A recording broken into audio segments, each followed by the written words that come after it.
Book of the Ark of Bon. Being the history of Capilya, Moses and Chine, the three great leaders fourth of the Faithists in the time of Lika, son of Jehovah. As the upper book is of the heavens, so is this lower book chiefly of earthly affairs in the administration of God. Chapter I. History of Capilya. 1. In the mountains of Dharma, in the high country of Yadin-Hadada, in Vindu, God, son of Jehovah, chose the family of Capilya for gathering together the scattered Faithists, and establishing them in safety and prosperity. 2. 6 generations previous to the time of Capilya, God came down from his holy hill in heaven, to visit the land of Shem, now called Vindu. 3. And God called aloud over all that land, but no man could hear his voice. 4. Then God called his angels, saying, Come hither. Behold, here is a great country, with millions of people, but they cannot hear the voice of God. 5. God commanded the angels to go down amongst mortals, and to dwell with them for 6 generations. 6. To the angels God said by inspiration and otherwise, Lead ye man and woman together as husband and wife, to the prophet of the voice of God. Raise me up a man that can hear me, for I will deliver the fathers chosen. 7. The angels of God, 500,000 of them, then came down to the earth. The angel, Hieratax, was commander over them. He divided his angel hosts into groups, and allotted to them to certain places in the land of Vindu, where they were to dwell and to labor. 8. In those days the Faithists were known by the names Ved, and Parsha, and Ha, and Sutwadahoma, beside various other names of less note. 9. In some places they were slaves, in other places serfs, and in still other places hid away in wildernesses and amongst the mountains. Being non-resistant and timorous, having suffered great persecution by the idolaters of Dios and other false gods and lords. Chapter E. 1. These are the generations of the scattered tribes, contributory to the bringing forth of Capilya. 2. In Brahma, begotten of the Lord, Haphiv, who begat Runod, who begat Yade, who begat Overana, who begat Chesam, who begat Hoatiah, who begat Riviat, who begat Dor, who begat Avra, who begat Lutha, who begat Jaim, who begat Yaniad, who begat Ravisha, who begat Homia, who begat Rocha, who begat Sarada, who begat Hribiasta, who begat Salmatrav, who begat Gadonat, who begat Thurin, who begat Vrisaga, who begat Husmachi, who begat Ratha, who begat Yashorvat, who begat Capilya. 3. Know ye, then, the way of God through his holy angels, and profit ye in the light of his revelations. 4. Capilya was a natural-born Isu, and also a natural-born Suez and Sarages. 5. God said, Behold, man shall not only learn to bring forth seedless fruits in his garden, but also learn that all flesh tendeth in the same direction, toward barrenness. 6. And as man draweth nearer and nearer to the light of Jehovah, so doth his race become less prolific. And when man attaineth to be one with the All-Light, behold he is Isu also. 7. God said, By diet and by fasting, Isu can be attained, even by many who have it not. But the natural-born Isu standeth more to the way of Jehovah. 8. When Capilya was born, a light in the form of a crescent appeared above his head, and the voice of God spake out of the light thereof, saying, This is my Son. By whom will I overthrow the governments of the tyrants who have persecuted my people. 9. When Capilya's mother was pregnant, the angels of Jehovah, under the archangel Hieratax, stood guard over her, thinking holy thoughts night and day, whereby the mother's soul ran constantly to heavenly things. 10. And when Capilya was born, behold, Hieratax appointed a host of 144 angels to be with the child day and night. Into 4 watches of 6 hours each, divided he the guardian angels. 11. So the angels of God taught Capilya from the time of his birth, and he became wise above all other children. 12. But, of the way in which God ruleth over nations for the glory of the Creator, consider ye the history of this deliverance. 13. Jehovah has suffered the power of the kings of Vindu to become centered chiefly in Yokovana, king of Afghanistan, of the capital, Oahspe, a great city dedicated to Dios. Yokorana held 40 provinces and 400 cities tributary to himself, and every city furnished one governor, and these were the royal council of King Yokorana. 14. By the laws of Afghanistan, the oldest male heir succeeded to the throne. But in case the king had no male heir, then the king's oldest brother's male heir succeeded to the throne. Therefore, every king desired a son, but Yokorana was frustrated by the plans of the Louis, the angels of Jehovah. 15. For Hiratax, chief Louis, had said, I will not only raise up an heir to thee, Jehovah, but I will have dominion over thy enemies, to thine own glory. For by inspiration will I lead the King of Kings to marry with a barren woman. And because he shall have no heirs, he shall become a tool in my hands for the deliverance of the Faithists, who are persecuted and outlawed. 16. And in those days, whoso was of the seed of the worshippers of the Great Spirit, Oahspe, was outlawed in receiving instruction. So that the chosen, the Faithists, were held in ignorance, lest a man of learning might rise up amongst them and deliver them. And the angel of Jehovah foresaw that Capilya should be a learned man, and acquainted with the cities and the royal council. For which matter the angel, Hiratax, provided the chief king, Yokorana, to be childless and to desire an heir as successor to the throne. 17. When the king consulted the oracle, behold, the angels of Jehovah had possession, and they answered the king, saying, Put thy wife away in a dark chamber for 9 months, and she will deliver into thy hand a male child, who shall save the crown from thy brother's child. 18. The king told the queen, who was near the time of limit for women, and she would not believe. Nevertheless, she also went to consult the oracle, and to her the angel of Jehovah said, Have not kings killed their wives in order to obtain one who shall have an heir to the throne? 19. The queen acknowledged this, adding, What, then, shall I do, for of a truth I know I shall bear no child. 20. The angel said, Do thou as the king hath said, and the angels will bring a male child unto thee in thy dark chamber. And thy maids and thy servants shall see to it that no other woman entereth into thy place. And they will testify that the child is thine own. Neither shalt thou, under penalty of death, inform the king otherwise. 21.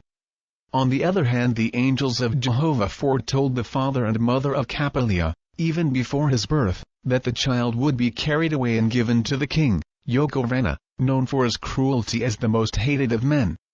And the angels said, Moreover, neither shall ye grieve for loss of the child, for Oahspe will make of him a deliverer of his people. And it shall come to pass even in the day the child is delivered to the queen, its own mother shall become its nurse. 22. Thus it came to pass.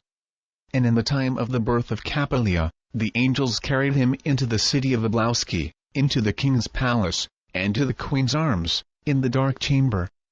And in that same instant of time, the angels illumined the chamber, so that all the maids and servants saw the child in the light withal, and they were frightened, and fell down, beseeching Dios for protection. Chapter 3. 1.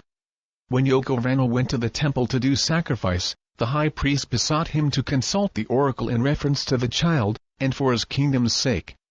And he so consulted the oracle, and the angels of Oahspe said unto him, O king, thou, before whom all people fear, hear thou the angels of heaven and be wise, for thy kingdom's sake, and for Capilya. Behold, thou hast maintained the custom of thy forefathers, and caused to be slain on the altar of thy God, Dios, 12 young men and 12 virgins for every day of the 12th new moon, that by blood thy God might triumph on the earth, and that thou mightst be the most feared of kings. And thou hast subdued all the regions of the rich earth to honor thee and thy laws. 2. Therefore, the God of heaven saith, Thou shalt no longer pursue the sacrifice of human blood, but instead thereof make sacred the blood of the Lamb, which shall be called the Lamb of thy God. And in the day of thy first sacrifice, thou shalt bring Capilya to the altar, and sprinkle the blood of the lamb thou hast slain upon his head, as a blood offering to thy God. And he shall be called Capilya, the Lamb of heaven. 3. To this the king assented, and Capilya was accordingly sprinkled with the blood of a lamb, which was sacrificed in the altar of the king.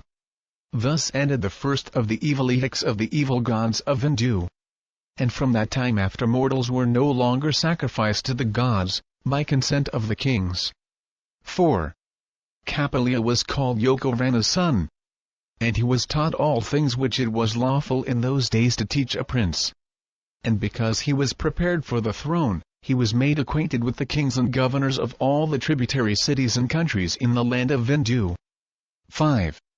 Of the matters of Capilya, hereinafter revealed, know ye that in all things he was directed by the angels of Jehovah Ormuzd.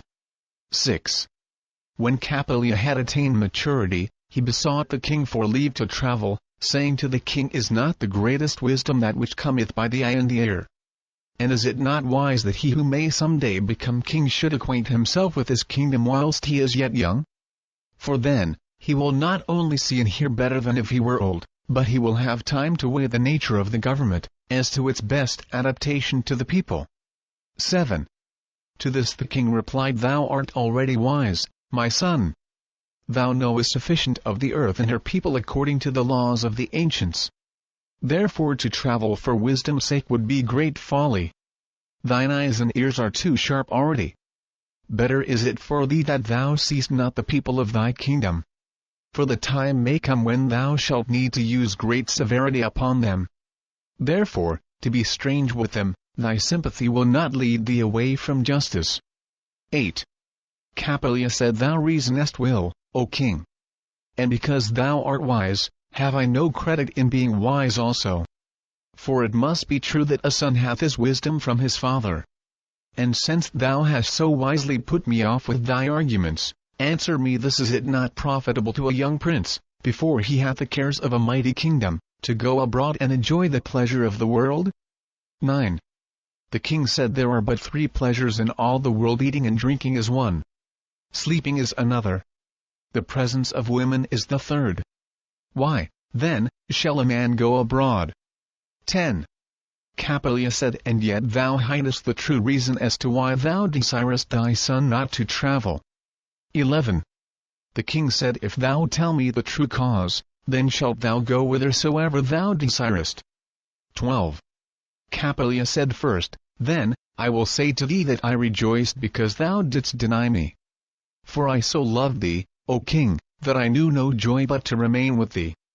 And, moreover, thou so lovest thy son, thou wouldst not have him go far from thee. 13. The king was so delighted with this answer, he said, Of a truth, O prince, thou hast guessed aright. And if thou find it in thy heart to leave me for a season of travel, then will I indeed bear with thy loss until thou returnest. 14. Capilya travelled for 9 years, and he went to the uttermost extent of the land of Hindu, east and west, and north and south. And because his nurse, who was, in fact, his real mother, had told him thousands of tales about the persecution of the Faithists, and their sufferings, he sought to obtain information of these scattered people, but as yet he knew not he was of that race. 15. At the end of 9 years Capilya returned to Yadinhadatta, rich in knowledge as to the inhabitants of Hindu. And when he came before the king, Yokovana, where he was received in great honor, he related the knowledge he had obtained of the country, its extent and grandeur, and its hundreds of great cities and innumerable people. To all of which wisdom the king lent a willing ear.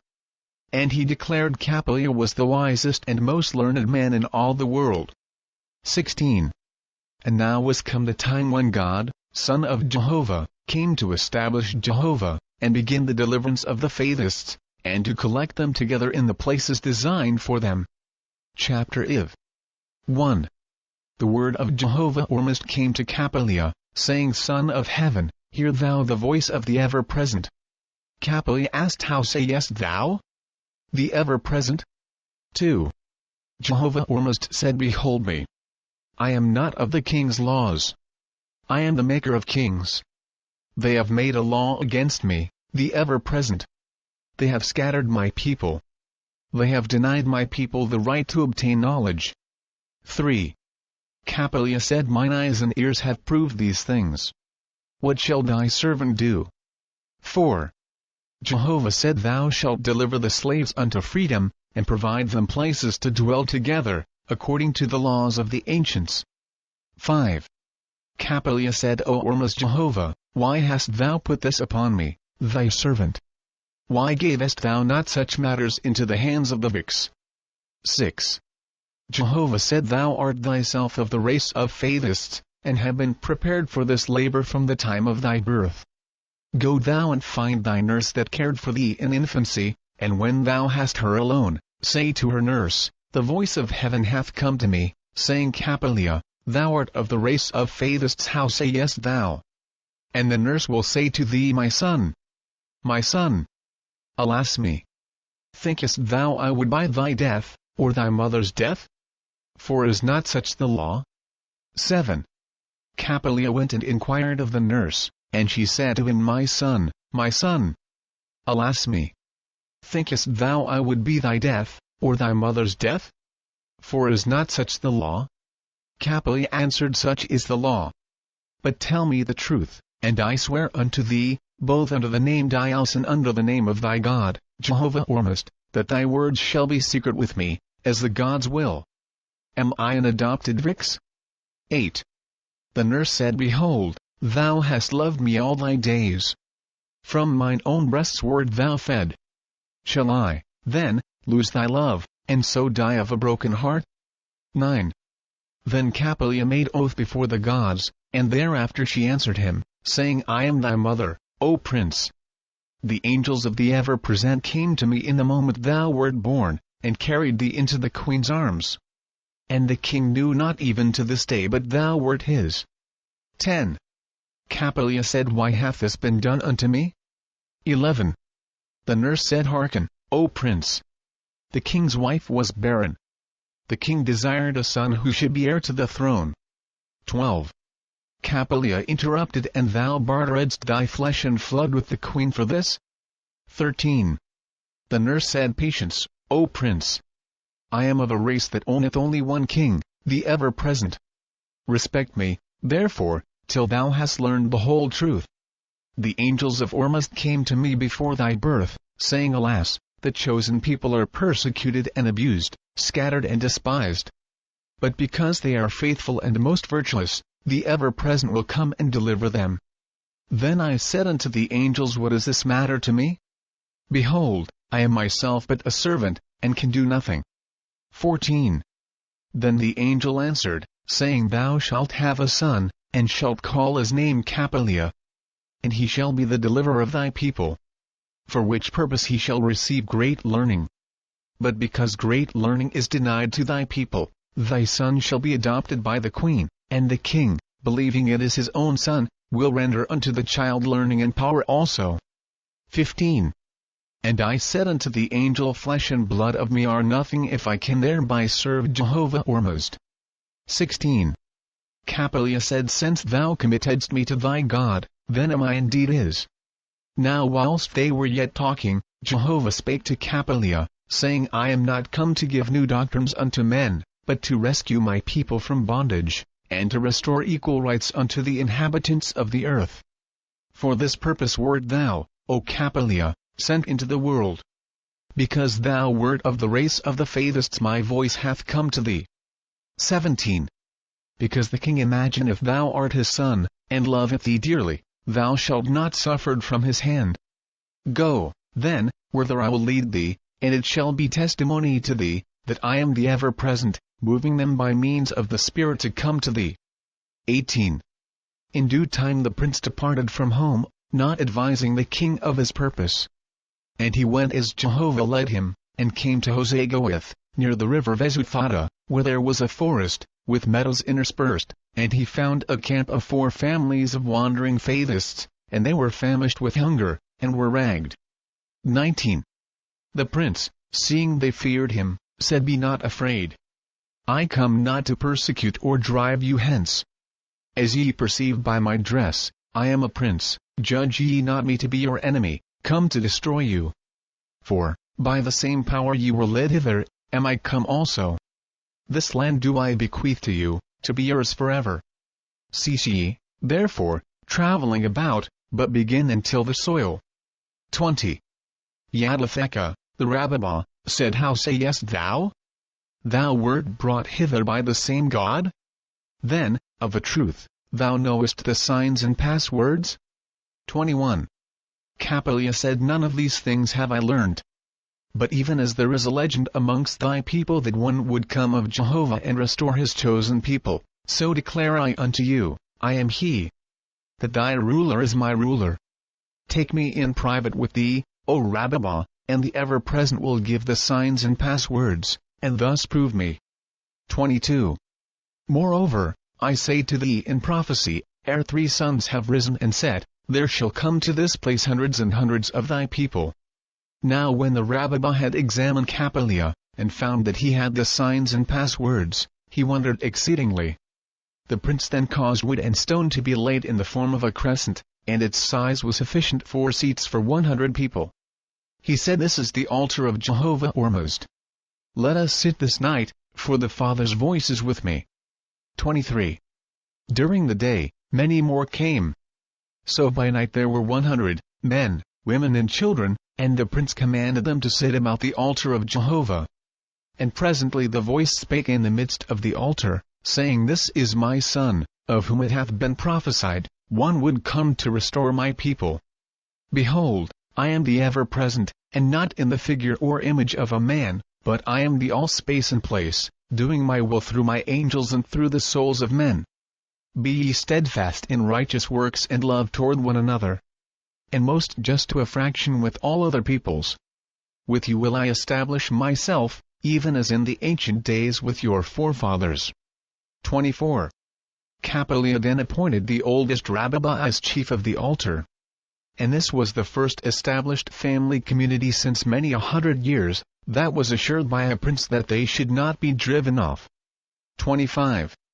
On the next day the prince took the people a little way off, about half an hour's walk, and he said to them, Build ye here another altar, for yet, ere night comes, there shall come others even here. Let the ever-present have an altar provided unto them.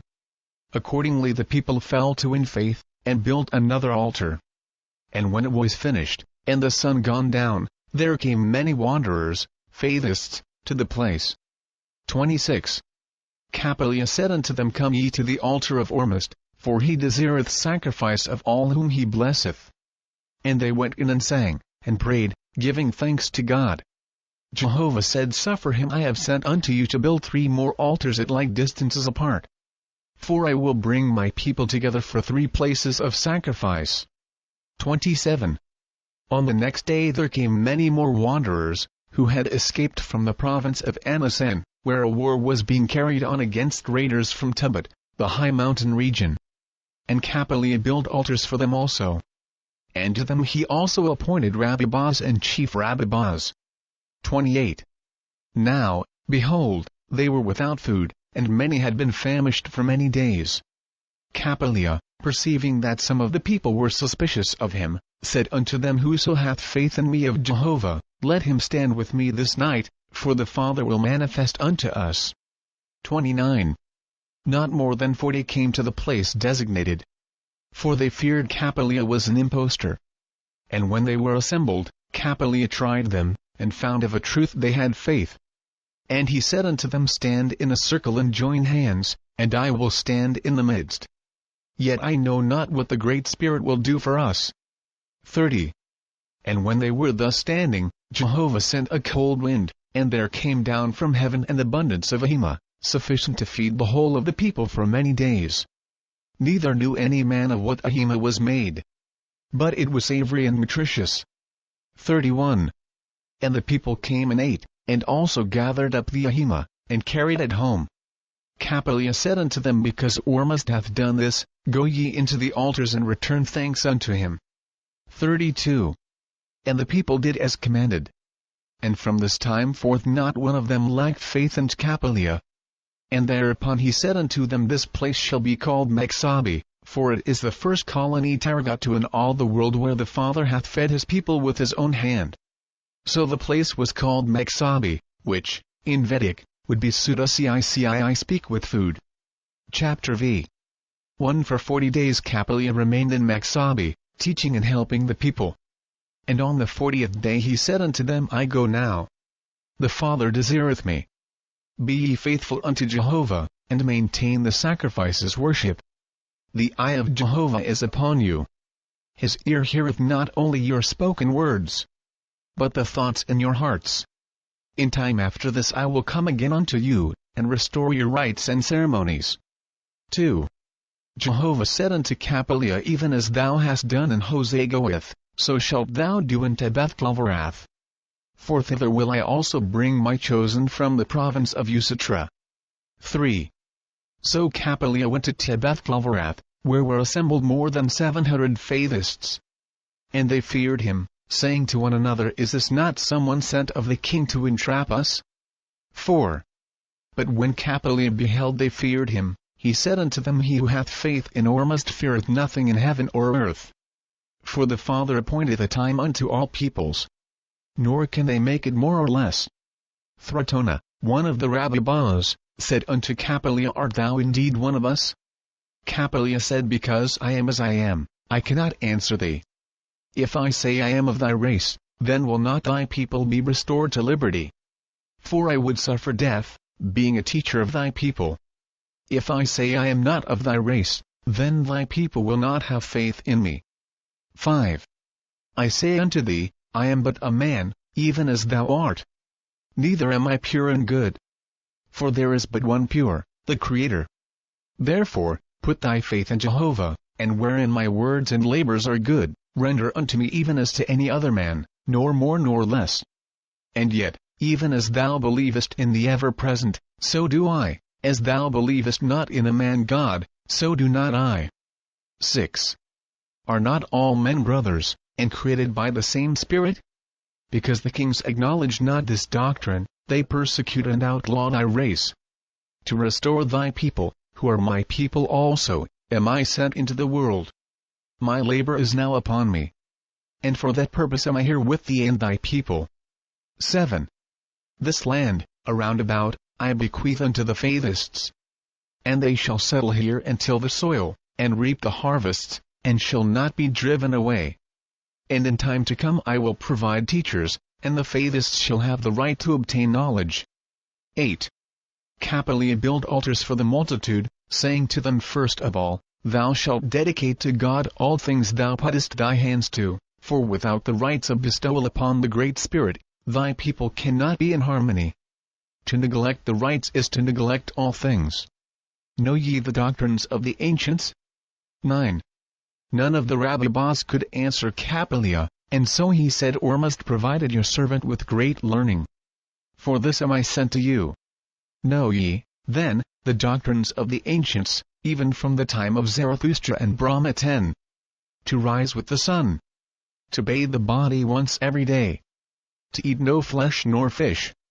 To pray to Oahspe at sunrise, at high noon, at sunset, and before laying down to sleep. 11. Certain philosophers, wise in vanity, said to rise an hour and after the sun is no sin. To bathe one day in 7 is sufficient. To eat fish flesh, which is of cold blood, is no sin. Now, behold, it came to pass that they laid in bed 2 hours.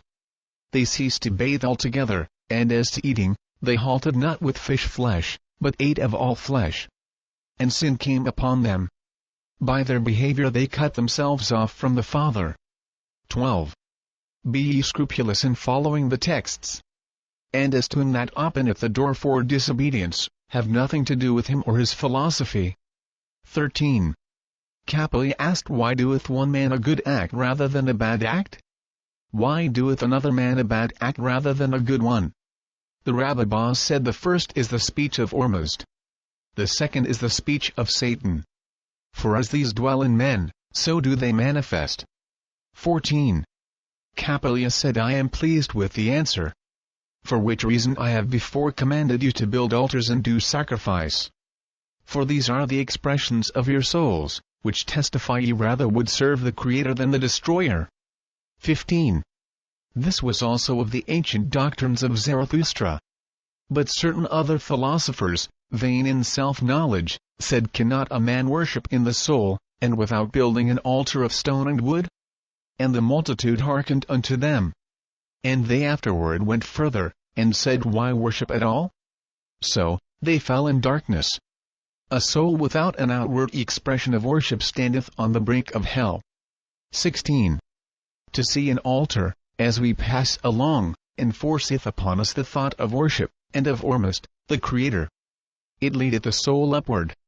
To see evil, or the temptation of it, is to lead the soul toward darkness. Therefore, let men and women be discreet of their persons, but make the altars of sacrifice numerous. 17. Capilya asked, what is the first poison? The Rabbi-boss knew not how to answer, perceiving Capilya had great learning and wisdom. Capilya said, the first poison is self. One man saith rites and prayers are good for the stupid and unlearned. I need them not. I say unto you that that man is drunk on the first poison. Let not his breath breathe upon you, for he entereth the wedge of destruction. 18. Capilya said, what is the second poison? But when he perceived none would answer, he said, the first leadeth to the second, which is desire to lead others and rule over them. Htahi, one of the Rabbi-boss, asked, how can we get on without leaders? 19. Capilya said, suffer no man to lead you. Good men are expressions of the All-Light. Capilya asked, what is the best and yet the most dangerous thing? Some replied as to one thing, and some as to another. Capilya said, the best and yet most dangerous thing is speech. To talk of good things, of delights, of love, of Oahspe and his wonderful creations, of life and death, of everlasting happiness. These are good speech and give the soul great happiness. To talk of evil, of dark deeds, of one's neighbors, of disgusting things and words, these enrich Satan's harvest. 20. Certain 3 men traveled through a great city, and when they returned home, and the neighbors assembled to hear the story of their travels, one of the travelers related all that he saw, good and bad. Another one related only all the bad things he saw. And the other one related only the good things he saw, the delights and most beautiful things. Which, now, of the 3, say ye doeth most for the Father's kingdom? The Rabbi-boss said, the last one. Capilya said, true. Be ye, then, like him even to one another. For by this course only is speech not dangerous, but of profit unto the world. 21. Sufficient is the number of evil men to relate the evils in the world. Relate ye the good, for by constantly walking in clean ground ye shall remain clean, in word and deed. 22. Search ye both spirits and men, not for the brilliancy of speech, for oft its brilliancy hiddeth its poison, or stealeth on the senses unawares. But search the words as to holy ideas and good delights, to make man rejoice in his life. He who harpeth on deceivers and liars and debauchees, is a fireman for Satan's hells. Reply not to him, lest your speech become a snare to entrap yourselves. Chapter Vi. 1. For 3 years Capilya traveled over the land of Vindu, east and west and north and south, establishing the Faithists wherever he found them. And he donated to them whatever lands laid waste and not tilled. But he touched not any land whereon other people dwelt and tilled the soil. 2. And it came to pass, the servants in the provinces fled from their masters and went and dwelt on the places of Jehovah, to so great an extent that the governors and sub-kings complained against Capilya, and he was reported to Jehovih, the king-in-chief, Capilya's foster father. And the king sent a commission summoning his supposed son to the capital, to answer the charges against him. 3. When Capilya was before the royal council, and demanded by the king why he had come, Capilya said, the servant of the great king and sweareth. His words are bound words. Whatsoever cometh out of Capilya's mouth, Capilya holdeth as his. There be such as maintain that man, whose tongue is moved by the spirits of the dead, is irresponsible for his words. Capilya creepeth not through so small a hole. To be master of one's flesh, and desires, and passions and words, these are great gifts indeed. Capilya professeth these. Therefore, Capilya bindeth himself in every word. 4. Know then, most royal council, servants to our great king, Jehovih, Capilya was summoned here by the king, to answer certain charges made by members of the royal council. These charges prefer that Capilya hath founded certain colonies which have attracted away the servants of the sub-kings and of the rich, and thereby sow disobedience in the remainder. 5. Capilya is come to answer these charges. Hear ye, then. Capilya's answer. Capilya, being heir to the throne, besought the king for leave to travel, and the king said unto him, Whatsoever the soul observeth that may be good for the United Kingdoms, do thou. Said not the king this? 6. Yokovana said, Yea, my son. Thereupon Capilya said, when Capilya travelled near and far, for 9 years, his heart was sick because of the misery of the poor and the glory of the rich. He beheld many forests and many plains where no man dwelt. And he said to himself, Let the poor come hither and live. Yet he called not any poor man. Was it, then, an evil for Capilya to say this to himself? 7. The king said, Surely not. Then Capilya went on. After a long season of idleness, Capilya went the second time to travel, and when he came to the forests and plains, behold, the poor were gathered together, and yet more coming. So Capilya went amongst them to show them how to dwell together wisely. Was this an evil in Capilya? 8. The king said, Nay. Of a truth it was good. Then Capilya said, In a little while they discovered it was good for them to dwell together and to help one another. And the news spread abroad, whereupon the servants of the governors, and the rich, ran away from them.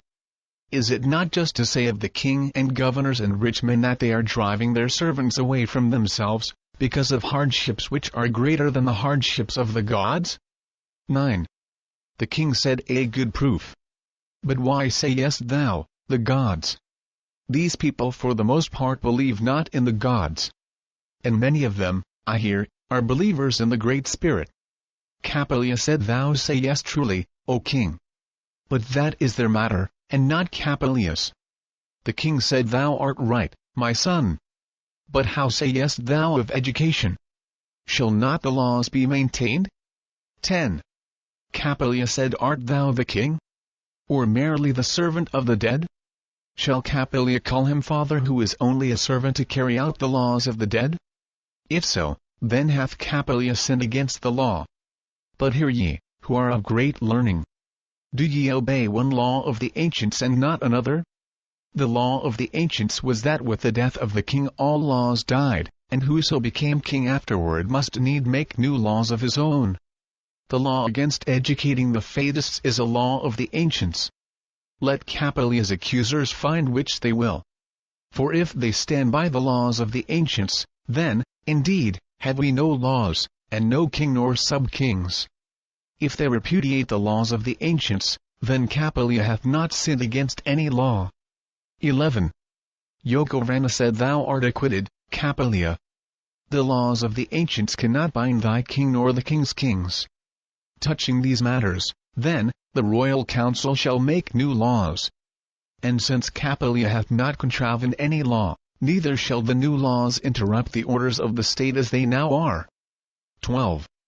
Because of Capilya's presence in the royal chamber, the power of Jehovah and his angels was great in that house. 13.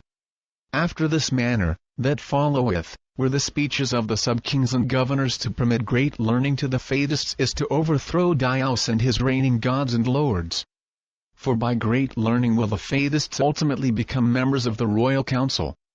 Therefore, at all hazards, great learning must be prohibited. Great learning is inimical to good servitude. 14. Jehovah said to Capilya, Be thou present when these laws are passed. For by this means my holy angels will rule over the royal council for the good of all men. 15. For 100 days the royal council discussed the matter, but the angels of heaven kept them divided as to opinion and belief, so that no law was passed by them. Now after they had thus wasted much time to no purpose, Capilya asked permission to speak before the king and council as to what was wisdom in the government of the nations. And it was granted unto him. This that followeth is, then, the substance of Capilya's speech. Chapter 7. 1. Whoever is born into the world is in part possessor of the world by fact of his birth. All come into the world naked and helpless, and they deserve our assistance because of helplessness. To help the helpless is the highest virtue. 2. 2 wise men are greater than one. A nation of wise men, what could be greater than this? yet all men come into the world knowing nothing. To give them great wisdom is to make the nations wise and great. To open the avenues on every side to great learning, this is the foundation for a great kingdom. 3. To have the soil tilled, is this not greater than hunting and fishing? To throw the lands open in the east and west, north and south, to the tiller of the soil, this is the foundation of plenty.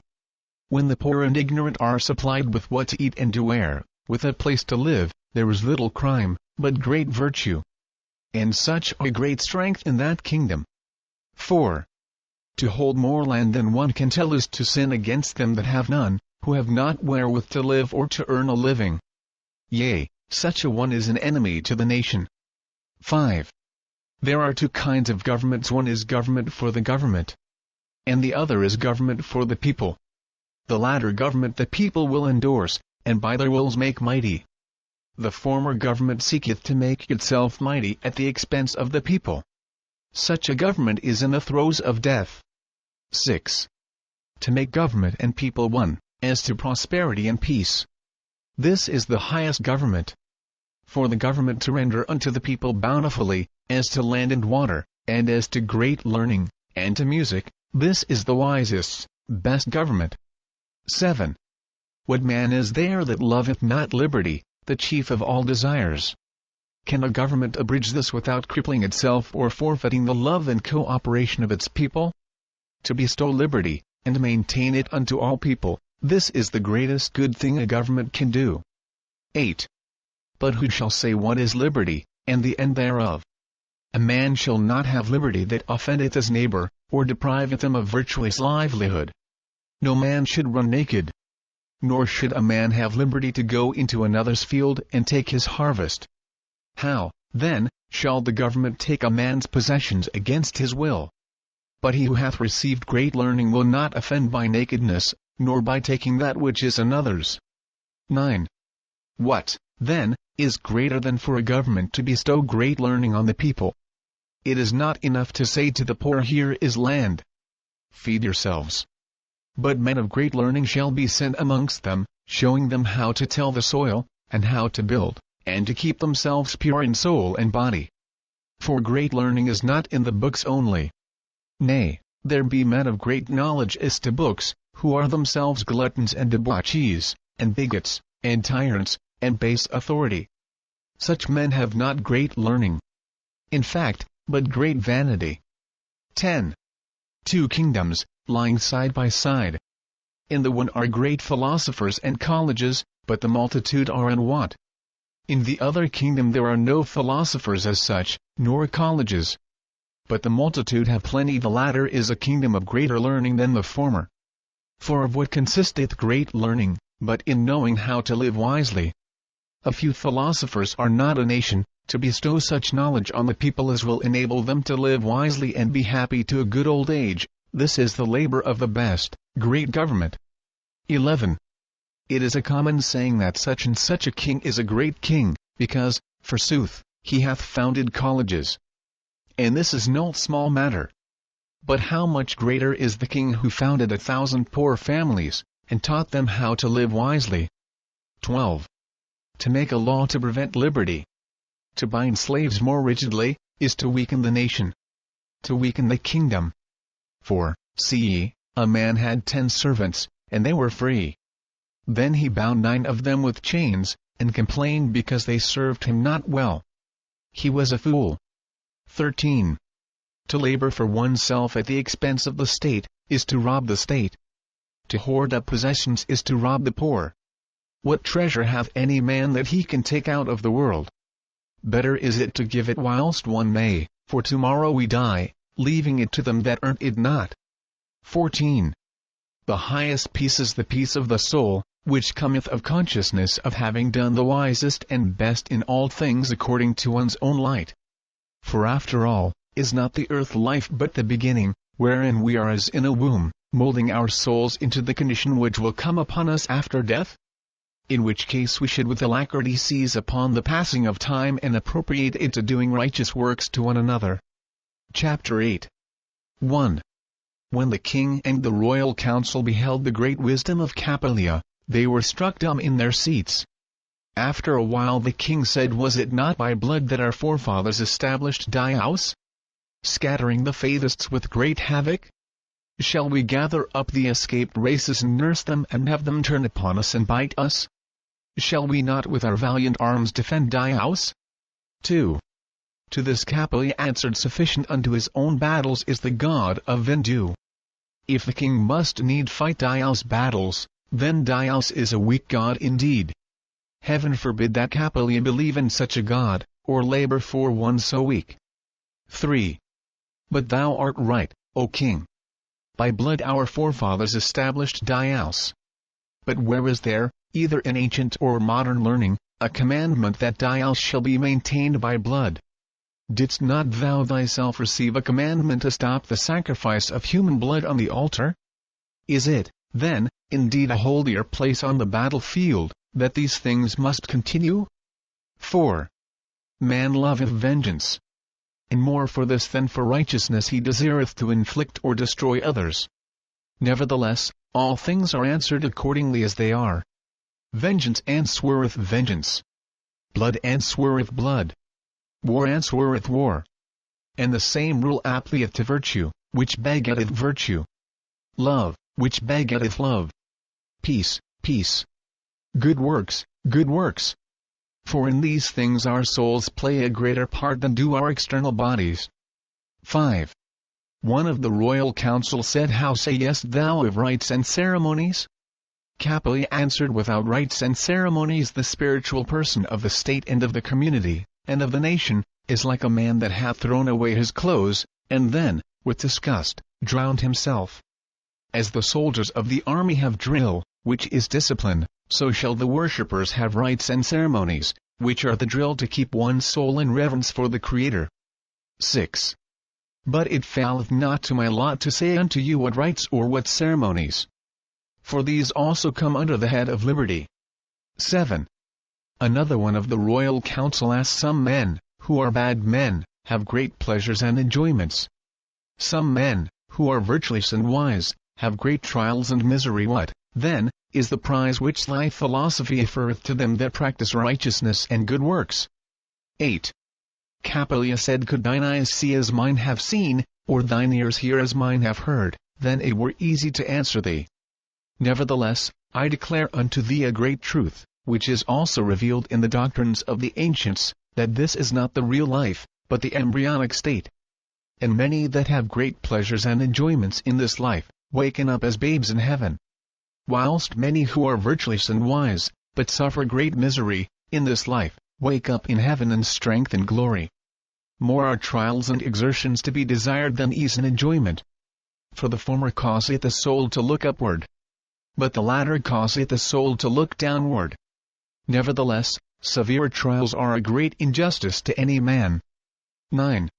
When the king and royal council beheld that Capilya had greater wisdom than any other man, the king said unto them, no man in all the world hath wisdom sufficient to try my son. How say ye? And they answered, that is true.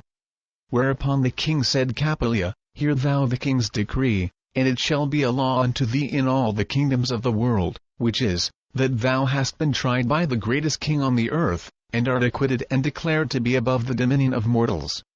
And thou shalt go whithersoever thou wilt in any land, doing whatsoever thou desirest, and no man shall arrest thee or forbid thee in anything whatsoever. And whatsoever law thou makest, no king shall make another law, above thine, to set it aside. Wert thou not mine own son, I would say thou wert begotten by the gods. 10. The king's decree was recorded in the house of records, and copies of the decree sent to the tributary cities and kingdoms throughout Vindu. Yokovana had also a copy made of Capilya's speech, and it was also recorded and signed by the king and council, under the name, the Foundation of Laws.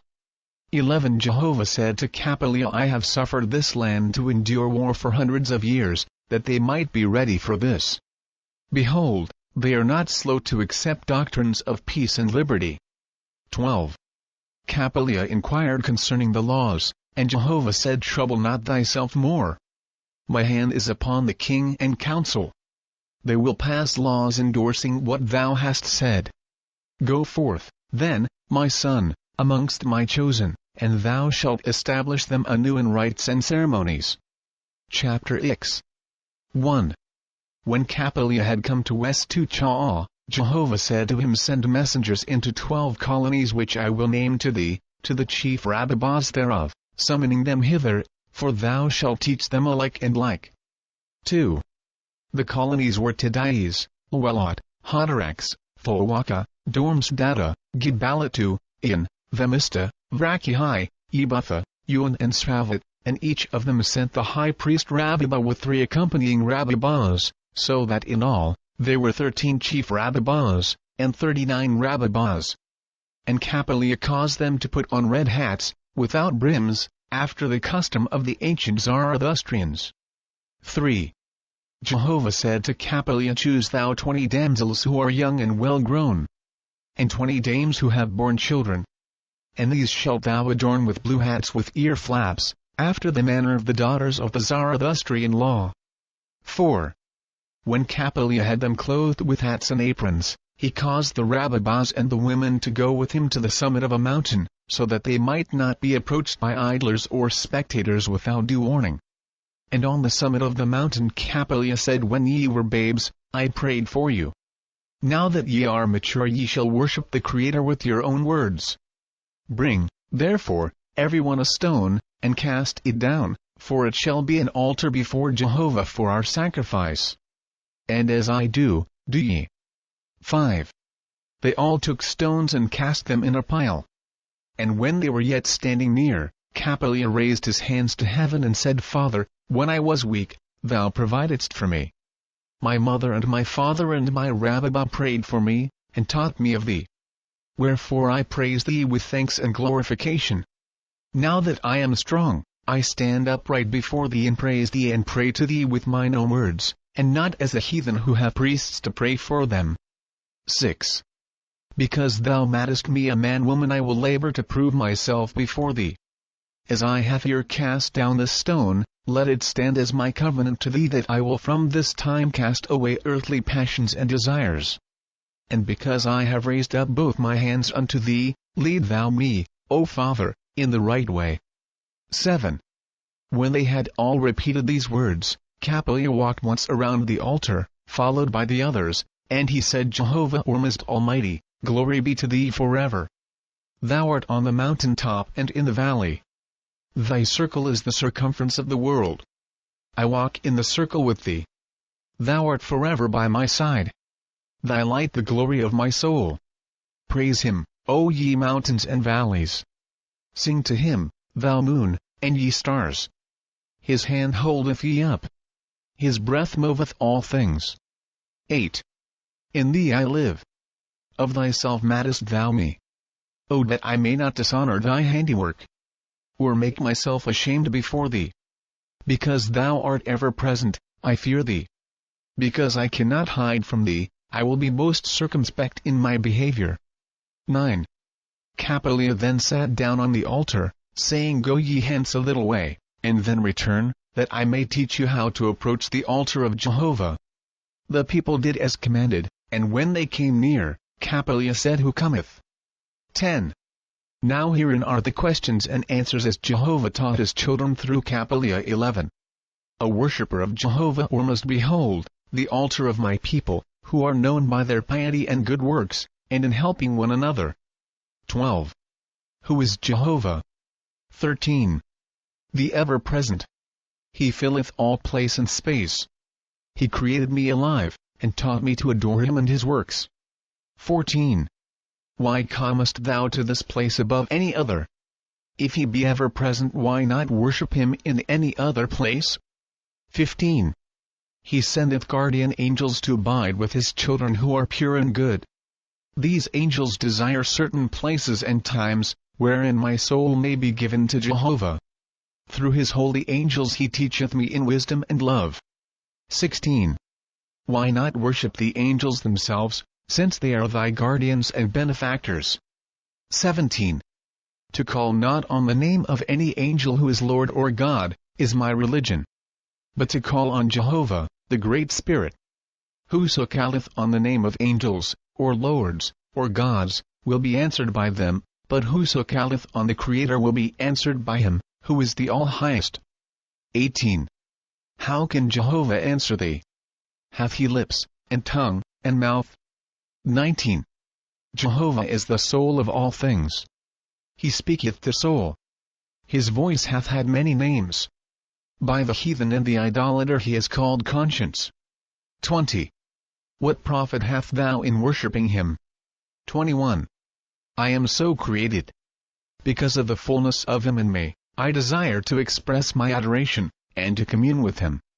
Whoso hath not this desire is an evil man. 22. Will he answer thy prayers?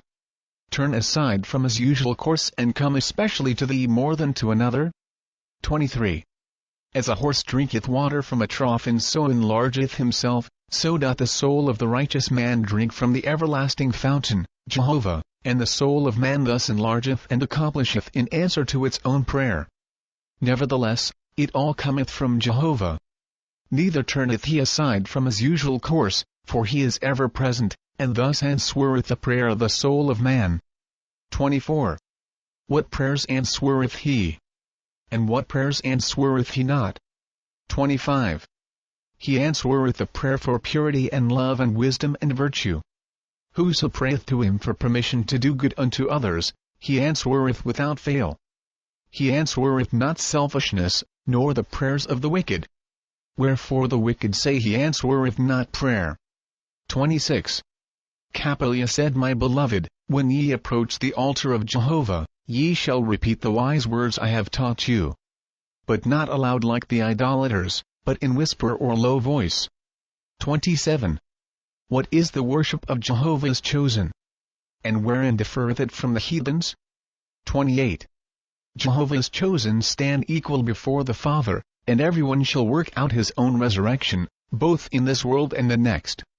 Hence they are direct worshippers, being taught to worship Jehovah with their own prayers and songs. The heathen have priests to do worship for the people, who contribute to them in money for the service. The heathen priests worship the spirits of the dead, who call themselves Lord, and God, and Savior.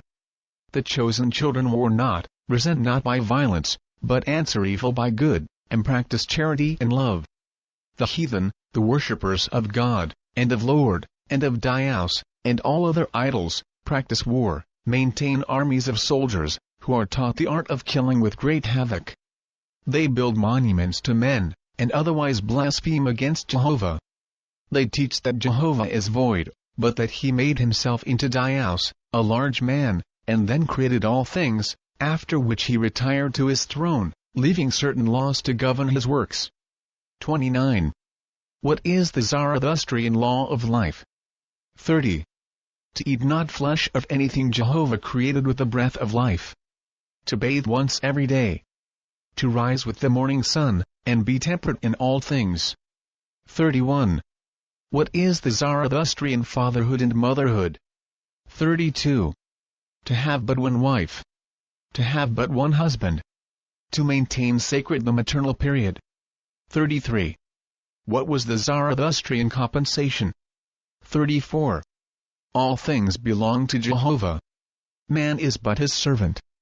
The fruits of the earth and of all labor shall be cast into the Rabbah's house, and by him delivered unto the needy. 35.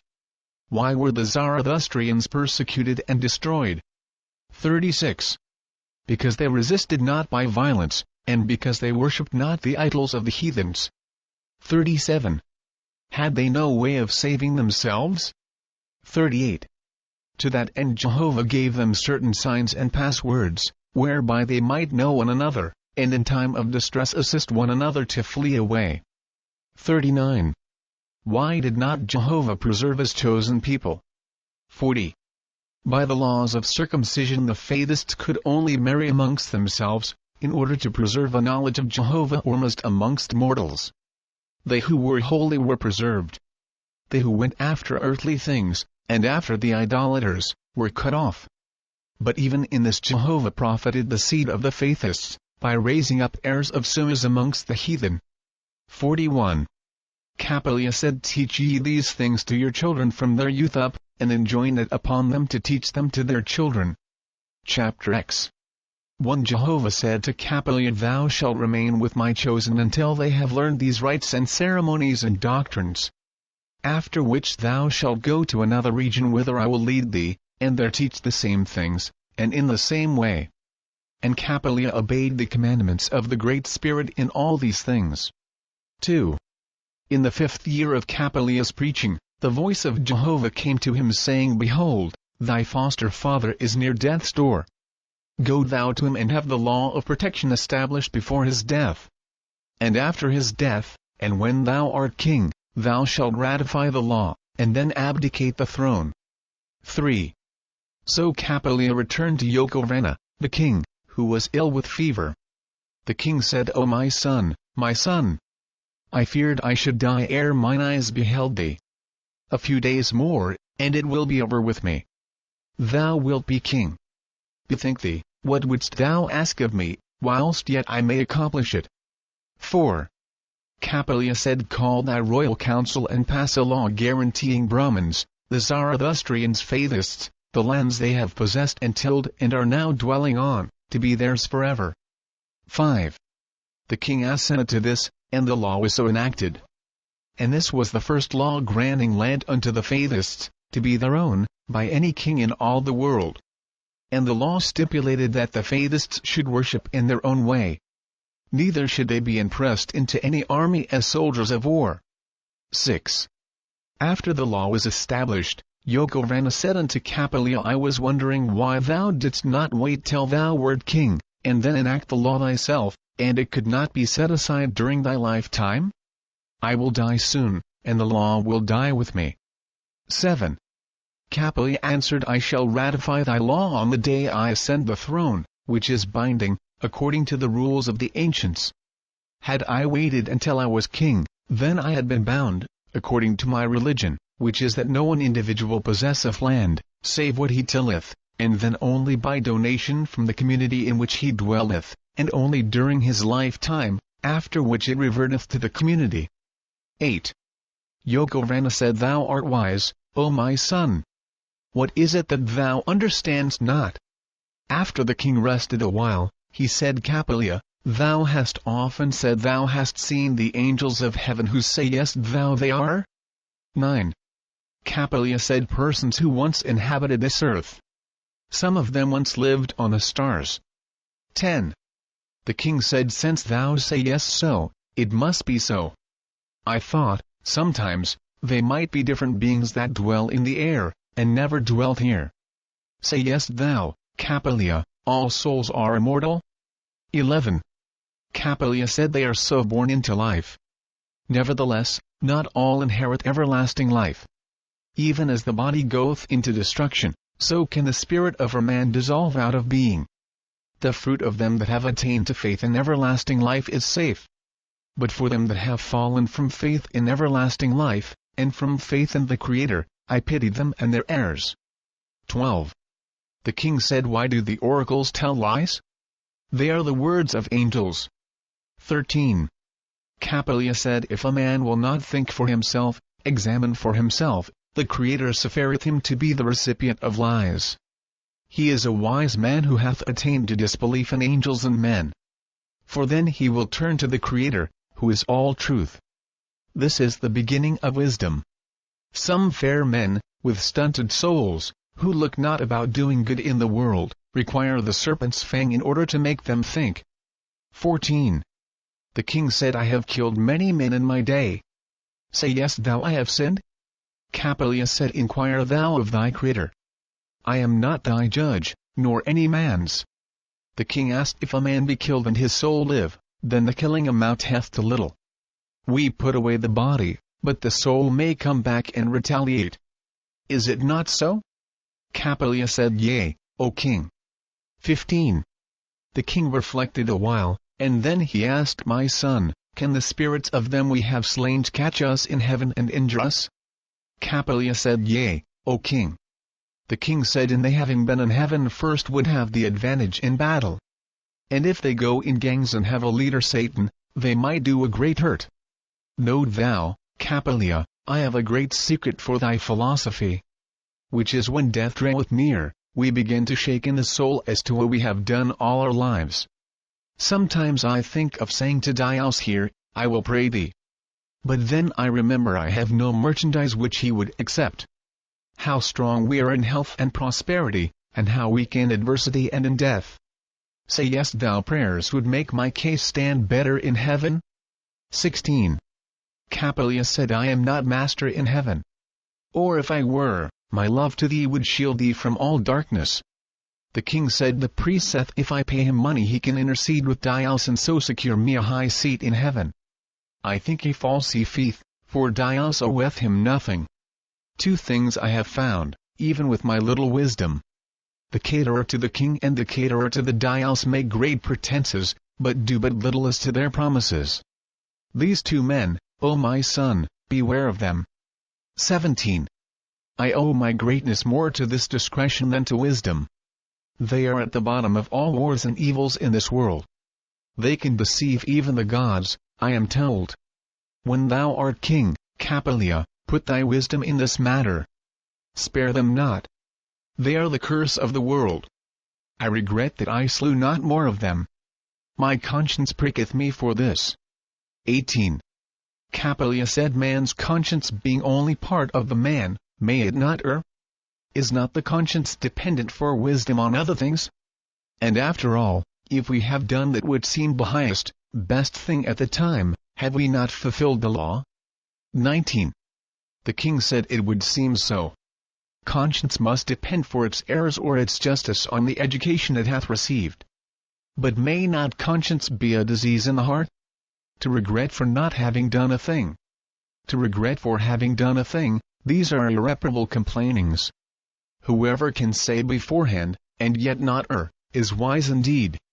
I find that no man brought himself into the world. Nor can he lie but for a short period at most. When we are young we dislike to die.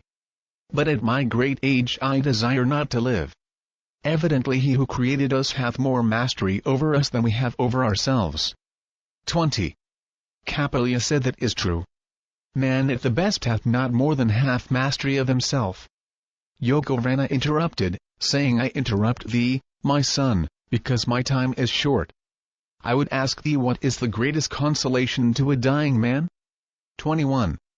Capilya said, there are two consolations that are great to a dying man. One is to know that he left no heirs after him. And the other is, that he leaveth after him a noble son. The king said, thou art wise, my son. I asked the priest in the oracle house the same thing, and he said, for a dying man to have faith that his soul will enter paradise. Thereupon I said to him, no honest man can have such faith. For such a fate would be cheating heaven with one's sins. Were I the creator, I would break the necks of half the world.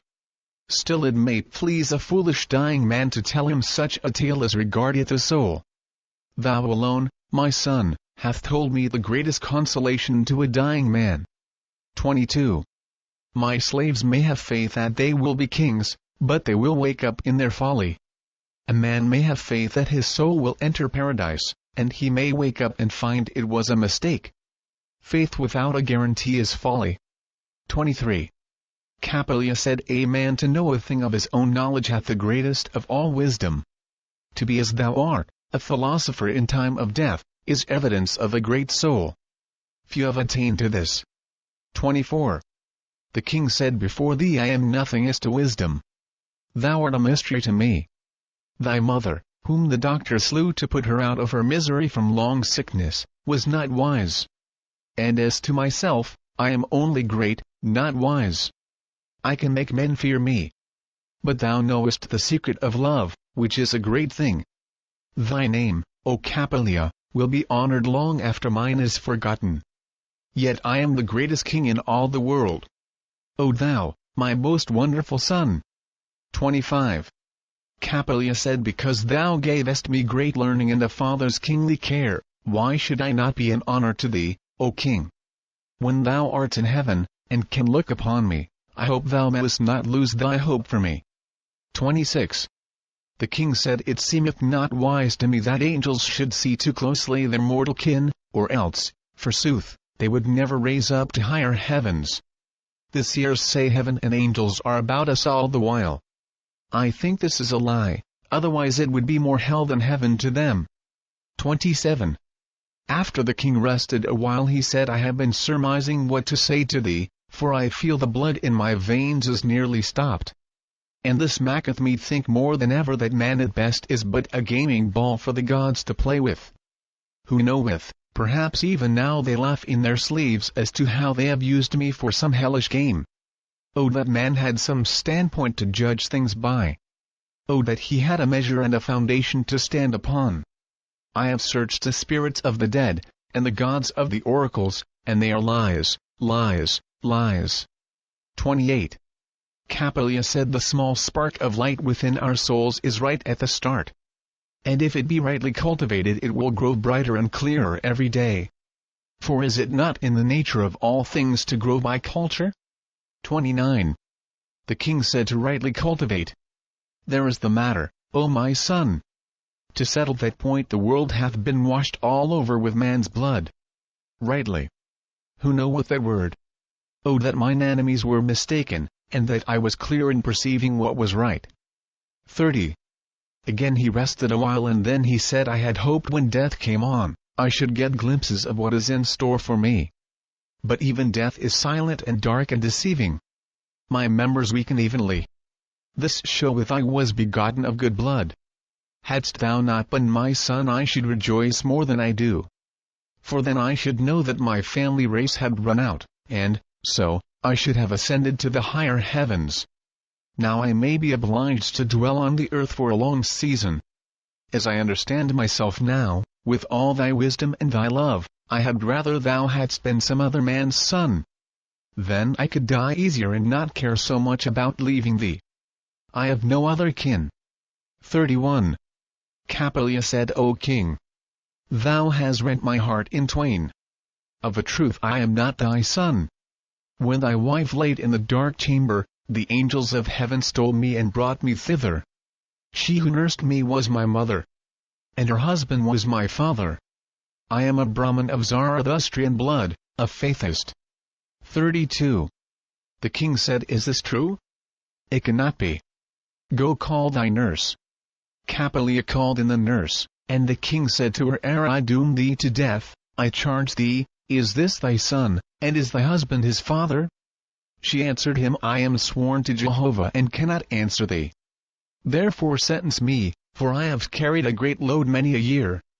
Behold, an angel of heaven appeareth. 33. Jehovah's angel appeared before the king, and all saw the angel, which said, Capilya is not thy son, O king. And yet no sin hath been committed. Thereupon the angel vanished. 34. The king said, Were this not a counterfeit made by the gods, then it was my angel wife. So, Capilya, must here end our love? The earth is going fast from me now. Capilya said, Our love will never die. For the good thou hast done for the Zarathustrians, the Great Spirit will provide thee a home suited to thy great soul.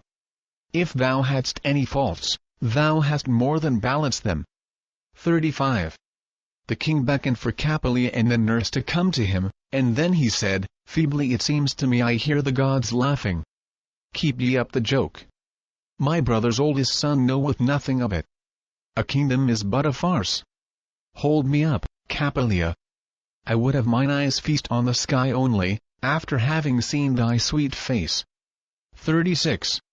Capilya lifted him up, and the king said to the nurse, I bless thee. Thou broughtest forth a good prop. O Aden sky, Aden. All is something. All is nothing. 37. And the breath went out of him. He was dead. Chapter I. 1 Jehovah said to Capilya, My chosen shall not have kings. I, Jehovah, am king. As through Zarathustra I give rabbis and chief rabbis, so have I through thee. And their families are my families. 2. Kings and kingdoms of men I give to the unrighteous. For they, perceiving not me, for I am the higher law, shall have that they can perceive, which is the lower law. 3. A kingdom is thrust upon thee. What wilt thou? Capilya said, What shall I do, O Jehovah? Jehovah answered, saying, Suffer thyself to be proclaimed at home and in the provinces, after which thou shalt ratify the laws, and then abdicate, and the kingdom shall fall into other hands. 4. Capilya was proclaimed, and Thunshi after known as King Capilya, and he abdicated, and then Oahspe became king, and he became obligated to Capilya, so that the latter, though not king, stood as a protector over the Faithists, even greater than Oahspe, nor could any laws be enacted affecting the Faithists without the consent of Capilya. 5. Jehovah has said, My people shall be a separate people. They shall live under my laws, for I am their king. 6. Now the whole time, from Capilya's first beginning of the restoration of the Zoroastrians Faithists, until establishing a protectorate for them, was 5 years. After this Capilya travelled about, east and west, and north and south, collecting together the scattered remnants of his people. And he established them in colonies, and taught them not only rites and ceremonies, but taught the lost arts of tilling the soil and of making fabrics out of hemp and wool and silk.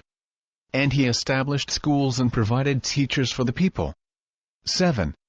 Capilya said the first virtue is to learn to find Jehovah in all things, and to love and glorify him. 8. The second virtue is cleanliness. All peoples, old and young, shall bathe once a day. 9.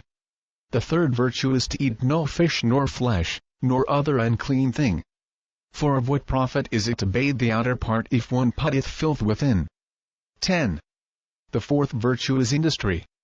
Because the Father gave man neither feathers, nor hair nor wool. Let it be testimony of his commandment that man shall clothe himself. To clothe oneself, and to provide oneself with food. These are the enforced industry upon all people. In addition to these, to labor for the helpless.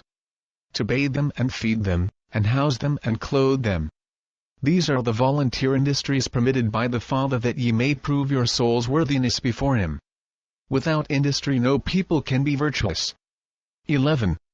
One of the rabbis asked him what industry was?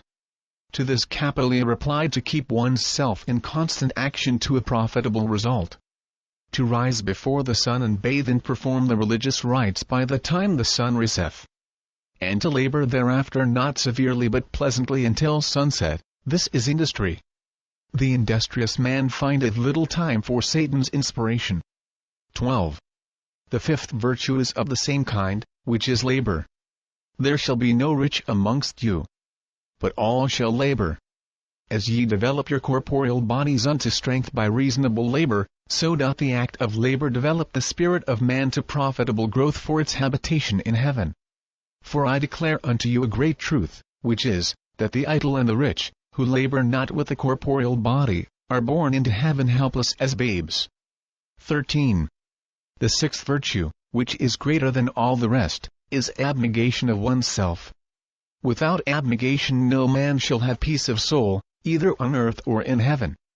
Consider what thou doest, not that it shall profit thyself, but whether it will benefit others, even as if thou wert not one of them. Without the sixth virtue no family can dwell together in peace. 14. The seventh virtue is love. Consider when thou speakest whether thy words will promote love. If not, then speak not. And thou shalt have no enemies all the days of thy life. But if thou canst justly say a good thing of any man, be not silent. This is the secret to win many loves. 15. The eighth virtue is discretion, especially in words. Consider well, and then speak. If all men would do this, thou wouldst be surprised at the wisdom of thy neighbors. Discretion is a regulator. Without it, man is like a tangled thread. 16. The ninth virtue is system and order. A weak man, with system and order, doeth more than a strong man without them. 17. The 10th virtue is observance. With observance a man accepteth from the ancients such things as have been proven to be good, such as rites and ceremonies. Without observance a man beginneth back even with the earliest of the ancients, and thus casteth aside his profit in the world. 18.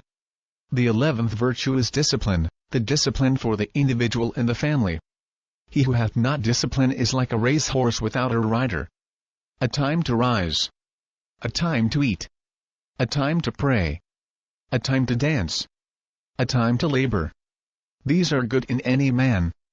But the family that practiseth them in unison with one another hath discipline. 19. The 12th virtue is like unto it, and is obedience. All good and great men are obedient. He that boasteth his disobedience to discipline is a fool and a madman.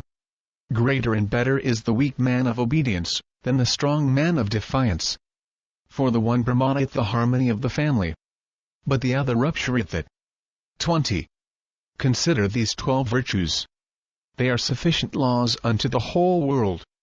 Man may multiply books and laws forever, but they will not make the family, nor colony, nor state, happy, without the adoption of these 12 virtues. Chapter 12. 1 Capilya said, being inspired of Jehovah, let thy life be thy preacher. The behavior of one good man, even in a sparse country, is of more avail than 1,000 preachers. 2. The clamor of the tongue maketh speedy converts, but it changeth not the blood. They perform the rites and ceremonies, but their behavior is not of the 12 virtues. 3. One community family of a score of men and women, that dwell together in peace and love, doing good toward one another, is the manifestation of more wisdom than all the books in the world. 4. A man that hath learned sympathy is better learned than the philosopher that will kick a cat or a dog. Great learning is not only in books. He who hath learned to harmonize with Jehovah hath great learning. 5. The doctrine of the idolater is war. But my sons and daughters practice peace, resisting not any man with weapons of death, saith Jehovah. 6. My sermons are not in wordy professions, but in the souls of my people who practice my commandments. 7. Ye have witnessed that Sudga's followers said, behold, Sudga is our Lamb of peace. And they were nations of warriors. They build monuments to glorify their greatest slayers of men. 8. My people say little, profess little, as regardeth their virtues. But their practices is my voice. 9. Capilya said, whatever should be the character of one man, so should be the family community. So should be the state. Harmony in a man's soul is his greatest blessing. And so of the family, and of the state. 10. Whoso will sacrifice self-gratification for good of the family is the greatest, best one in the family. Whoso triumphs in self-desire and inflicting on others his opinions or doctrines, is the worst, bad man in the family. 11. My Father in heaven, is thy Father also. All men and women are my brothers and sisters. To magnify one's soul so as to realize this brotherhood, is a great virtue. No matter what name he hath, there is, nevertheless, but one Creator. And all peoples are his children. Call thou him what name thou wilt, I will not quarrel with thee. I am a child of his love. By love will I prove it unto thee. No man can prove this by war. 12. At death the real life beginneth. Mold thyself well whilst thy soul hath a good anchored the body. The highest, best life in this world, findeth the highest best life in heaven.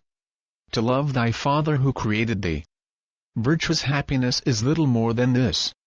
The happiness of lust, is hate to thy Creator. 13. The man learning to swim had better go in with corks, till he find the stroke. Like this, thy Creator gave thee a corporeal body. Be not in haste to enter the unseen world. Make sure that thou hast learned the stroke of the resurrection erst thou puttest aside thy flesh and bones. 14. Religion is the learning of music harmony in a community, in which the rabbi is the keynote. Music is of two kinds, sounds and assimilation. Dumb instruments may make sound music. But assimilation cometh to the real matter of putting one's behavior in harmony with the community. 15. Good works. Who knoweth the meaning of these words? King Yokovana judged the good works of a man by the number of bad men he had slain. When almshouses promote laziness, they are not good works. Preaching, and praying, and singing, are not works. They are the blossoms, and with enticing fragrance. Yet Satan persuadeth man that these are good works. Nevertheless, all fruit is preceded by blossoms. The most learned man, the most pious man, and the greatest philosopher cannot tell what is the meaning of the words, good works. But a mother, with a child 1 day old, can tell. A farmer, that hath sowed and reaped one harvest, and given half of it away to the less fortunate, can tell also. 16. To bring forth out of the earth food or clothing, these are good works only so far as they exceed one's own requirements and are given to others. To live on the earnings of others, save in time of helplessness, is evil. To preach and not produce substance for others, such a man is a vampire. He selleth sermons and opinions to the ignorant, making believe his words are Jehovah's concerns. 17. The preacher shall dwell with the poor, taking hold with his own hands, teaching and helping. He who giveth words only, and not labor, is a servant of hell. He findeth honeyed words, and draweth his voice. He liveth in ease and plenty. He stretcheth out a long face seriously. He is a hypocrite and a blasphemer against his Creator. 18. With love and rejoicing, and with willing hearts, stand thou upright before Jehovah. For thy preaching shall bear evidence of joyful light, and thy presence give to the weary and disconsolate assurance that thou art the Creator's Son, come in earnest to glorify him by righteous works and a helping hand.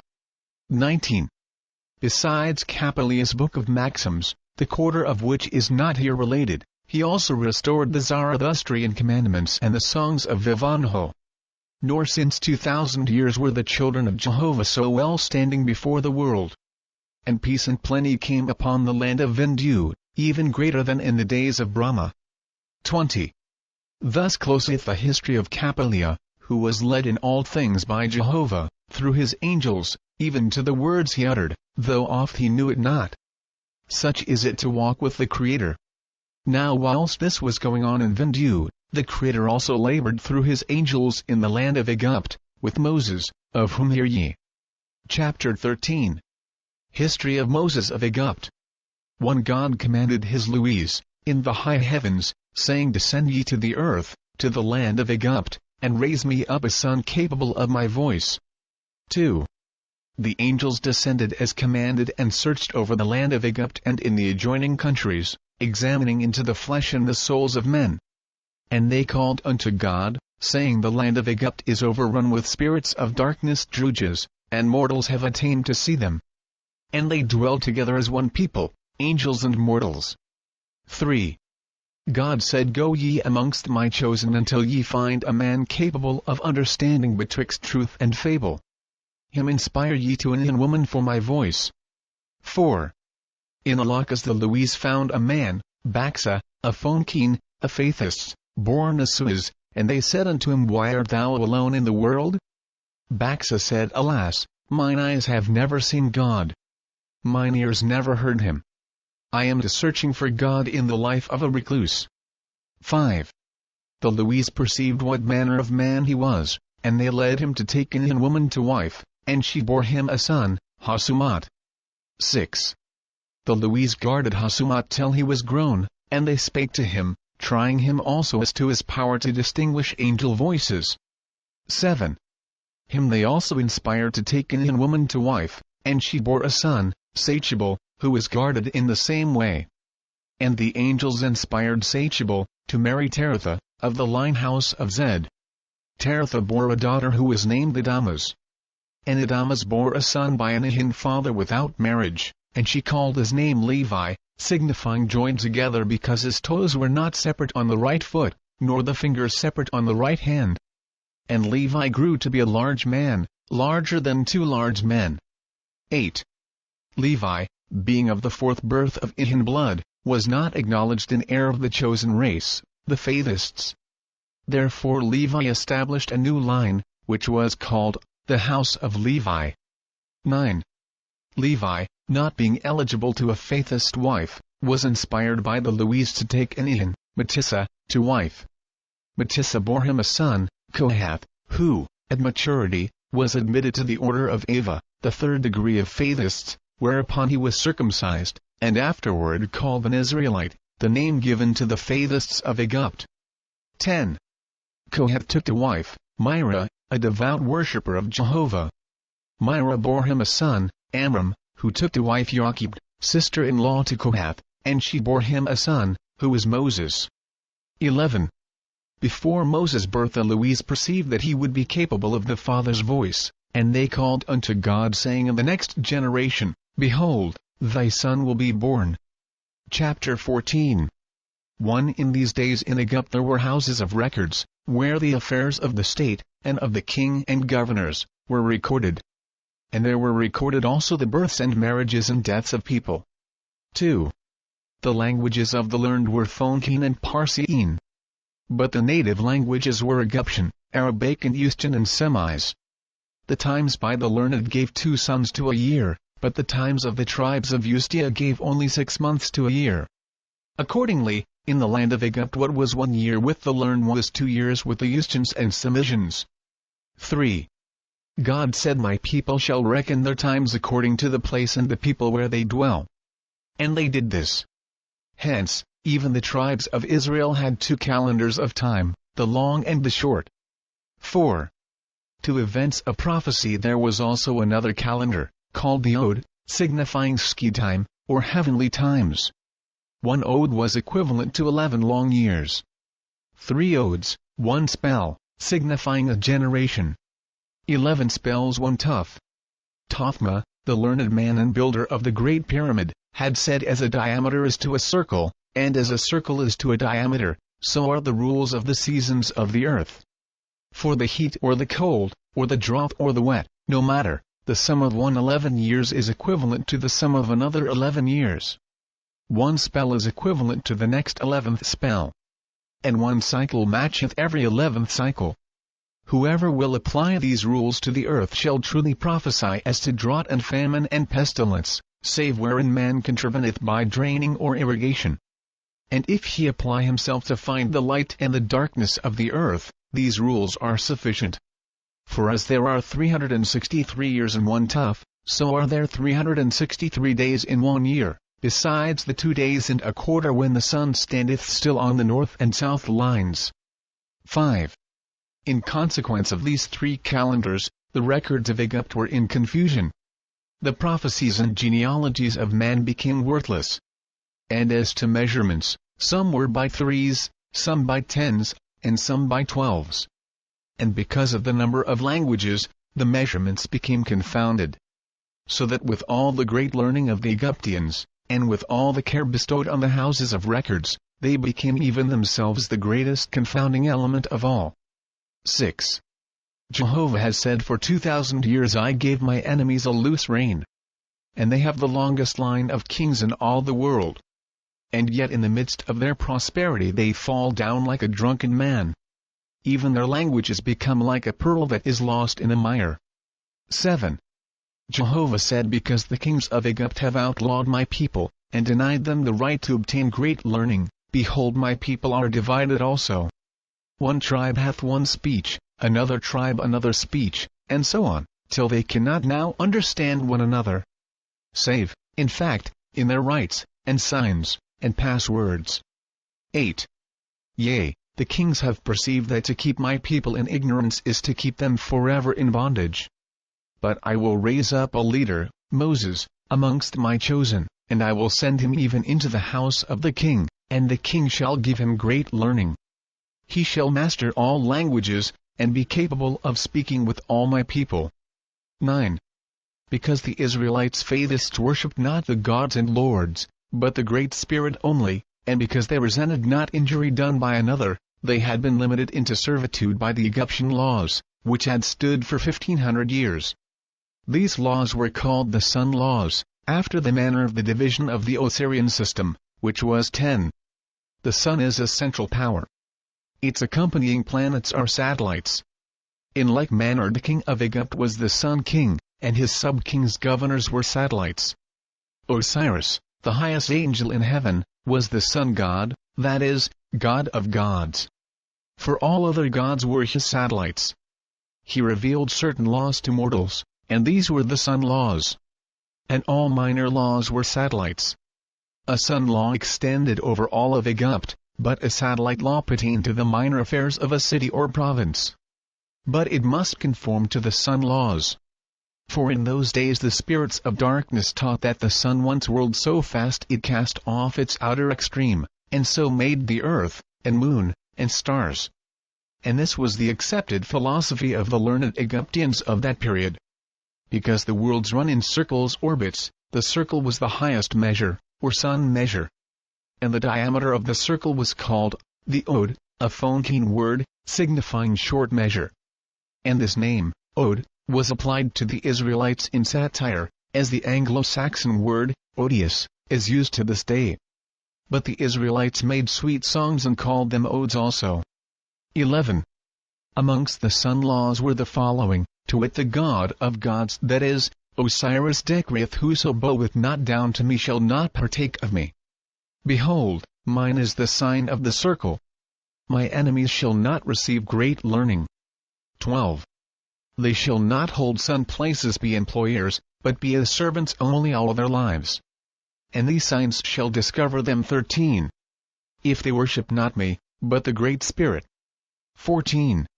If they deny that the Creator is in the image of a man. 15. If they circumcise, and will not serve as soldiers. 16. Then their possessions are forfeited already. Nor shall they possess houses in their own names. Nor send their children to the schools. For they shall be servants and the servants of servants forever. 17. Under the Egyptian laws it was accounted a sufficient crime of idolatry to worship the Great Spirit, Jehovah, that the Israelites were not even admitted to the courts to be tried for an offense, but fell under the jurisdiction of the master for whom they labored, and his judgments were unappealable. 18. Now at the time of the birth of Moses, there were in Egypt 13 millions of inhabitants. And of these, 4 millions were Faithists, Israelites, more or less.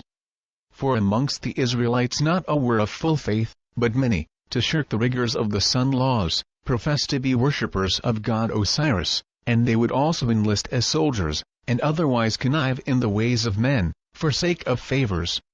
19.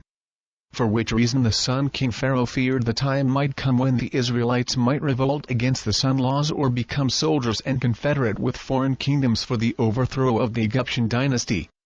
20. For more than 300 years the god Baal and the goddess Ashtoreth had driven the foreign kingdoms to war.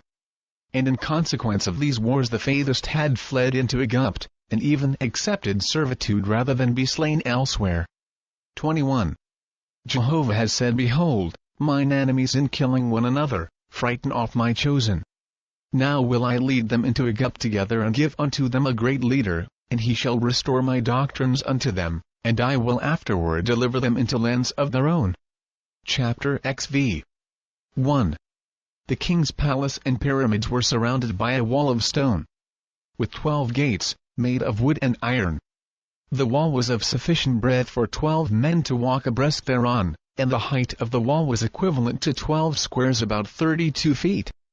On the summit of the wall were 12 houses for the accommodation of the soldiers who patrolled the walls. And in each and every gateway were houses for the keepers of the gates, so that no man, nor woman, nor child, could come into the palace or palace grounds without permission. 2. And it came to pass that when Leotenes, the king's daughter, walked near the river, accompanied by her maids, she beheld a child in a basket amongst the bulrushes. Leotenes commanded her maids to fetch it to her. And when she looked upon it, and beheld it was an Israelitish child, she said, The gods have sent him to me, and he shall be my child. 3. And they bore the child into the palace, and Leotenes said to the king, Behold, a wonder of wonders! I have found an Israelitish child in a basket in the rushes, and only gods know how it came, or how it scaled the walls. The king said, Keep thou the child, and it shall be both a brother and a son to thee. Nevertheless, my guards shall find the way my grounds are entered, or blood will be upon them. 4.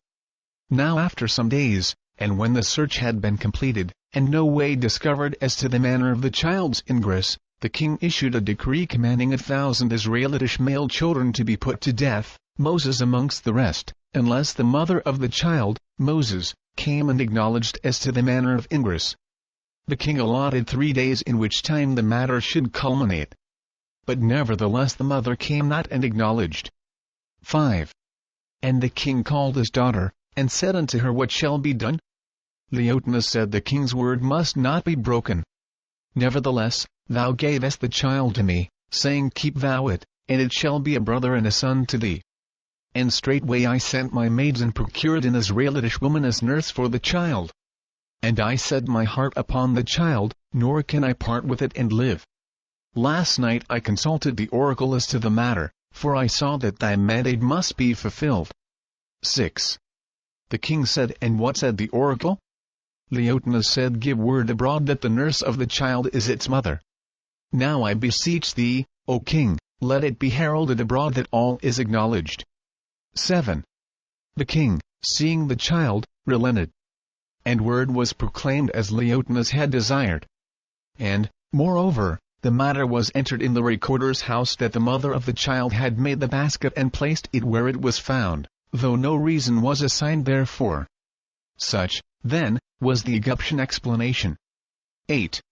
Now the truth of the matter was, the angels of Jehovah came to Joachim and said, Thy son's name shall be Moses, signifying, a leader forth, for he shall deliver the Israelites out of bondage. But he shall be taken from thee, and thou canst not find him.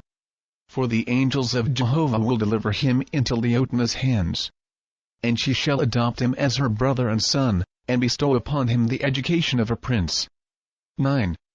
Joachim feared, for in those days male children of Israelitish parentage were outlawed, nor could any man be punished for slaying them. And Joachim prayed Jehovah, saying, Thy will be done, O Jehovah, for I know thy hand is upon my son. But I beseech thee, O Father, that I may come to the princess and be her nurse for the child. The angel of Jehovah said, Swear thou before Jehovah thou wilt not betray to the child that thou art his mother. 10. Joachim said, Though I be commanded by the king, yet will I not own that I am the mother, and it be thy will, O Jehovah. 11. And Jehovah's angels fashioned a basket, and carried the child and placed it where it was found by Leotinas and her maids. And Leotinas, seeing it was a Hebrew child, commanded one of her maids to go and bring an Israelitish woman to nurse it.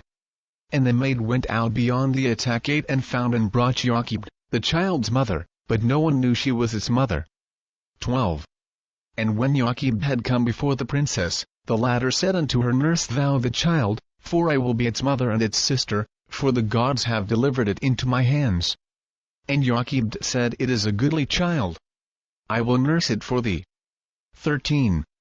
Moses grew and became a large man, being a pure huan, copper-colored and of great strength. And Pharaoh, having no son, bestowed his heart on Moses, and raised him as a prince, having provided him men of great learning to teach him. Moses was master of many languages, and withal made acquainted with kings and queens and governors, far and near. And he espoused the cause of the king, whose dominions held 7 kingdoms beyond Egypt's tributary kingdoms, which paid taxes to Pharaoh. 14. So Pharaoh made Moses ambassador to the foreign kingdoms, in which capacity he served 12 years. But because of the prejudice against him, for being of Israelitish blood, the court of Pharaoh importuned the king for his removal, and Moses was so removed from office under the king. 15. The king said to Moses, My son, this is a double infliction on me in my old days. In the first place, it is as a sword thrust, to cut off my love to thee, lest thou some day become king. And in the second place, it is hard for a Pharaoh to be dictated to by his own court. 16. Moses replied, Fear not, O king, that my love and thine can be severed. Oft it happeneth that men are tried in a way they know not the wisdom of, but which, afterward, we realize to be the best thing that could have taken place. 17. As for myself, I think this rebuke is put upon me by Jehovah because I labored not for mine own people. 18. The king said, How so? Moses replied, For many days a great heaviness hath come upon me. It is as if the wind of heaven bore down on my heart, saying, Moses, Moses, lift up thy voice for thy people. For behold, the king, thy father, will favor thee. 19. Pharaoh said, What wouldst thou? My son? And if it be possible to be done, it shall be done. 20. Moses answered, Until I have gone amongst them and ascertained their grievances, I know not how to answer thee. The king said, Go, and keep thy counsel to thyself until thou art returned. 21. So Moses departed and travelled over the land of Egypt, and was 4 months absent, and returned unto Pharaoh. And to him Moses related all the grievances of the Israelites, explaining the tasks put upon them, their denial before the courts, their forbiddance to education, and withal extolled them highly for being a peaceful and virtuous people. 22. The king said, It is a pity. It is a great pity. But what can I do, O Moses? Thou beholdest how even thyself is chastised by the king's court. If I demand the repeal of the laws, the court will heap coals of fire on thy head and on mine. 23. Moses said, Neither know I, O king, what to do. And Moses was in great trouble of soul. And after he waited a while for his thoughts to come to him, he said, O king, this night thou and Leotinas shall reason with me, for I feel it incumbent because of the pressure on my soul. 24. When the three were alone that night, lo and behold, it was the beginning of the dawn of light. And Moses' ears were opened, and he heard the voice of Jehovah through his angels saying. 25. Behold, O king, and thou, Leotinas, and thou, Moses, now is the beginning of my power on the face of the earth. Moses, my son, thou shalt take thy people out of the land of Egypt. And I will bestow upon them the lands of the ancients, even whither I will lead thee. Change not thy laws, O king. Let Egypt have her way. And let the Israelites have their way also. 26. The king said to deliver 4 millions of people. Oh, what a labor! 27. On the next day Moses walked out, going into the woods to be alone, for heavy trouble was upon him. And an angel of Jehovah appeared in a flame of fire in the bush, calling Moses, Moses, my son. And Moses saw that the bush was not burned, and he said, Here am I, and I heard thy voice. 28. The voice said, I am the God of Abraham, and of Isaac and Jacob. Moses said, What wouldst thou? 29. The voice said, Go thou once more amongst thy people and say, Thou, I, Moses, am come to deliver you out of the land of Egypt, and into an inheritance which shall be your own. 30. Moses said, My people will ask of me, By whose authority speakest thou? What then shall I answer them? The voice said, Say thou to them, The I Am sent me. And if they question further, saying, Thou hast a deceiving spirit, like the Egyptians, then shalt thou say to them, How can ye distinguish one spirit from another? And they will say, Whoso laboureth for himself will deceive us. And thou shalt say to them, Whosoever hath faith in Jehovah, let him give up all, even as I do. And let them follow me. For if a multitude go forth in faith in the Father, then will the Father provide unto them. For this is the meaning of faith, from which ye were named Israelites. 31. So Moses and his brother, Aaron, travelled about in the land of Egypt, calling together rabbin families, explaining to them, and urging the people to get ready and depart out of Egypt. For 3 years they thus labored, and it became known far and near that the project was on foot. 32. And the oracles of the Egyptians prophesied that when the Israelites were once out of the country they would unite with the kingdoms whereto Moses had been ambassador, and then return and overpower the Egyptians. 33. And in order to stigmatize Moses they said he fled away from Pharaoh's palace because he had seen 2 men, an Egyptian and an Israelite, fighting, and that Moses slew the Egyptian and buried him in the sand.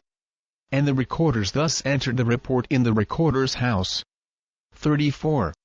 Moses was of tender heart, and he inquired of the Great Spirit, saying, Will ever a voice of justice speak in my behalf?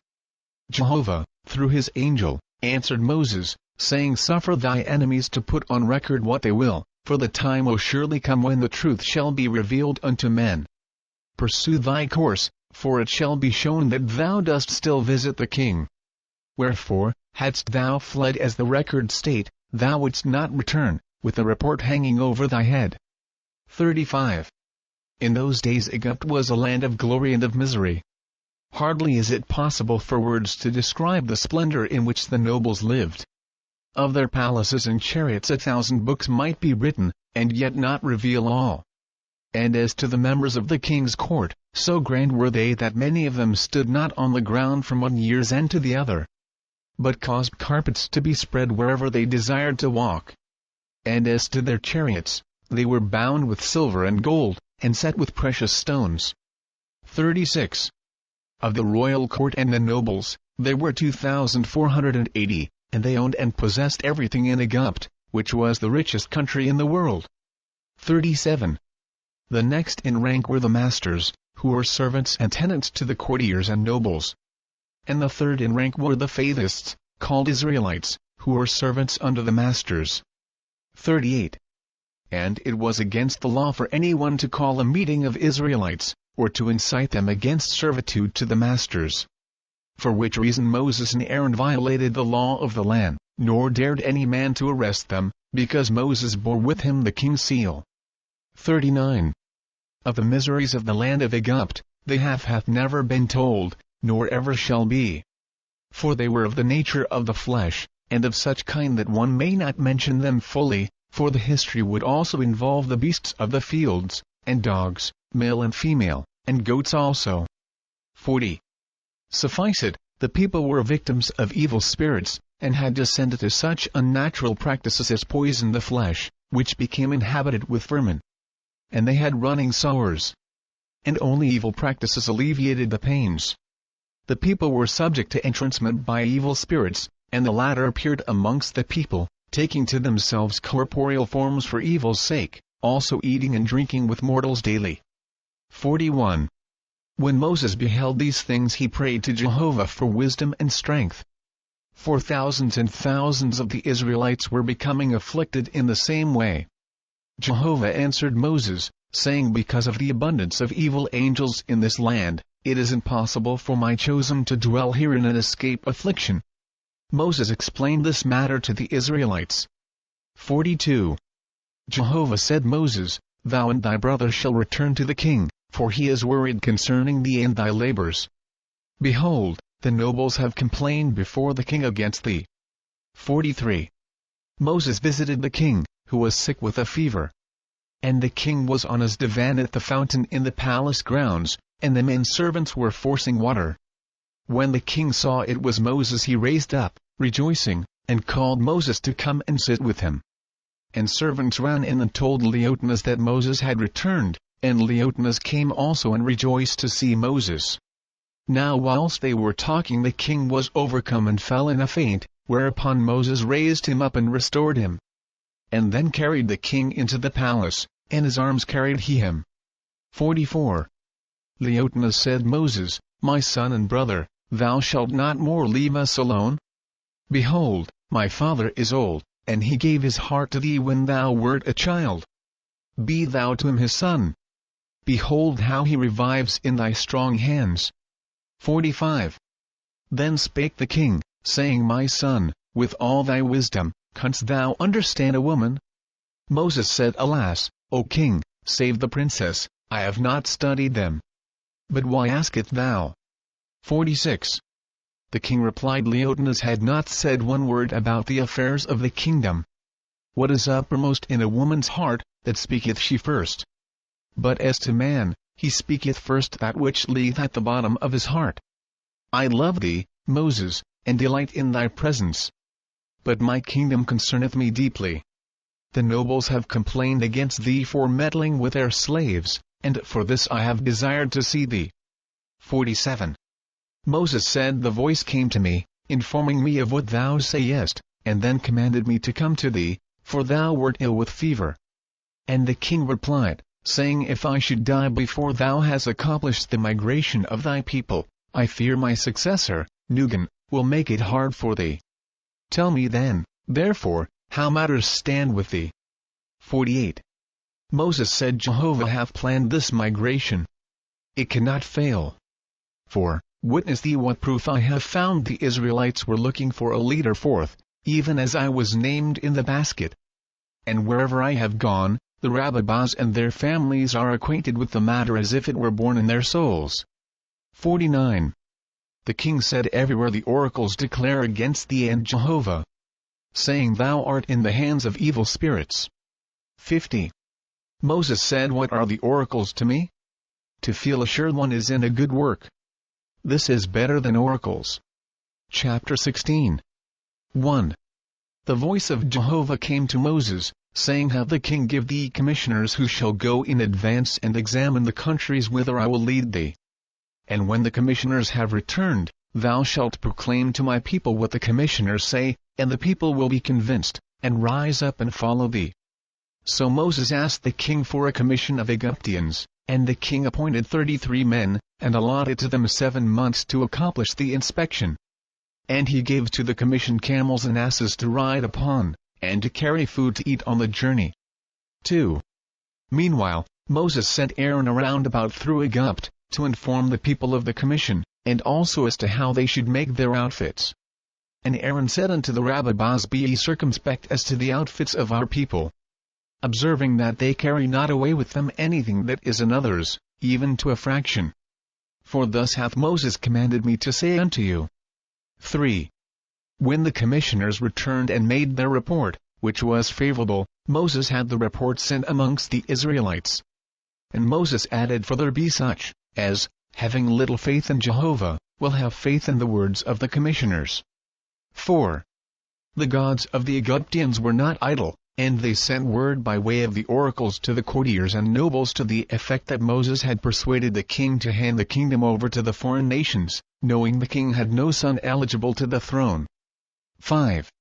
The courtiers and nobles, therefore, importuned the king to choose one of 2 things: either to banish Moses out of the country, and put aside all arrangements for the migration of the Israelites, or, on the other hand, to abdicate the throne in favor of Nun. In the meantime, a whole year's drought came upon Egypt, and the rivers overflowed not, so that a famine was sure to fall upon many parts of the country. 6. The king answered the demand of the courtiers and nobles with these words: "I am Pharaoh, king of Egypt. Look ye to the threatened famine. Provide the stores for my people. I declare to you all, a new thing is come unto the world, which is migration from bondage. Nor is it in the power of nobles or courtiers or kings to stay this invention." 7. When the courtiers received this answer, they said to one another, "These are Moses' words, fashioned for the king's mouth. Certainly he hath lost the fear of the Lord, and hearkeneth to the great spirit of the Israelites." 8. Jehovah, through his angels, spake to Moses, saying, "Now is thy time. Go to the heads whom thou hast chosen, and appoint a time unto them of one place, and a time unto others of another place, and so on unto all the heads. And thou shalt make the armies going forth so numerous that the Egyptians will be overwhelmed." 9. These, then, are heads, the chief rabbis appointed by Moses, and the places in Egypt whence they were to depart from: 10. Rasach, son of Abeth, of the place Hagar. Ashemel, son of Estah, of the place Rana. Gamba, son of Hanar, of the place Nusomat.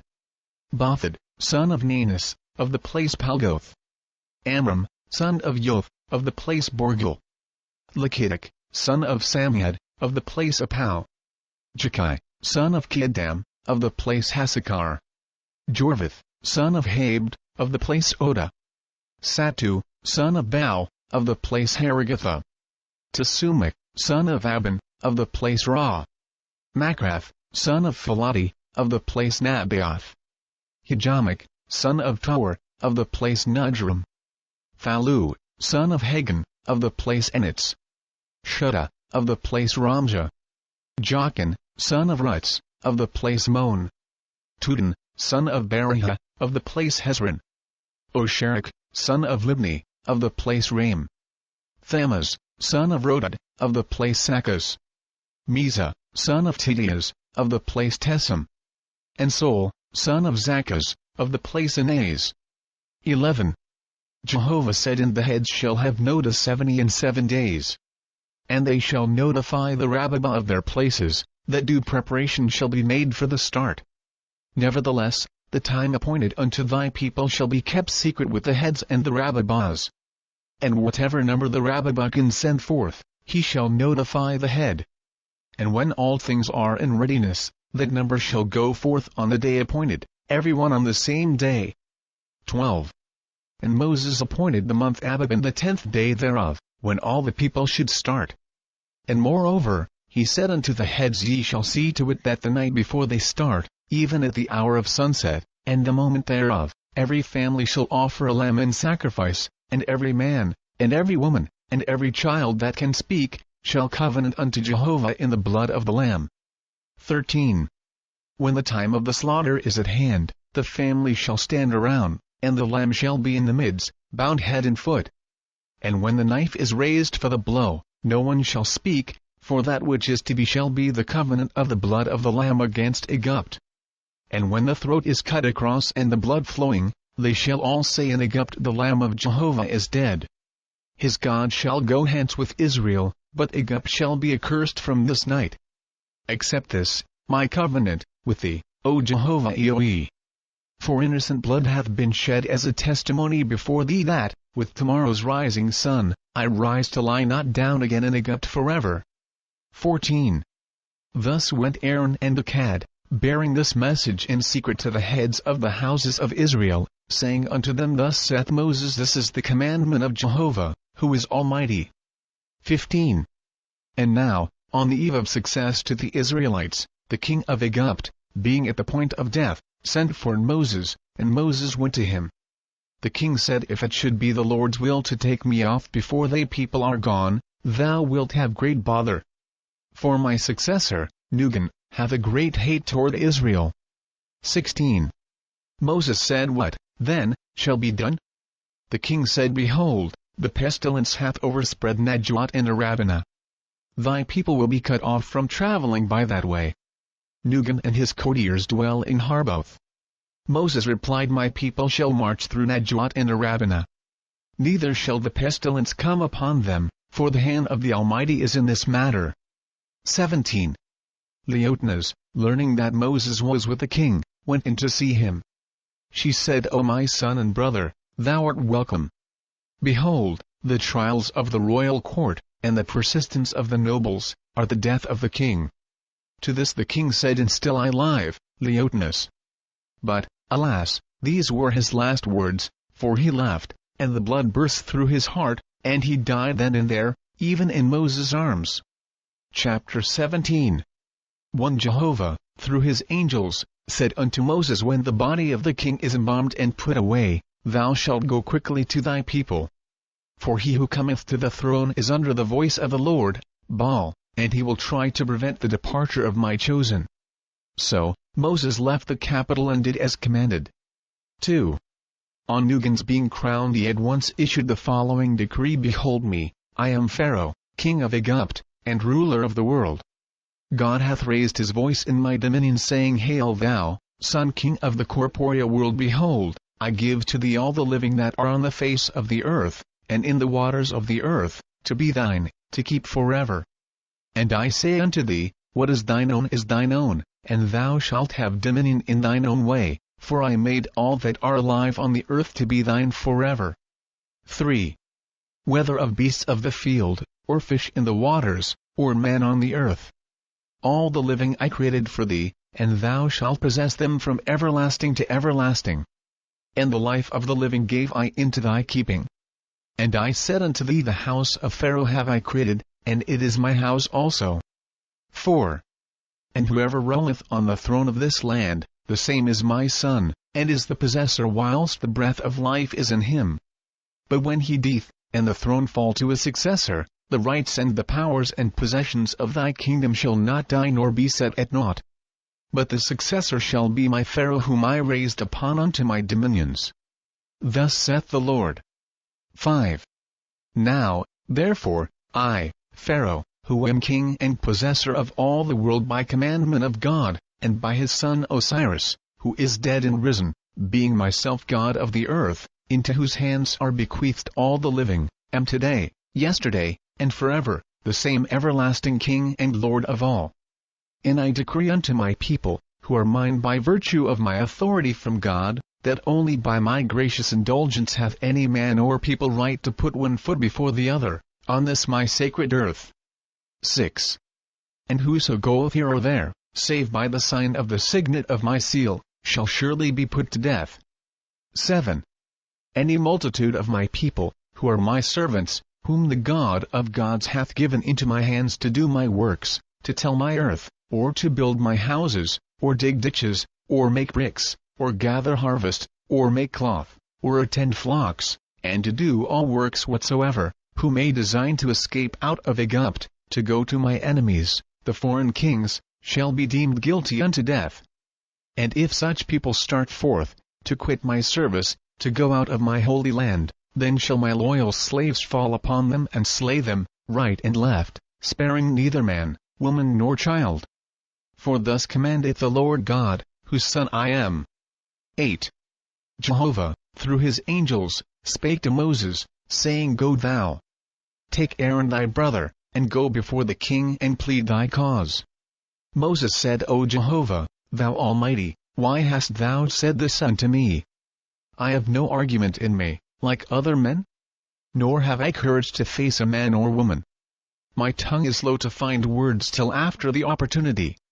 From my youth up I have known this man, Nugan, who is king, and if he but stamp his foot at me I am helpless before him.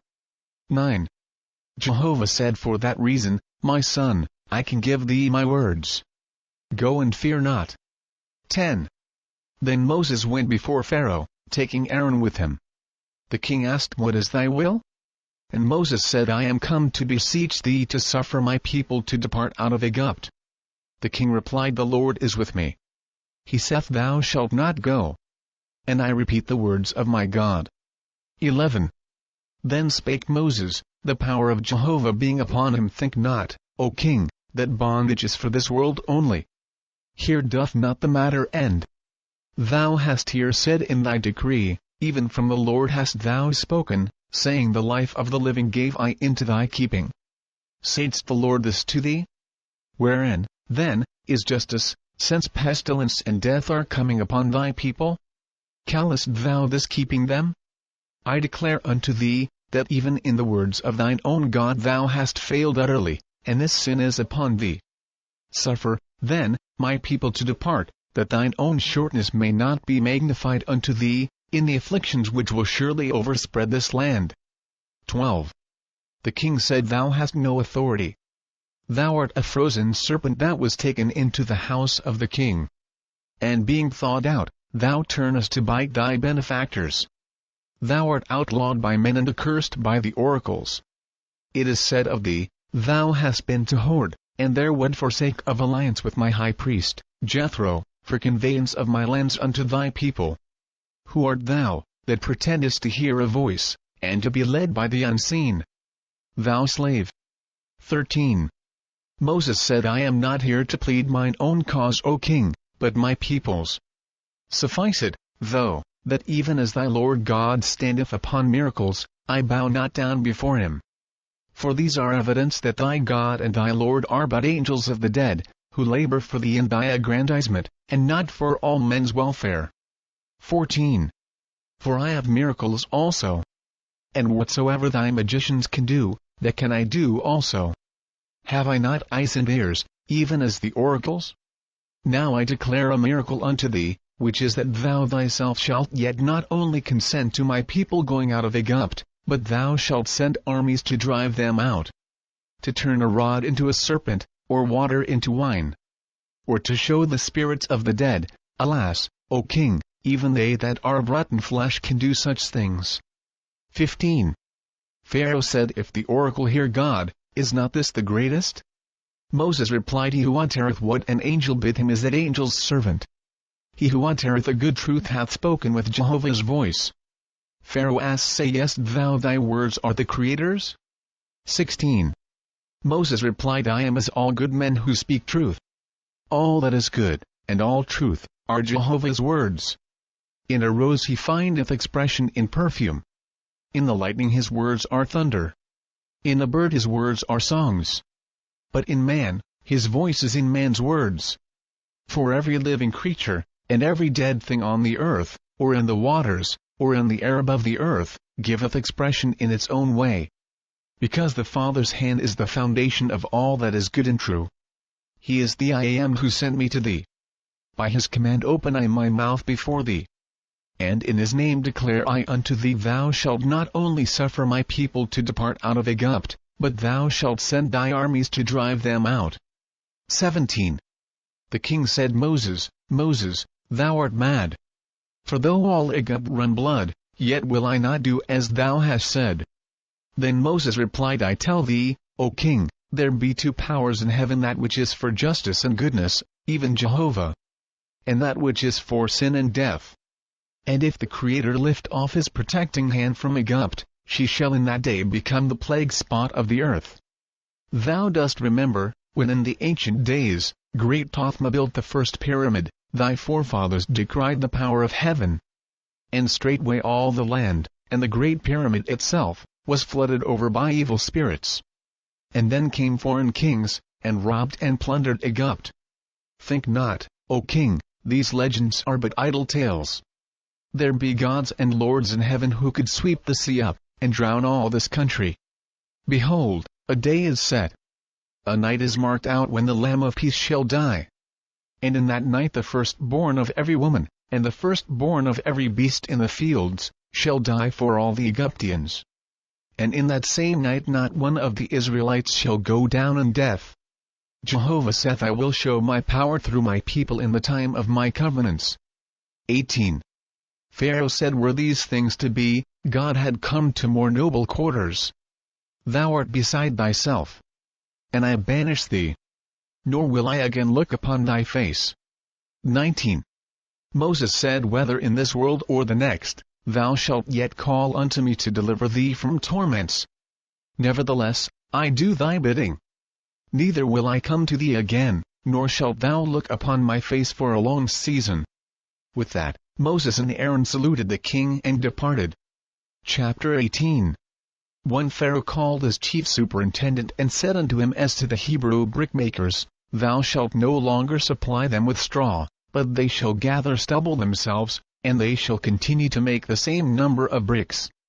And as to the tillers of the soil, thou shalt no longer suffer them to have cattle to draw the plows, but they shall draw the plows themselves, and they shall likewise break the same quantity of ground. And in this way the king put extra hardships upon the Israelites because he was angered at what Moses said. 2. Moses perceiving this, cried out unto Jehovah, saying, O why didst thou send me before Pharaoh? Behold, matters are worse than before. O that I had guarded my tongue and been of persuasive speech. 3. Jehovah said to Moses, Rebuke not thyself, for thou hast done my commands. And it shall come to pass now, what otherwise would not. For such Israelites as hesitated about going out of Egypt, will now decide for themselves as to what they will do. And the hardships that Pharaoh hath newly added, shall be a blessing to thy people. 4. And it came to pass that the Israelites went away from their taskmasters, and the Rabbah sent them to the heads. And the people of Israel were stirred up from one end of Egypt to the other. And as for the Egyptians, save the courtiers and nobles, they were likewise stirred up, but without any purpose or order. So that all the great land of Egypt had no tillers nor builders. And cleanliness departed away from them. And the country stank as a dead carcass, so that insects and vermin filled all the air of heaven. 5. But of the Faithists, the flesh was good, and vermin came not upon them. Nor were they stricken with fevers, or lepers, or scabs, like the Egyptians. 6. Pharaoh ordered his army of 200,000 men to take the field, but lo and behold, they were scattered and afflicted so that they were only as vagrants, without head or discipline. 7. Jehovah spoke to Moses, saying, Now will I show her philosophers a miracle in the air above the earth. Have they not said, All things come up out of the earth? For they have tried every way to put me aside, and to explain my creation away as an idle tale. They shall look and see the sun, and declare of a truth there is no cloud. But whilst they look up, they shall see a cloud high up in the heavens, and it shall be broad as the land of Egypt, a very black cloud. And it shall descend to the earth, and it shall prove to be locusts, come without any seed. And they shall be so numerous that in 3 days they will eat up every green leaf of every tree and herb in all the land. Neither shall they be like any other locusts that have been on the earth or ever shall be. for man shall comprehend that they are not of the seed of the earth. 8. Moses sent with a herald this prophecy to the king, and he added thereto, Why hast thou put more hardships on my people? Seest thou not that the evil thou hadst hoped to accomplish hath cured itself even before it came to pass? For the Israelites now work not at all, and their taskmasters are left in the lurch. Again I call upon thee to let my people go. 9. The king replied not to this, but silently put his officers to work, drilling and equipping his armies and collecting them together. The which, when Moses beheld it, he understood to be the sign, as the Great Spirit had previously said, when the cloud would appear. And it came to pass on a very clear day, at noon, a cloud formed high up in the firmament, and it grew blacker and blacker, until it descended upon the earth. And it was locusts, and was even as a snowstorm that covereth the land of the earth, in places to the depth of the shoes and ankles. And they fell to, eating every green leaf, and herb, and grass, so that in 2 days there was not a leaf to be found far or near. And on the 3rd day, the locusts being still unappeased as to hunger, fell upon the Egyptians, old and young, feeding upon their clothes, and even upon the flesh of the Egyptians. 10. And on the 4th day Jehovah caused a great wind to come, and it blew the locusts off into the sea. And again Moses sent heralds to the king, saying, Consider now my words and be wise. I have told thee that the hand of the Creator is upon this land. In thy heart thou sayest, Moses is a fool. Only a windstorm fetched the locusts from a far-off country. 11. But I say unto thee, O king, this is not so. And thou shalt still further behold Jehovah's power. For as the locusts came down out of the firmament, and thou hast a philosophy for the occurrence, behold, now another miracle shall come in another way, for there shall suddenly come up out of the water frogs and reptiles, and they shall likewise be so numerous on the land that man shall not find where to put his foot, that it shall not come upon them.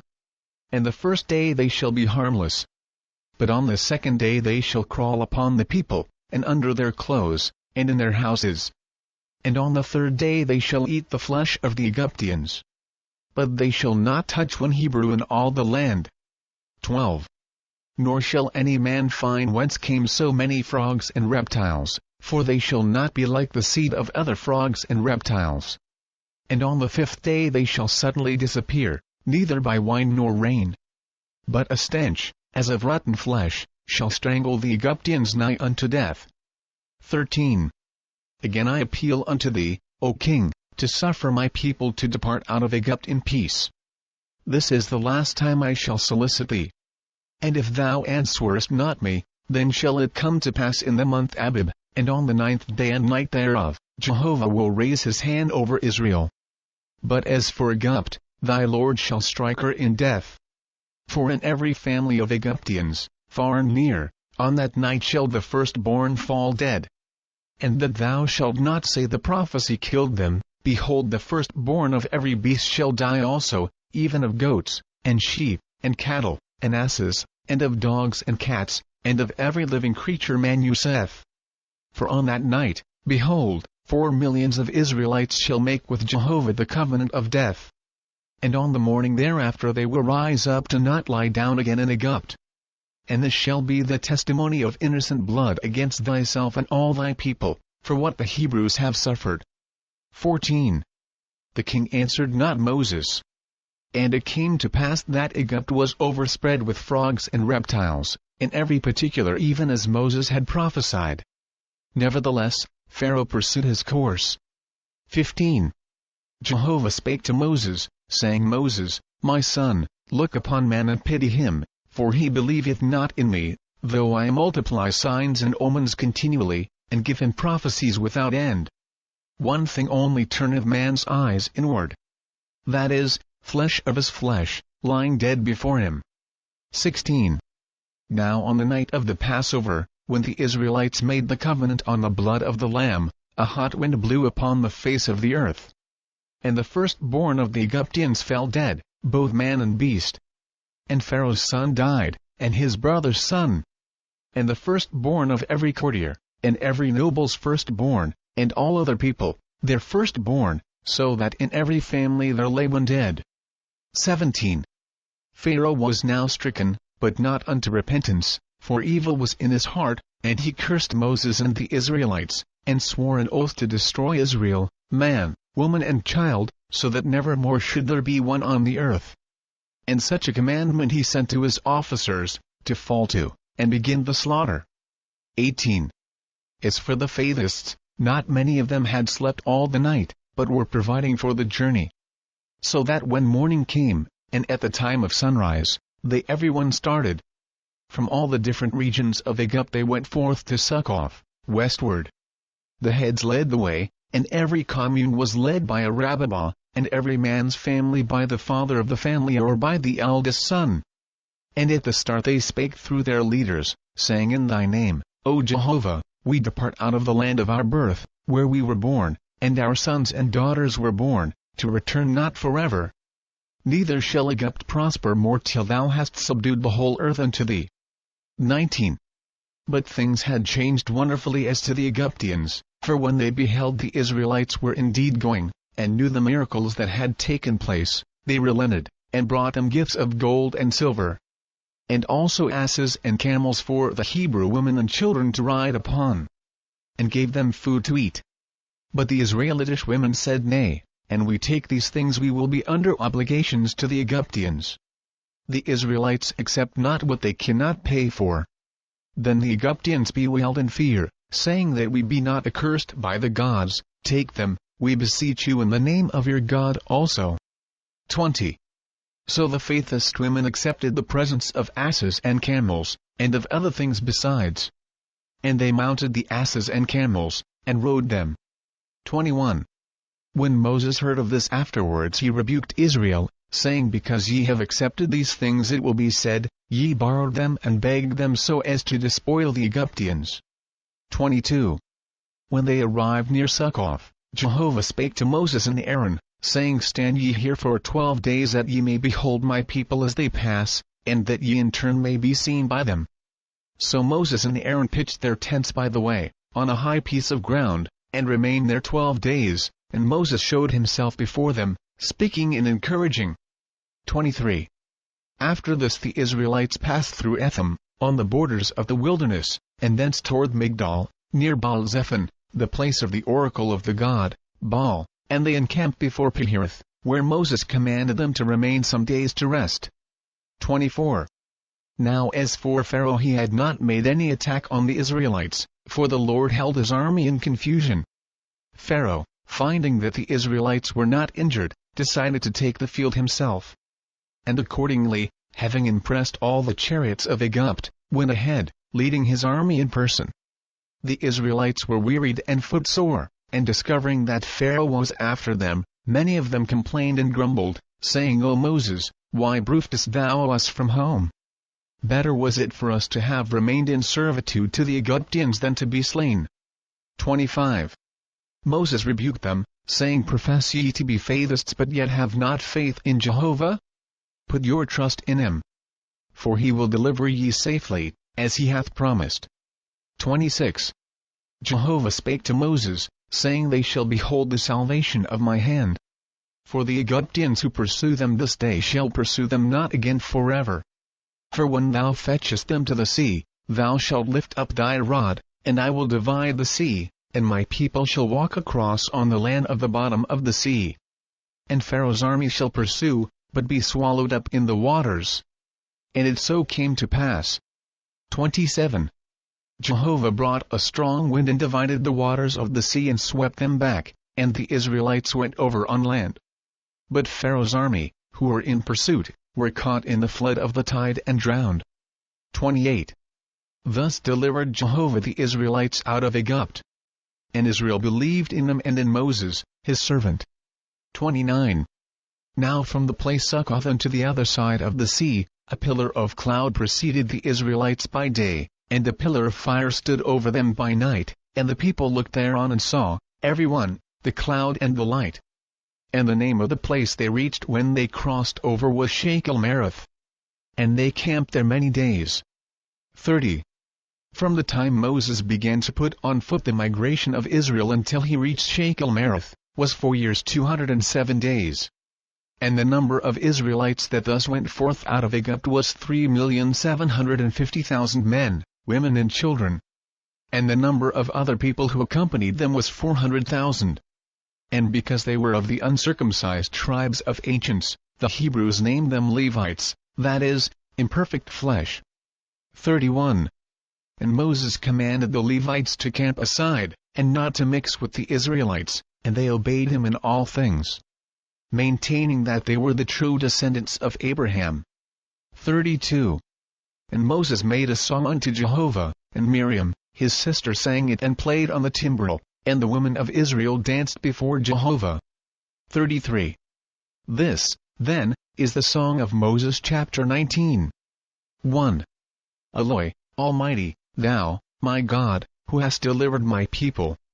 I will sing unto thee a song, and the children of Israel unto thee, O Eloi. 2.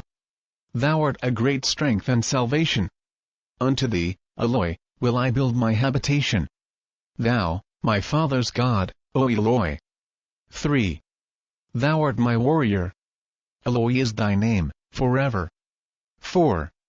Thou hast encompassed Pharaoh and his hosts. They are swallowed up in the sea, his chosen captains and his warriors in the Red Sea. 5. The depths covered them up. They sank to the bottom as a stone, O Eloi. 6. Almighty Eloi, glorious in power in thy right hand that passed over innocent blood. 7. Thou, my God, Eloi, wise in majesty, in thy right hand that dashed in pieces thy enemy. 8. Excellency, O thou Eloi, in graciousness that came upon them that rose up in thy way. Thou sentest thy breath upon them. As stubble they were cut down by thy righteous sword. 9. By the breath of thy nostrils, thou heapedst up the waters of the sea. And the floods stood upright by thy voice, to entrap them in the heart of the sea. 10. Thine enemy said, I will pursue. I will overtake them. The spoil shall be mine. I will draw the sword. My hand shall destroy them. 11. Thou didst blow with thy wind. The sea covered them. They sank as lead in the mighty waters. 12. Who is like unto thee, Eloi, amongst the gods? Who is like thee, glorious in holiness, fearful in praise and wonders, O Eloi? Thou stretchedst out thy right hand, and they went down into the earth. 13. Merciful Almighty, Eloi, my God, and God of my fathers, who hast led forth Israel and delivered her into the land of her fathers, O Eloi, who hast guided them to a holy habitation and peaceful one. 14. All people shall hear and be afraid. Sober thought shall take hold on the inhabitants of Palestina. And the nobles of Edom shall be amazed. The warrior of Moab. Trembling shall take hold on them, and the wild men of Canaan shall melt away. 15. Thou, O Eloi, shalt strike them with fear. In the magnitude of the strength of thine arm will they be amazed and helpless as stone. For this land is thy purchase, O Eloi. In the Passover of the blood of the Lamb purchased thou it. And Israel shall pass over it in fear. 16. And thou shalt bring them to the mountain of their inheritance, to thy place, our God, Eloi, to dwell in thy sanctuary, which thou hast established for thy reign, forever and forever. Chapter XX. 1. Moses called together the heads and the rabbis, privily, and spake before them, saying 2. What have I taken upon me, O Jehovah? Behold, thy sons and daughters have followed me out of Egypt. How shall I bind them unto thee and not unto me, O my Father in heaven? 3. Jehovah said unto me, Moses, Moses, what I say unto thee, say thou unto the rabbis and unto the heads. Saying unto them, not Moses, nor the heads, nor the rabbis, brought ye out of Egypt. Ye were brought out by the Creator, Jehovah, who is God of all, Captain of all, Head of all, Rabbi of all. 4. For herein have I drawn the line betwixt my people and my enemies, the idolaters of men. Because of signs and miracles, the idolaters make a man god of their magician and worship him. but who is like unto thee, Moses, my son? In miracles who can match thee in the magnitude of thy proceeding? 5. Who led forth my millions, and delivered them out of a great power without loss of a man, woman or child? 6. But I declare unto thee, thou shalt do a greater miracle than any of these. For thou shalt preserve thyself from becoming an idol before men. For thou shalt proclaim me unto thy people in all things, teaching them that thou art but a man. And thy heads and thy rabbis shall likewise teach them after the same manner. For I will put away all idolatry from the face of the earth. 7. Neither will I have kings nor queens. I am sufficient unto all men. 8. As Abraham apportioned my people into families, with rabbis and with chief rabbis, so shalt thou re-establish them. 9. And my commandments, which I gave unto Abraham, will I give unto thee. And my crescent will I re-establish with my rabbis. And my crescent shall be the fullness of my law unto the rabbis and chief rabbis. 10. Moses said, I cried unto Jehovah, saying, how shall it be with the square and at high noon? And the angel of Jehovah, speaking in the Father's name, said to the northeast God, to the southwest Lord, to the northwest Baal, to the southeast Ashtaroth. For Osiris is dead already. 11. To this end, then, prepare ye a place this night, that the Great Spirit may bless us. The rabbis and the heads said, it is well. 12. And when it was night, Moses and the rabbis and the heads went away aside, placing sentinels that they might be alone. And when they were thus prepared, the light of Jehovah came upon Moses, and the books of the ancients were opened before him. And he administered a Jehovah upon them.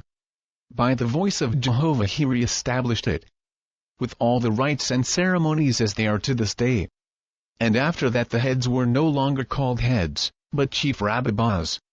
For Moses anointed them. By command of Jehovah he anointed them.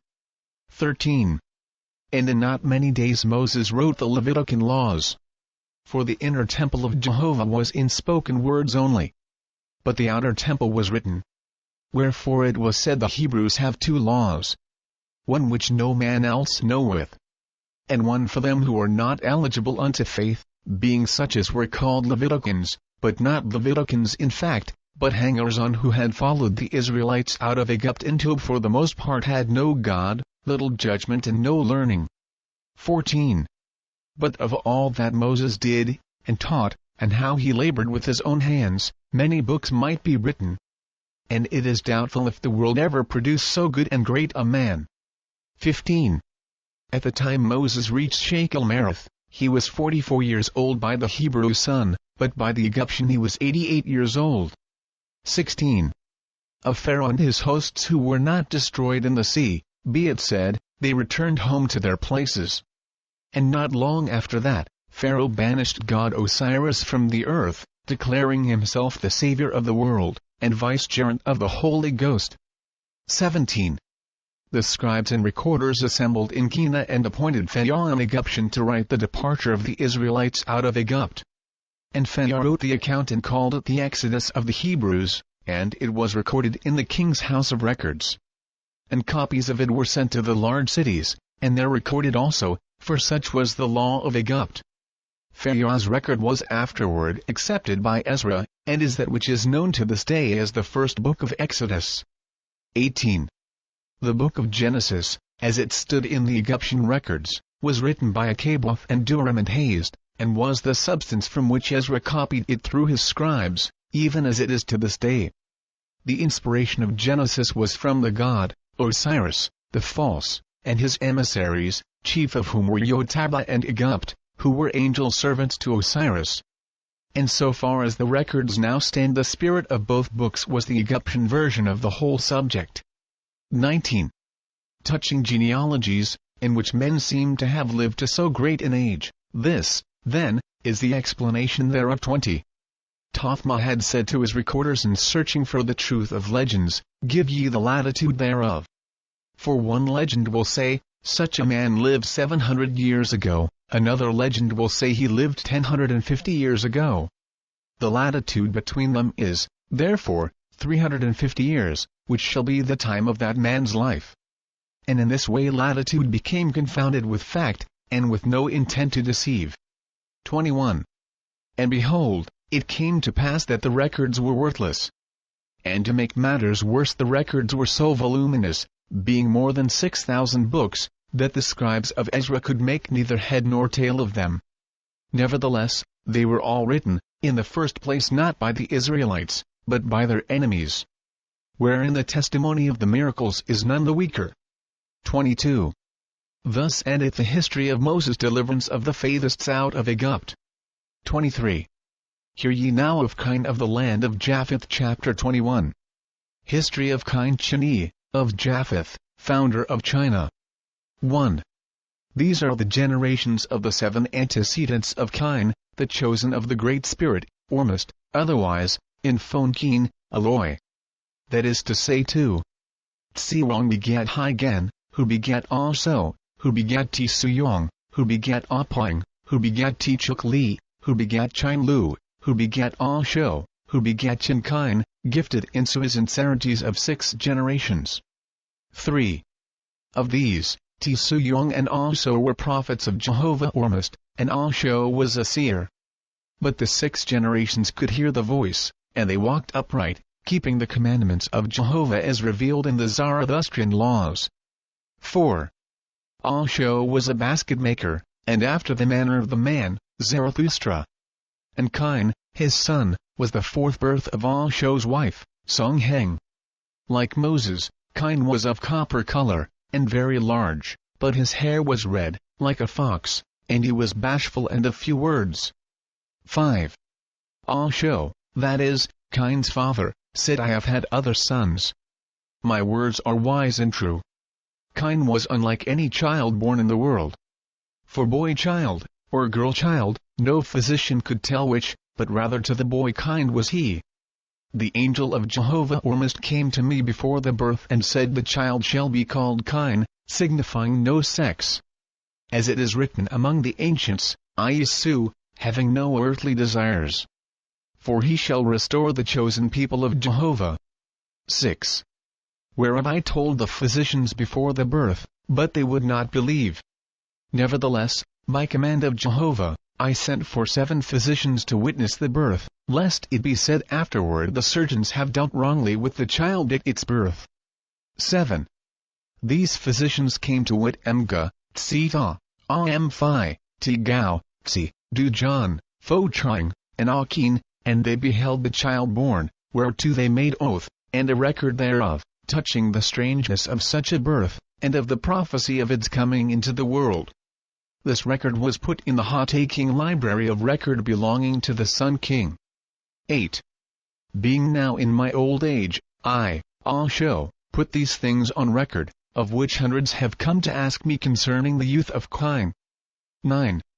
First, that he was the laziest of all children, and dull past belief. For his brothers and sisters mocked him, concerning my prophecy, as to becoming a great man. 10. Second, he ate less than a small bird thack, and grew so thin we were ashamed of him in his childhood. Verily was he nothing but skin and bone, with a large head. 11. Third, when he walked about, the stools and tables moved out of his way, and yet no hand touched them. 12. Fourth, the angels of Jehovah oft carried him about the hut, and would lift him up to pick fruit from the trees. 13. Fifth, he never laughed, but was serious and pleasant, like an old man that had abandoned the world. But he spoke so little no man knew whether he was wise or stupid. 14. When he was 3 years old his mother weaned him, or rather he weaned himself. And from that time forth he never ate but fruit and nuts and grains of rice. When he was 16 years old he began to grow suddenly large and strong, and of deep color. Whereat I procured a teacher for him. But lo, and behold, he could learn a whole book in a day. He learned by hearing once. Neither forgot he anything he learned. 15. In his 22nd year he began to talk, and the angels of heaven spake through him also. And great was his speech. 16. From sunrise in the morning until late at night his tongue ceased not to speak. and his mouth moved as if it were the mouthpiece of heaven. For when one angel had discoursed before the audience for a while, then came another, and so on. And when none came, then spake Chine himself. 17. And there came before him men of great learning, and philosophers, to try him as to his knowledge. But they all went away confounded, as if they were fools. Neither was it possible to ask him a question he could not answer correctly. Whether it was to read a tablet or to reveal the size and build of a temple he never saw, or the sickness of a man who was far away. For all things were to him as an open book. 18.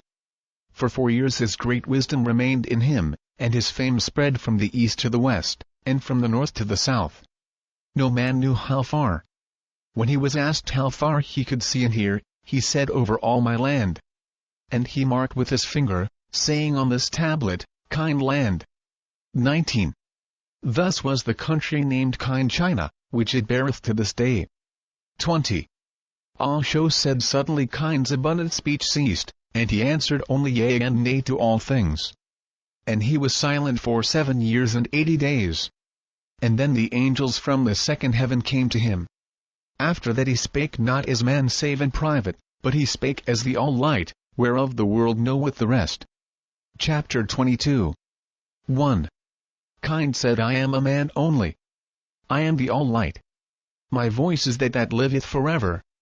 Worship not me. Worship not man. Worship All-Light.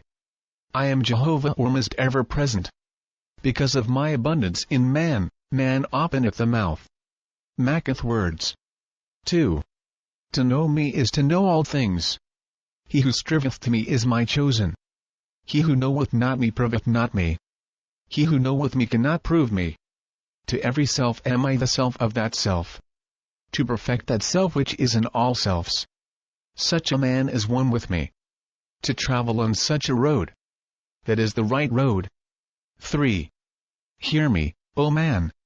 I come every 3,000 years. I newly light up the world. My voice cometh upon the souls of men. Thy all highest is me. Thy all lowest is sin. 2 things only set I before thee, O man. The self that is myself, and the self that is thyself. Which wilt thou serve? For hereon hangeth either thy resurrection or thy hell. 4. In the time of the first of ancients I asked the same questions. Whoso said, I will serve thee, Ormust, thou all self, he was my chosen. Whoso answered, I will serve the self of myself, was Satan's. The latter went on the wrong road. Their trail was blood and death. War, their glory. 5. They fell upon my chosen. Like tigers have they pursued them. I called out in the ancient days, why persecute ye my chosen and destroy them? And they answered, they will not war. They serve not our king. They serve the King of kings. They practice peace. They uphold not our God. 6. But I stretched forth my hand from the second heaven. I bowed down to my virgin daughter, the troubled earth, my law. And I took my chosen and put them in Brahma's hand. And they were shapely and fleet-footed, valiant in love and good works. And I sent great learning unto the sons of men, and wisdom and peace and great rejoicing. 7. And my law blossomed and was fragrant as new honey, and cleanly and full of virtue. Her daughters hid the thigh and ankle. Their full breasts were concealed, and their words were of modesty. 8. Her sons were early to rise, producing abundance, and with songs of rejoicing, and with dancing. For my beloved shaped the ways of man. Their progeny were as the sweet blossoms of an orchard, as the fragrance of red clover. I said unto them, fear not. Thy sons and thy daughters are a great glory to thee.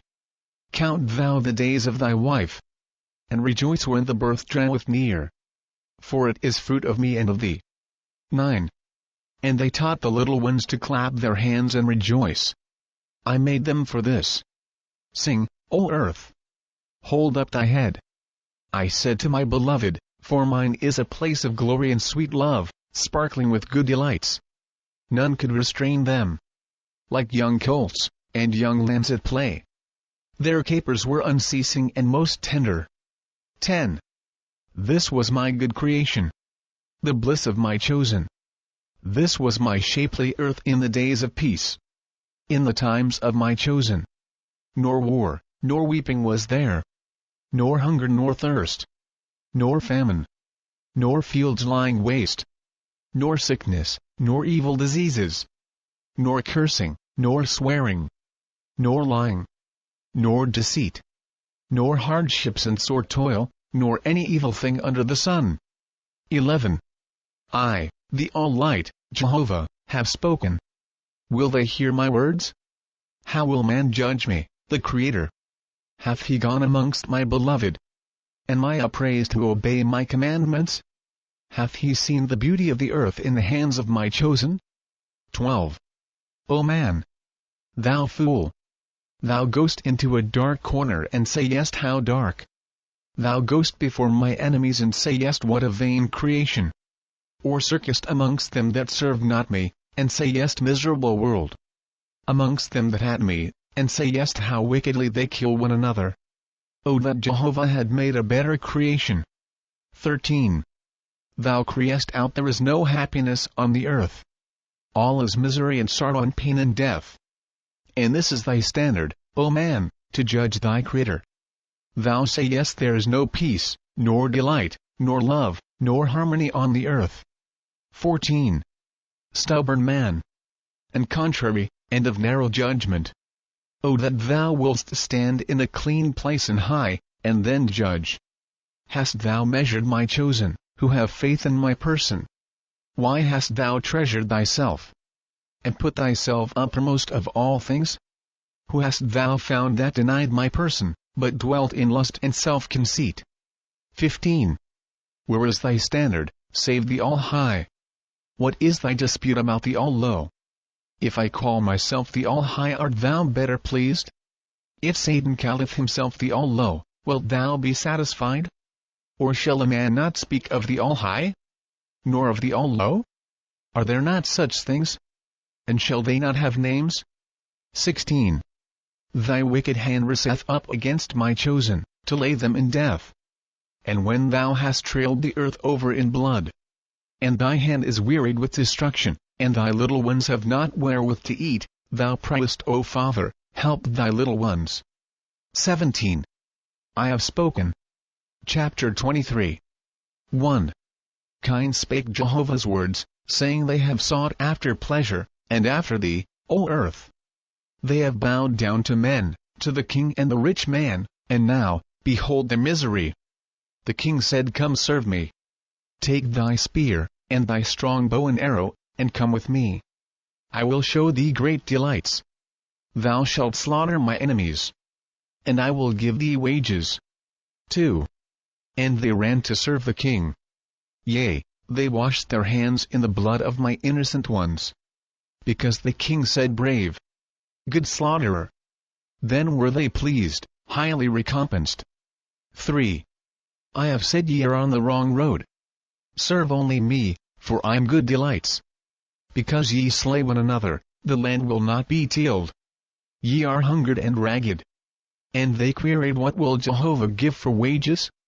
More than the king? 4. Herein is thy weakness, O man. Thou sayest, wait a little while, I will serve the man first, and afterward Jehovah. 5. What profit hast thou in thy brother's death? With all his treasures of gold and silver, what hast thou? 6. Behold, even they that choose me and my ways, thou wilt not suffer to live in peace. Because they say, my Creator is my king. Him will I serve. The king saith, go for them. Slaughter them. They put Jehovah higher than me. 7. And thou sayest, it is a good and wholesome thing to serve the king, and kill his enemies. To serve my country by killing men, this is great glory. 8. But the voice of my beloved rose up to me. My lambs fleeing before the wolves, and driven away from my goodly pastures. Behold me, I am come to them, to the lovers of peace and virtue and loving kindness. My hand is stretched over them in great power. My word is given unto them, and is not dead. 9. I will call them together. they shall again hold up their heads and rejoice because of my presence. 10. After Jehovah's voice came to Chine, he traveled far and near. And because of his wonderful wisdom, men of great learning and even kings sent for him. And wherever he went he preached after the same manner, for peace and love, and against war. 11. For 3 years Chine traveled, proclaiming the Creator above all else in heaven and earth. And then he rested 140 days, sleeping like a young child, saying not more than a child would say. 12. Then came a change upon Chine. He was as a new man in the world, and not as a god. And he rose up, saying, My Father, Creator of men, calleth me. I hear his voice. It is like a burning fire in my soul, moving me. Not with pain, but with great power. He said 13. Chine, my son. Chine, my son. My house is on fire. My little ones are burning. Go thou, Chine, to them. They are in fear and trembling. They know not what way to turn. The kings of the earth have outlawed them. They are hunted down, and are famished.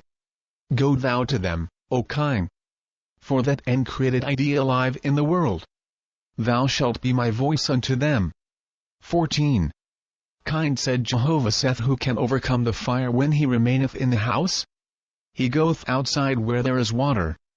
Call thou my people out of the house of my enemies. Give them a wellspring of clean water. They are parched up in the thirst. Say to them, Jehovah liveth.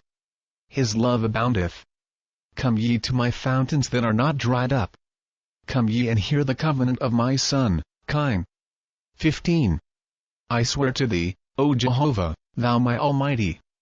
I will have no other God but thee, thou Creator. All light, most glorious. Thou art my King. Holy, holy, ever-present, O my Captain, my all-highest Captain. I salute thee in the rising sun. In the high noon, most mighty. And in the sweet setting sun. 16. I know nothing but thee. To thee I swear this my most solemn oath, O Jehovah. Call thou up thy angels, holy and most wise. Thy recording angels. They shall hear my covenant unto thee, my Creator. They shall write it in the books of heaven, O my Master. And whilst the sun standeth, and the moon, the earth, and the stars, my oath unto thee shall stand up against me. 17. Thou only shalt be my King. Thou only shalt be my God and heavenly ruler. All other kings I forswear, and all other gods and captains and great rulers, none of them will I bow down to or worship, forever. I, Chine, have spoken. 18. I swear unto thee, thou great Spirit, thou art my bond to the end of the world. I will not war nor abet war. To peace forever am I sworn. And though they impress me and torture me, or slay me outright, they shall not force me.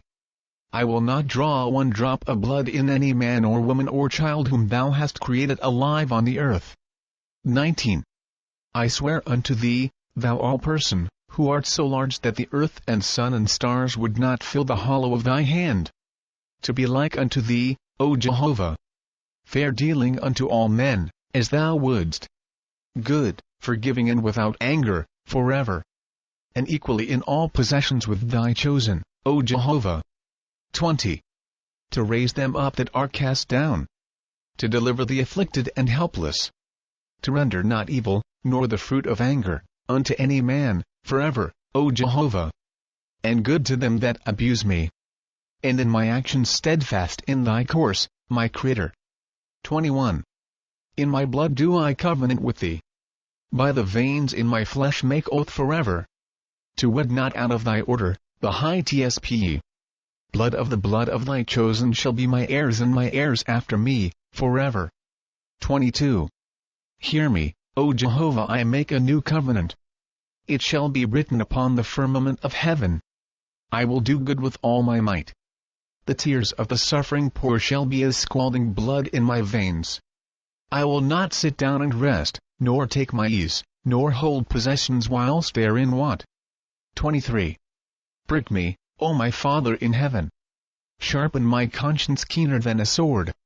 Drive me to labor for the poor and afflicted, give me no rest, but whilst I am doing good unto them. 24.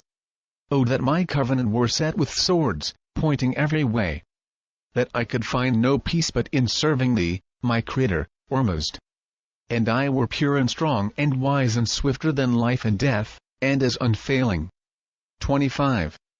And that my oath reached unto thy chosen, and they heard me.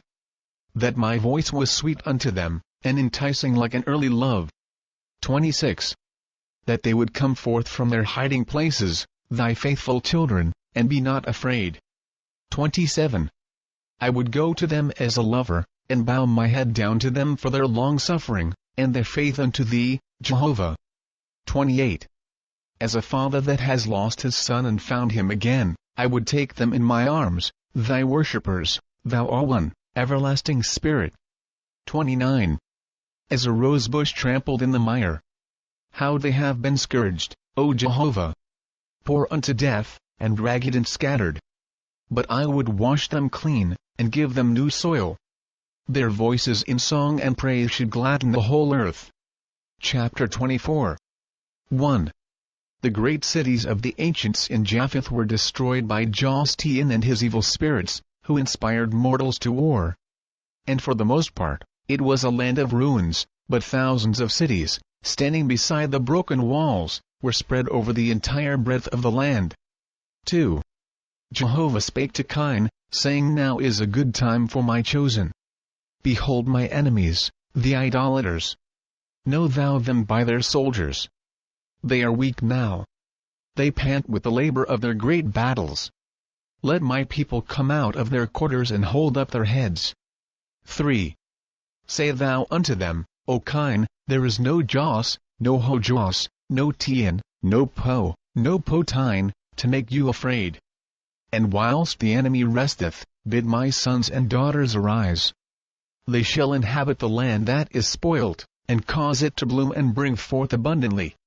Call up my outlawed race. The enemy is sick of his wounds. His heart is ashamed and disconsolate, he is cast down. 4. Chine went to Oahspe and gathered up many converts, descendants of the Faithists, the pure Brahmins, the line of Zarathustra, the people of the Great All One, who accepted not gods and lords. And he established them, and invented plows and mattocks for digging the ground. For these implements had been lost and destroyed, hundreds of years, and no man knew how to make them. 5. Chine said unto them, This is a good philosophy. Wait not till ye are well fed and clothed before ye bow down your heads at the altar of Jehovah. When ye have prayed and sung before him, then go forth into the field to work. And he will bless you. 6. Remember the heathen, they say first provide the natural body, and then the spirit. But I say unto you, Jehovah created them both together. And he who saith first provide the natural body, never looketh to his spirit afterward. 7. In all things give ye precedence to the Spirit.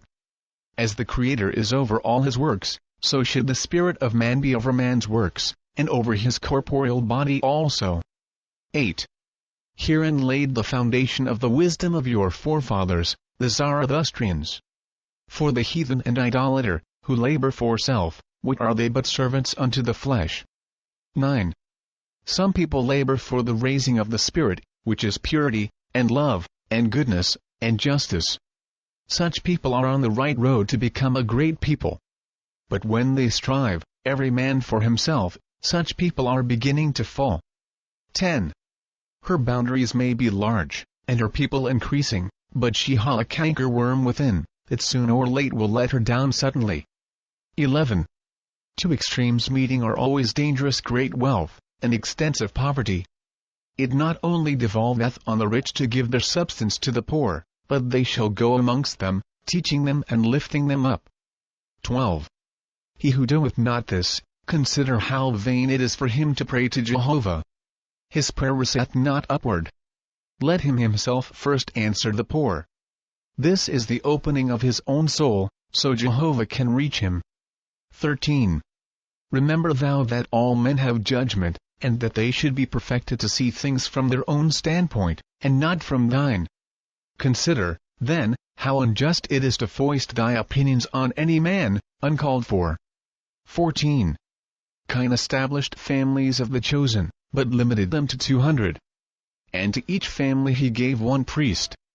But he gave privilege to 4,000 people to dwell in one city. 15. Chine said, ye have been afflicted with gods. I was sent into the world by the Creator to deliver you unto liberty in the family. I am only a man. I have no authority in myself. Jehovah, the Creator, dwelleth freely in me. Ye can attain the same. 16.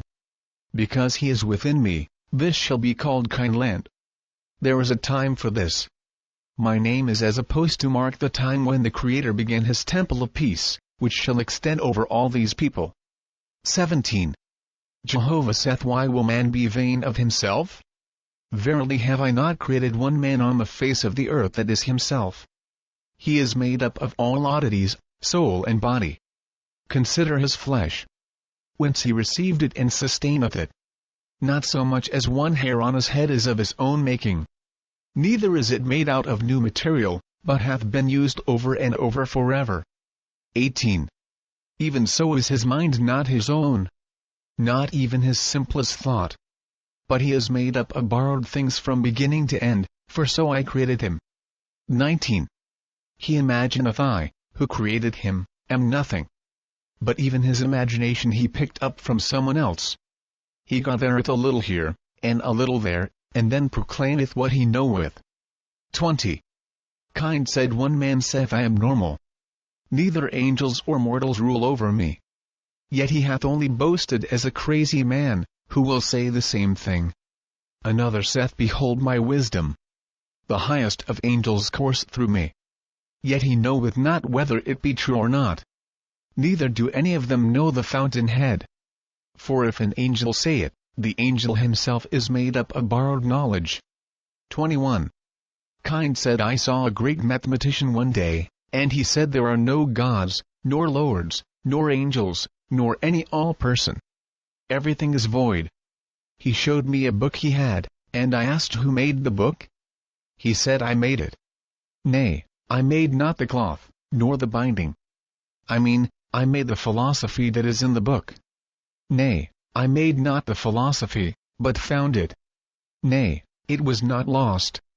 I mean, I led myself to find the philosophy. Nay, a man cannot lead himself. I mean that I searched and found what was new to me. So, but little of that book was his, after all. 22. I saw 3 angels standing beside that man, and they were laughing at him. If I had asked the angels, they might have said, nay, the thoughts were ours. And had I looked further, I had seen angels back of them, claiming the same things. Yet, even such are not the highest. 23.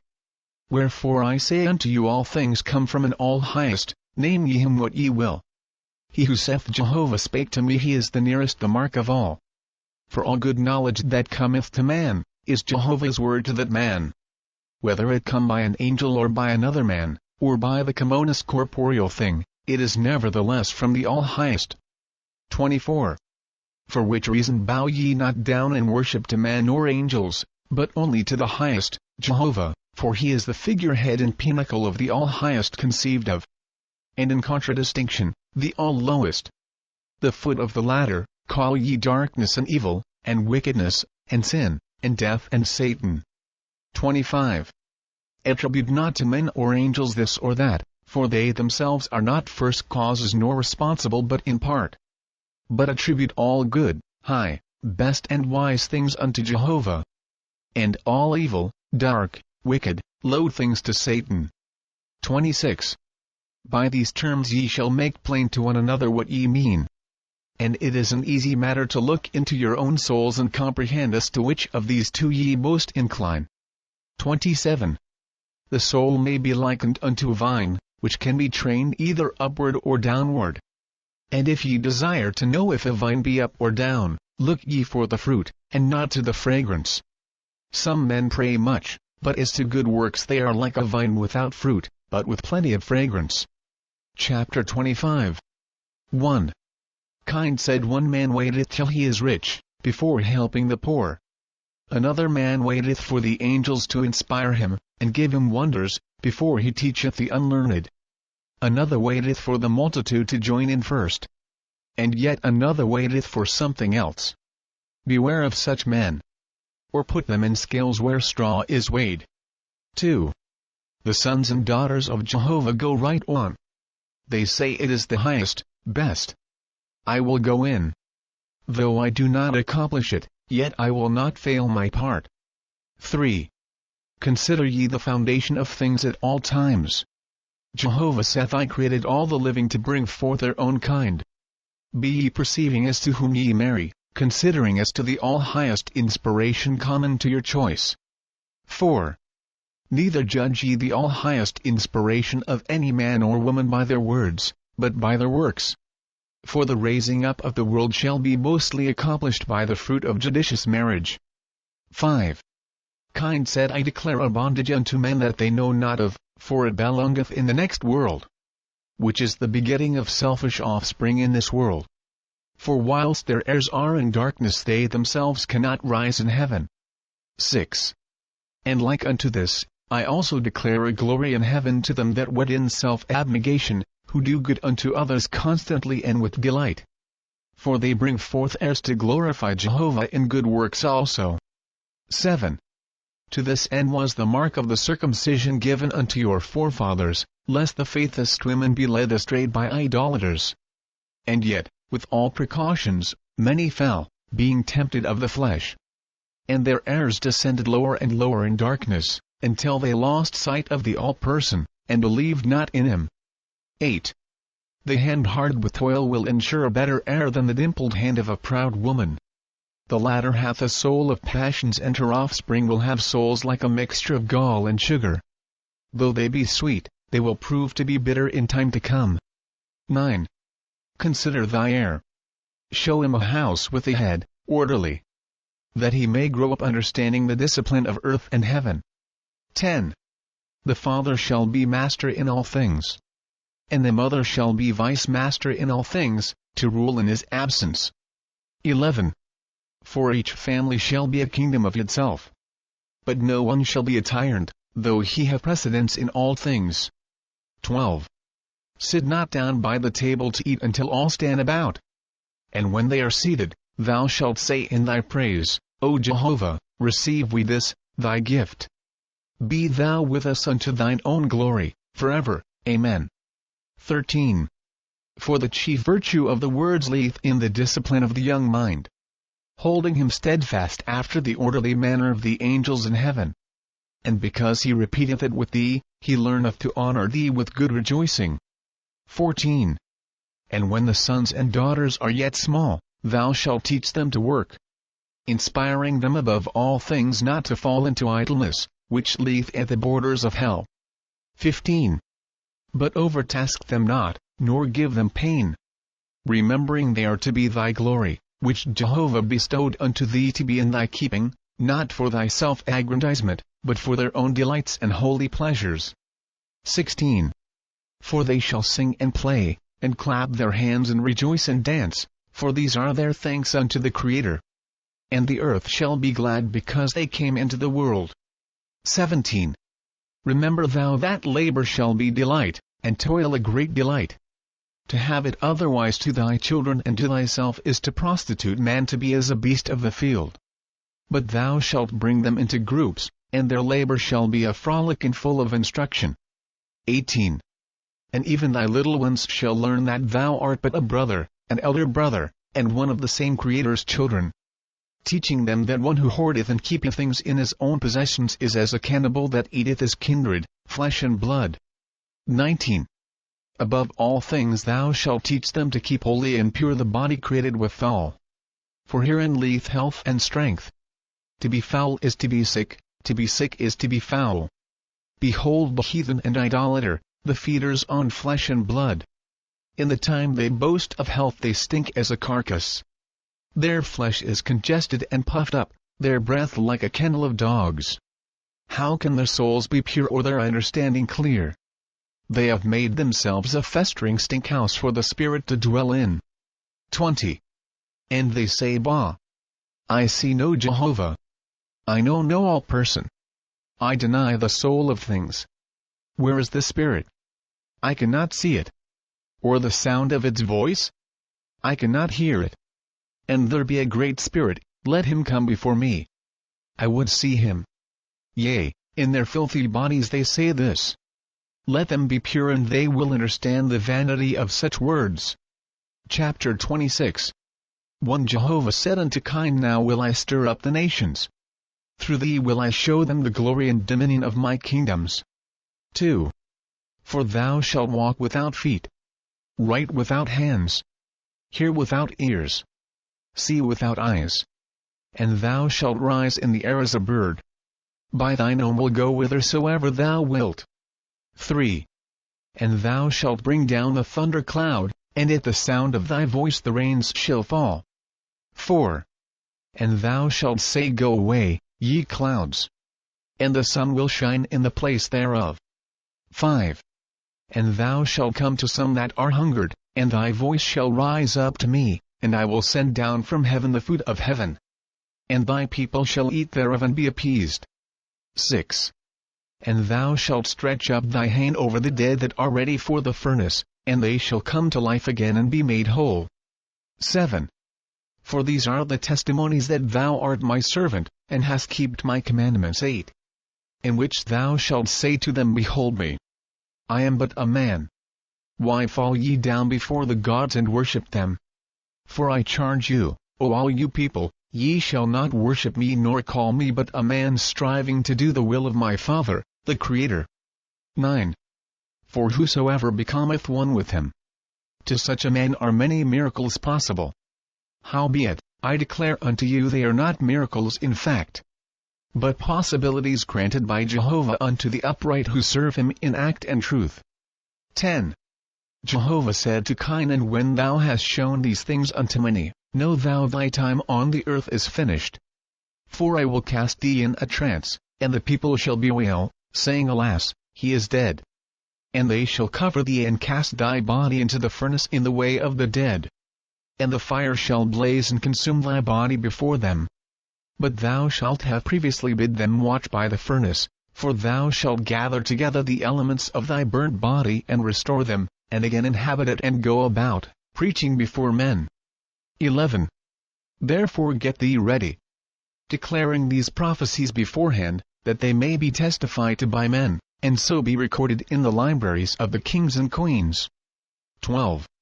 Chine related unto the congregations of Faithists, the true Zarathustrians, what almost Jehovah has said, and many of them wept bitterly. 13.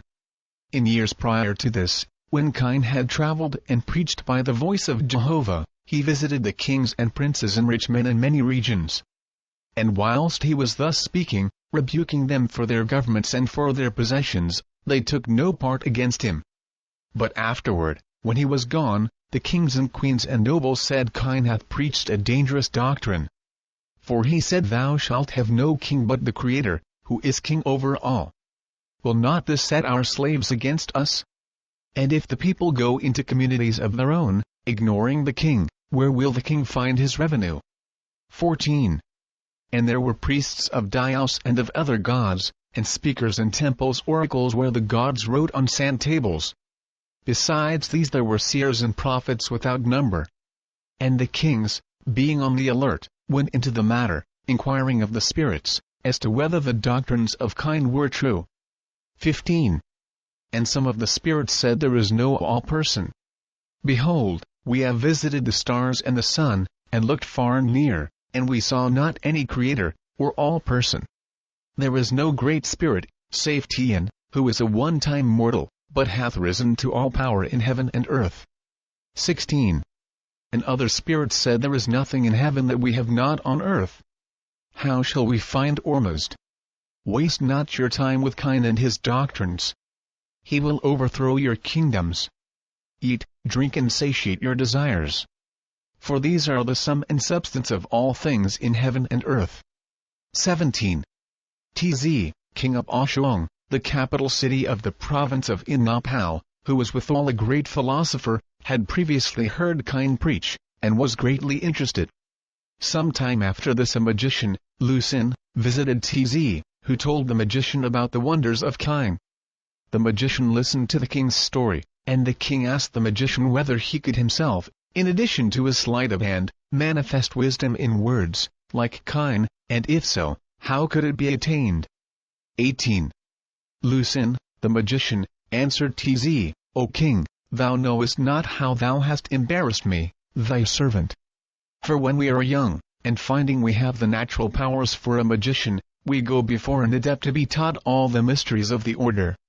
And here we take a most binding oath never to reveal by hint, or word, or mark, or written character, anything that will reveal any of our signs and mysteries, binding ourselves under great penalties, which I cannot name to thee. 19. Know then, O king, I can answer all thy questions, and am desirous to serve thee, but what shall I do? 20. The king said, I, being king, absolve thee from thy oath. The magician said, compared to my power, though I only beg from door to door, thy power, O king, is but as chaff before the wind. In my subtle realms are the keys of all dominions. Not only do I and my craft rule over mortals, but over the spirits of the dead. My oath, then, is too great for thee to absolve, for I cannot even absolve it myself. 21.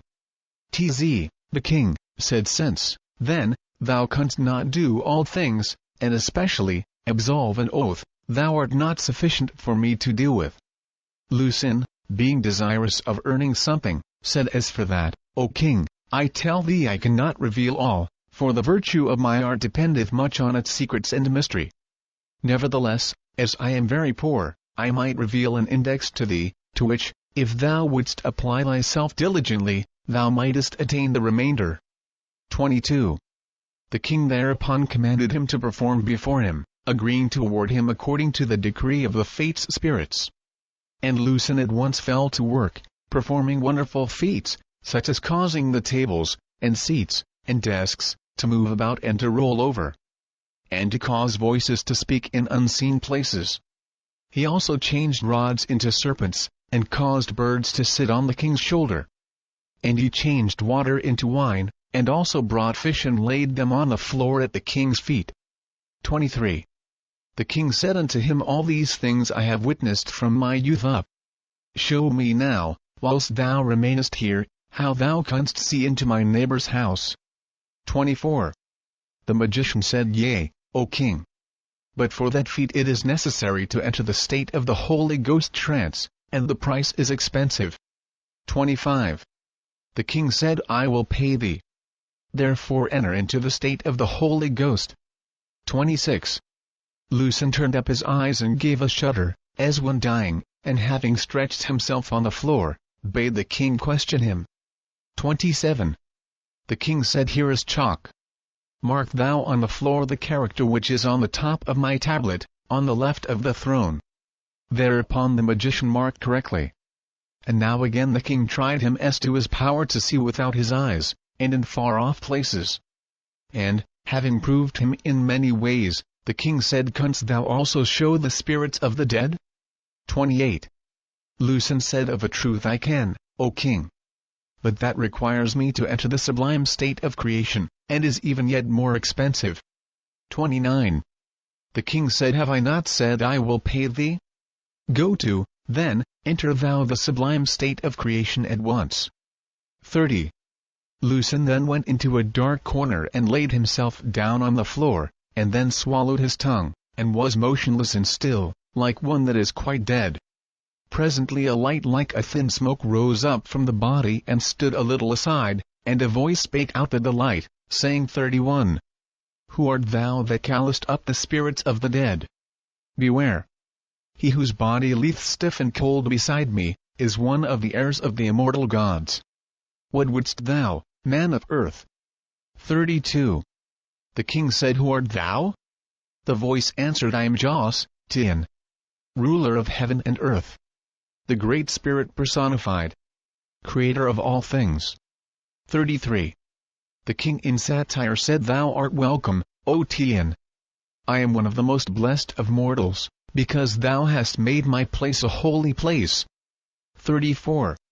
The spirit then assumed mortal shape and stood before the king, even whilst the magician's body lay on the floor in sight also. The spirit said, What question is it troubleth thee, O king? Speak thou, and I will answer thee, for I am all wisdom and truth personified. 35. The king said, Why hast thou not appeared to me before this? Why have I been left in the dark as to thy real existence? Answer thou me this, for it is the foundation on which I desire to rest many questions. 36. The spirit said, My son, Tz, I have been with thee from thy youth up, watching over thee, for thou shalt become the greatest king in all the world. Yea, there are great works for thee to do. And if thou desire to extend thy kingdom, or to gain great battles, I will show thee the way. Or if thou desire another woman to wife, I will find her for thee. 37. The king said, Thou art a great heavenly ruler, I fully believe, but thou answered not my question. Moreover, thou questioned me about my kingdom and about another woman to wife, and these things are not what I desire of thee. And for the matter of women, I have not yet one wife. Consequently I desire not another. 38. The spirit said, Who sayest thou I am? The king replied, I am at a loss to know if thou art a fool or a devil. And I say that I have either seen one like thee, or else thee, through many a magician. But, alas, there all knowledge endeth. 39. The spirit said, Thou saidst thou would pay what the fates decreed. Hear me then, O king. Thou shalt give to Lucen 4 pieces of gold. And after that I will explain all things to thee. 40. The king then cast the 4 pieces of gold to Lucen, and demanded the knowledge as promised. The spirit then said, And on thine oath, thou wilt not reveal? 41. The king said, I solemnly swear to reveal naught of what thou takest me. The spirit said, Know then, O king, I am Lucen, the magician. By long training, the magician attaineth to go out of his own body and spirit, and to appear in any form or shape desired. Wilt thou try me? The king said, Show me the spirit of Oahspe. 42. The spirit walked back to the body of Lucen, and presently returned before the king, looking like the spirit of Oahspe. The king said, It is like the king. The spirit answered, Here then, O man, is the end of philosophy. Behold, I am Lucen, also. Some men are one spirit, some 2, some 3, and some 4, to one corporeal body. And yet there is but one person in fact. 43. The king asked, What becometh of the spirit when the corporeal part is dead? The spirit answered, One of 2 things is possible to every man: his spirit will either dissolve into non-existence, and be scattered and void like the air of heaven, like the heat of a fire that is burnt out. Or else it will reincarnate itself in the body of a child before it is born, and, so, live over again. 44. Thus came all people into the world. A child that is stillborn is one in whose body no spirit reincarnated itself. There are no new creations. The same people live now on earth that always lived on it. Nor will there be any others. They go out of one body when it is old and worn out, and then enter a young one and live over again and again, forever. Nor is there more nor less unto any man, woman or child in all the world. 45. The king asked, What, then, is the highest, best thing for a mortal man to do during life? 46. The spirit said, To eat and drink, and sleep and rest, and enjoy begetting numerous offspring. 47. The king said, How long would a spirit live if it did not reincarnate itself? The spirit said, If the mortal body is burnt to ashes, then that is the time. If the body be buried, and rot, and return to earth, then that is the time. If the body be embalmed, and keepeth well, the spirit goeth back in the embalmed body and remaineth till that body is mouldered into dust, or burnt to ashes, then is the spirit set free, and ready to either reincarnate itself or to dissolve and disappear forever. 48. The king asked, As it is with thee, is it the same with all magicians? The spirit said, Thou hast only given 4 pieces of gold. If thou wouldst have more, the price is expensive. The king said, I have told thee I would pay whatever the fates decreed. Therefore, proceed. The spirit said, It is even so with all magicians. The king asked, "Show me now that thou canst preach like Chine." 49. The Spirit said, "Thou shalt ask me questions, and I will preach on them." 50. The king asked many questions, and the Spirit spake thereon. Finally the king said, "That is sufficient. I will pay thee. Go thou thy way. As for thy preaching and thy doctrines, they are nothing. Now will I send and find another magician. For out of a council with many I shall arrive at the truth." Chapter 27. 1 TZ, the king sent for another magician, Wanjo, who came and was commanded to exhibit his powers. But he also demanded a high price, which the king agreed to pay, and Wanjo exhibited. First he caused a rose to come within a glass bottle whilst it was shut. Then a small serpent he created out of a rod, and caused birds to come and sing to the king. Then changed vinegar into water. Then writing on a stone tablet without touching the tablet, and even whilst the tablet lay under the king's foot. 2. Now after he had exhibited many more feats of like character, he demanded his money, saying, "The angels are gone. I can do no more." The king said, "And hast thou not power to fetch them back?" 3. Wanjo said, "How much wouldst thou give?" The king answered, 3 pieces of gold. And Wanjo said, "Ah, in that case, behold, they are come again. What wouldst thou?" The king commanded him to show the spirits of the dead, so he might converse with them. 4. Wanjo went into the same place where Lucin had exhibited, and, laying down, cast himself in the death trance. Presently an angel, robed in white, appeared, and came and stood before the king, saying, "Most mighty king, what wouldst thou?" "Behold me, I am the goddess, O two-head, come from my throne in high heaven. And be thou desirous of conquest in war, or to attain great riches, or more wives, most beautiful, then will I by my most potent will give unto thee." 5. The king said, "I am blessed, O goddess, because thou hast come to see me. But alas, none of the things thou hast mentioned suiteth me. I desire nothing as regardeth this world. Give me light as to the place in heaven where dwelleth King Sequan." 6. The Spirit said, "Were he thy friend or thine enemy?" The king answered, "He was my deadly enemy." The Spirit said, "Because I asked thee, is he thy friend or thine enemy? For I saw one Sequan in hell, writhing in great agony. And yet I saw another Sequan in paradise. So, then, I will go and fetch him that is in hell." 7. The Spirit passed over to the corner, and presently returned, saying, "Oh, oh, oh, oh, oh!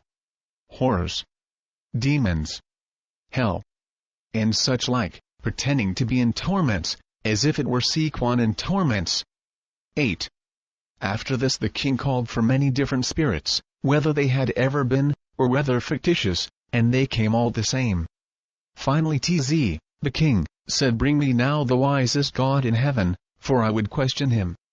So, the spirit went again toward the corner, and then approached, saying, "Man of earth, because thou hast called me I have come. Know thou when I come, and I decree 4 gold pieces to Wanjo my prophet." 9. The king said, "Most just God, I will pay him. Tell me now whence cometh man, and what is his destiny?" 10.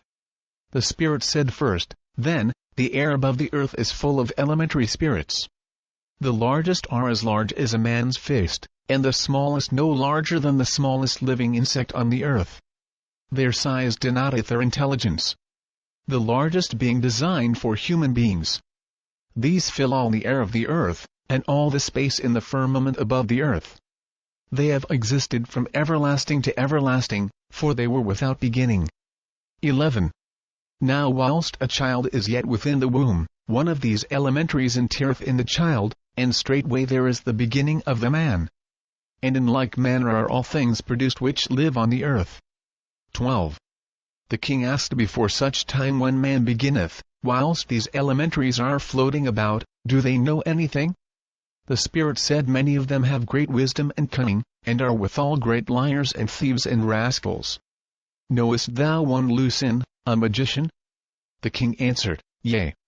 And then the Spirit said, "Well, Lucen is obsessed by the elementaries, and they are all great liars, pretending to be spirits of the dead.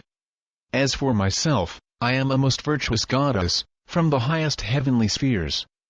I tell thee, O king, these elementaries are the curse of the world. They are anxious to be born into life, so they may have souls, and they inspire mortals to paternity and maternity that they may have an opportunity for incarnation. 13. The king said, Thou hast answered well, O goddess. I will pay according to thy decree. And thereupon the spirit departed. King Tz sent for another magician, Jehovh, of the rank of priest, and having bargained with him as to his price for exhibiting, commanded him to proceed. 14. Jehovh then exhibited after the same fashion as the others, doing great wonders. And him also did the king command to show the spirits of the dead. Jehovh complained about the price. But being assured by the king that his demands would be paid, the magician went into the same corner and cast himself in the Holy Ghost trance. And, presently, a spirit appeared, saying, Greeting to thee, O king. Whether thou desirest conquest, or riches, or more women, name thou to me, and I will give abundantly. Know thou I am the spirit of the great Zarathustra. 15. The king said, Great Zarathustra, thou art most welcome. But, alas, none of the things thou hast named are what I desire. Tell me, O Zarathustra, what is the origin and destiny of man? 16. The spirit said first, Then, O king, in days long past, the sun turned round so swiftly it threw off its outer rim, and the rim broke into 1,000,000 pieces, flying every way, and these pieces are the stars and the earth and the moon. 17. And for millions of years the earth was only a stone, melting hot. But it cooled off in time. And the outer stones on the earth were oxidized, and this made moss. Then the moss died. But the spirit of the moss reincarnated itself, and this made grass. And the grass died. But the spirit of the grass lived and reincarnated itself, and thus made the trees. 18. Then the trees died, but the spirit lived, and it reincarnated and became animals. And they died, but their spirits lived and reincarnated and became man. After that the spirit no longer reincarnateth itself, but floateth upward into peace, and resteth for a long time, when it finally mergeth back into the sun and is extinct, like a lamp burnt out. 19. The king asked, How, then, is it with thyself? The spirit replied, I was the original sun god, that came away from the sun to take charge of this world. It is in my keeping. The king asked, Who, then, is the owl first that still stayeth with the sun? 20. The spirit answered, Because thou asketh many questions, O king, thou shalt pay more money. The king assured the spirit that the money, to any amount, would be paid, whereupon the spirit said Ahura Ormuzd was the original of all. But when the sun threw off its surface, Ahura Ormuzd was thrown into pieces, one piece going to every star, save the earth, and I came here of my own accord, because it was larger and better than any other world. 21. The king dismissed the spirit and the priest, and sent for another, a magician also of the rank of priest, Gwynla. And Gwynla, being assured that his price would be paid, proceeded to exhibit also. And he performed feats even like the others. Then the king commanded Gwynla to call the spirits of the dead. 22.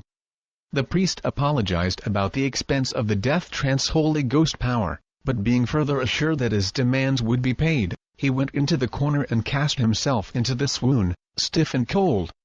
23. Presently an angel appeared, saying, Behold me, O king, I am Brahma. And if thou desire conquest in war, or greater riches, or more women, I will grant unto thee. I can tell thee of hidden treasures, and of rich mines, and of women greatly to be desired. Also I can tell thee how thy armies can overcome thy enemies with great slaughter. 24. The king said, I am delighted, O Brahma. But I desire nothing of which thou hast mentioned. Tell me of the origin and destiny of man. 25. The spirit said, Know then, O king, all things alive have two parts, the corporeal and the spiritual.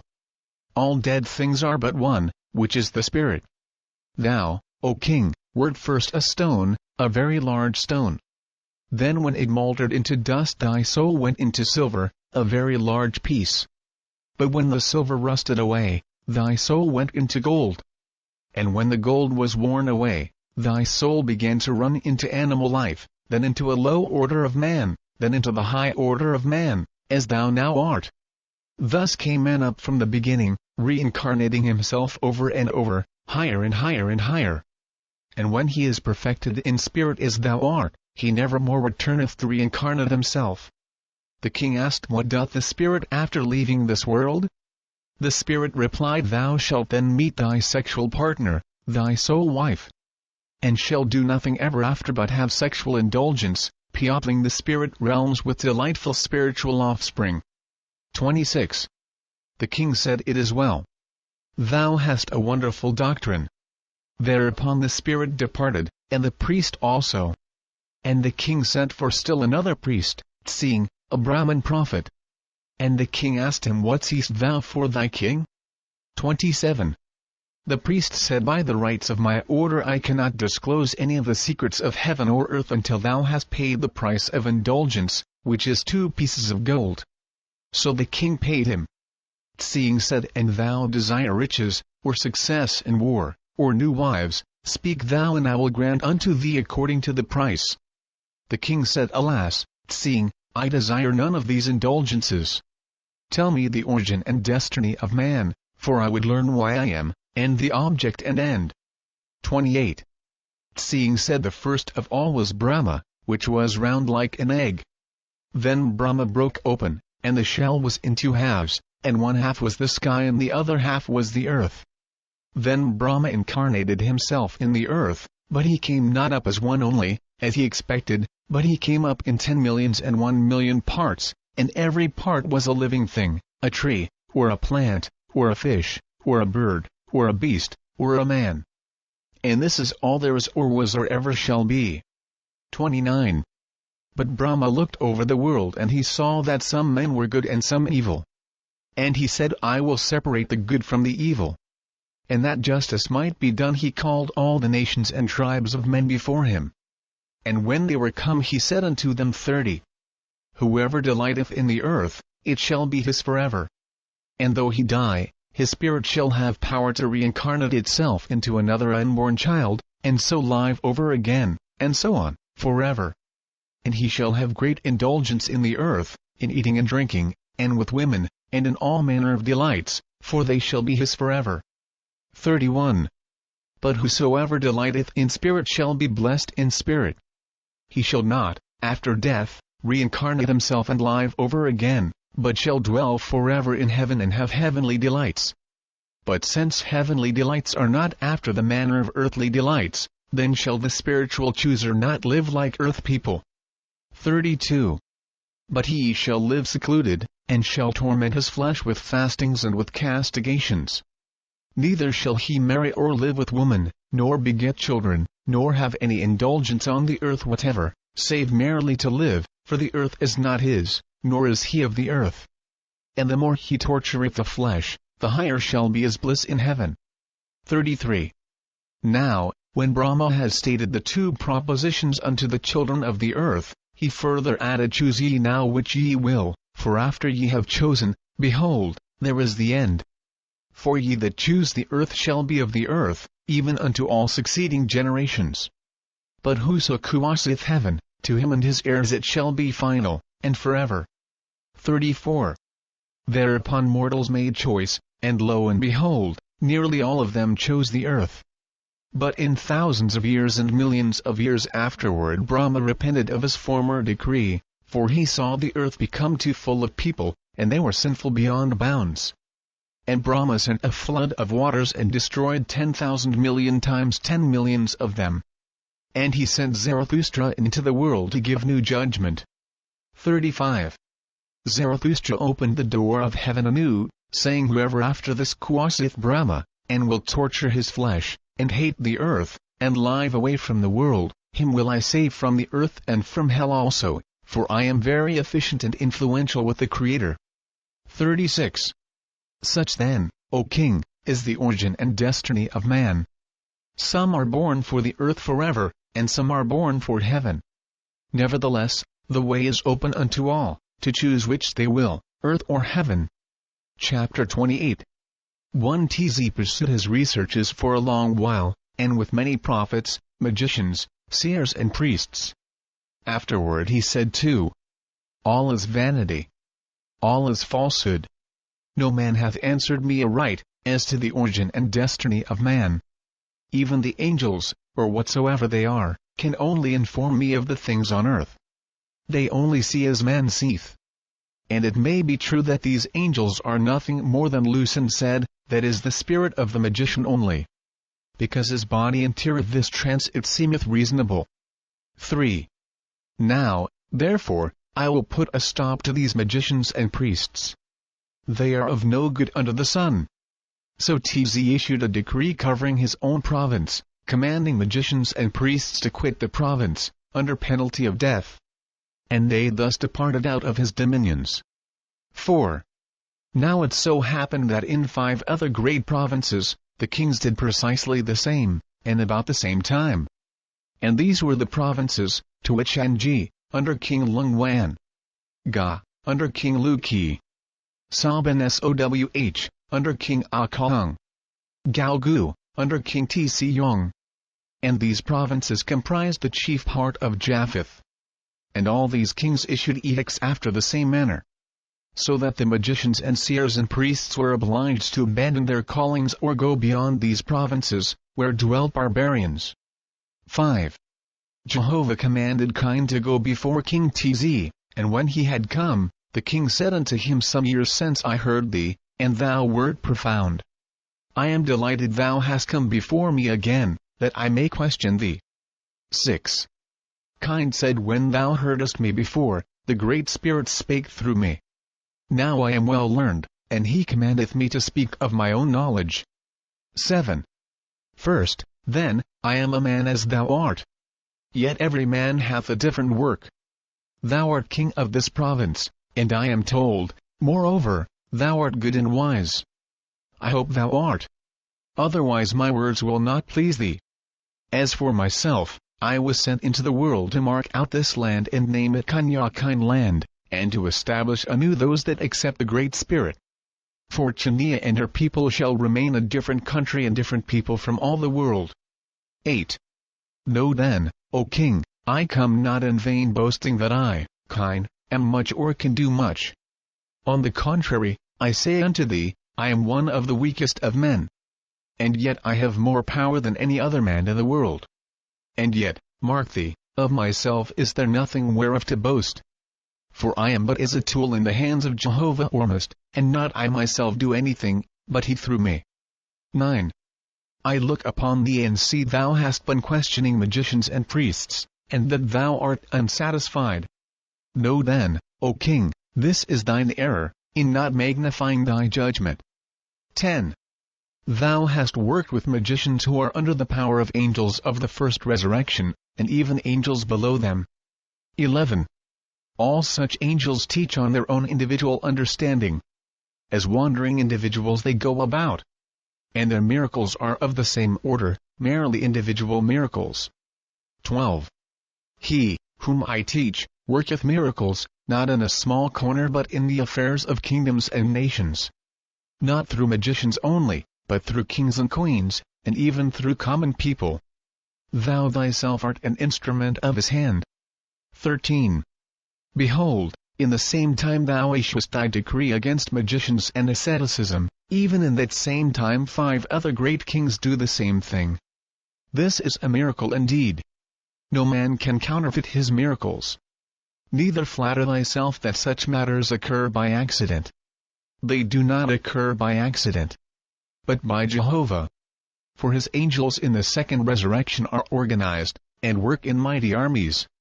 14. Tz said, thou art great, Chine. Or else thy sudden philosophy turneth my brain. Go on. How shall we know, first, that there are angels who are really the spirits of the dead? Second, how shall we distinguish betwixt the first and second resurrections? 15. Chine said, only by seeing and hearing with the natural eyes and ears, And with the spiritual eyes and ears, can any man attain to know anything either on earth or in heaven? When these senses are pure and clear, then a man knoweth that the spirits of the dead do live. For I declare, O King, of a truth, that the spirit of my body hath emerged from my body on many occasions, sometimes going subjectively and sometimes objectively. Neither is this a special creation to me only, but it is that which thousands and tens of thousands can attain to by discipline. 16. Touching the first and second resurrections, know thou, O King, spirits that dispose individual things, or earthly things, or propose riches or personal gain, or marriage, destining to this man or that man as to what is good for him as an individual. Spirits giving great names, professing to be this or that great person long since dead. All such are deceivers and have not advanced beyond the first resurrection. They deny the I Am, the Great Spirit, the All-Person. Their highest heaven is re-engraftment on mortals, and the reveling in lust.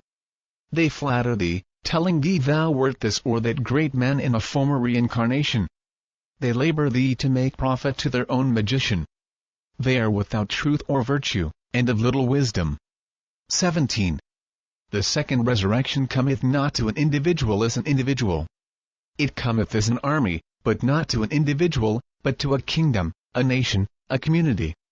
For as such angels belong to organized communities in heaven, so doth that organization work with virtuous organizations of mortals. 18. This is wisdom, O King. To get away from the individual self. To become one with an organization, to work with the Great Spirit for the resurrection of men. For as thou makest thyself one with many to this end, so laboreth the Father with thee and them. As thou keepest thyself as an individual self, so do individual angels come to thee as individuals. 19. Individual answereth to individual. The first resurrection to the first. The second to the second. Moreover, the All-Person is over all, and worketh each in its own order, unto a great purpose. 20. Think not, O King, I am making a new doctrine. I am but declaring that which was also proclaimed to the ancients. And as many as came forward and had faith were called Jehovah's chosen people, because, forsooth, they chose him. 21. Judge thou, then, whoso denieth the All-Person is not of his order. Neither hath such an one the light of the Father in him. But he who hath attained to understand that all things are but one harmonious whole, hath also attained to know what is meant by the term, All-Person, for he is all. And, consequently, ever present, filling all, extending everywhere. 22. In contradistinction from him, two philosophies have run parallel, which are darkness and evil.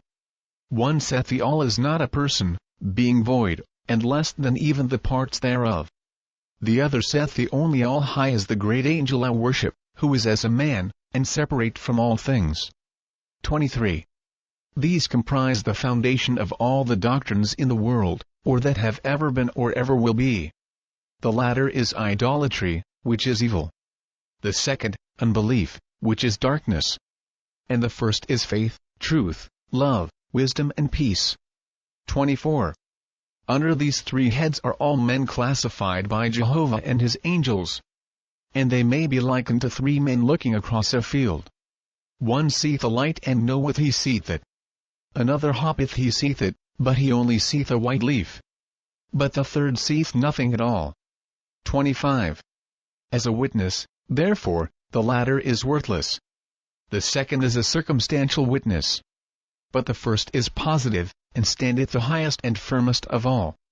He knoweth his heavenly Father. He seeth him in the flowers, in the clouds, and in the sunshine, in the fruits and herbs, and in the beasts of the field, and in every creeping thing, and in the stars and moon and earth and sun, in sickness, in health, in sorrow and in rejoicing. Verily he findeth Jehovah in all things. He knoweth Jehovah's eye and ear are forever upon him. And he walketh upright in fear, but in truth and faith and pride and rejoicing. 26. Tz, the king, asked, tell me, O Chine, what is the origin and destiny of man? 27. Chine said, the ever-present quickeneth him into life in his mother's womb. and he is then and there a new creation, his spirit from the spirit Jehovah, and his body from the earth. A dual being the Father createth him. 28. His destination is everlasting resurrection.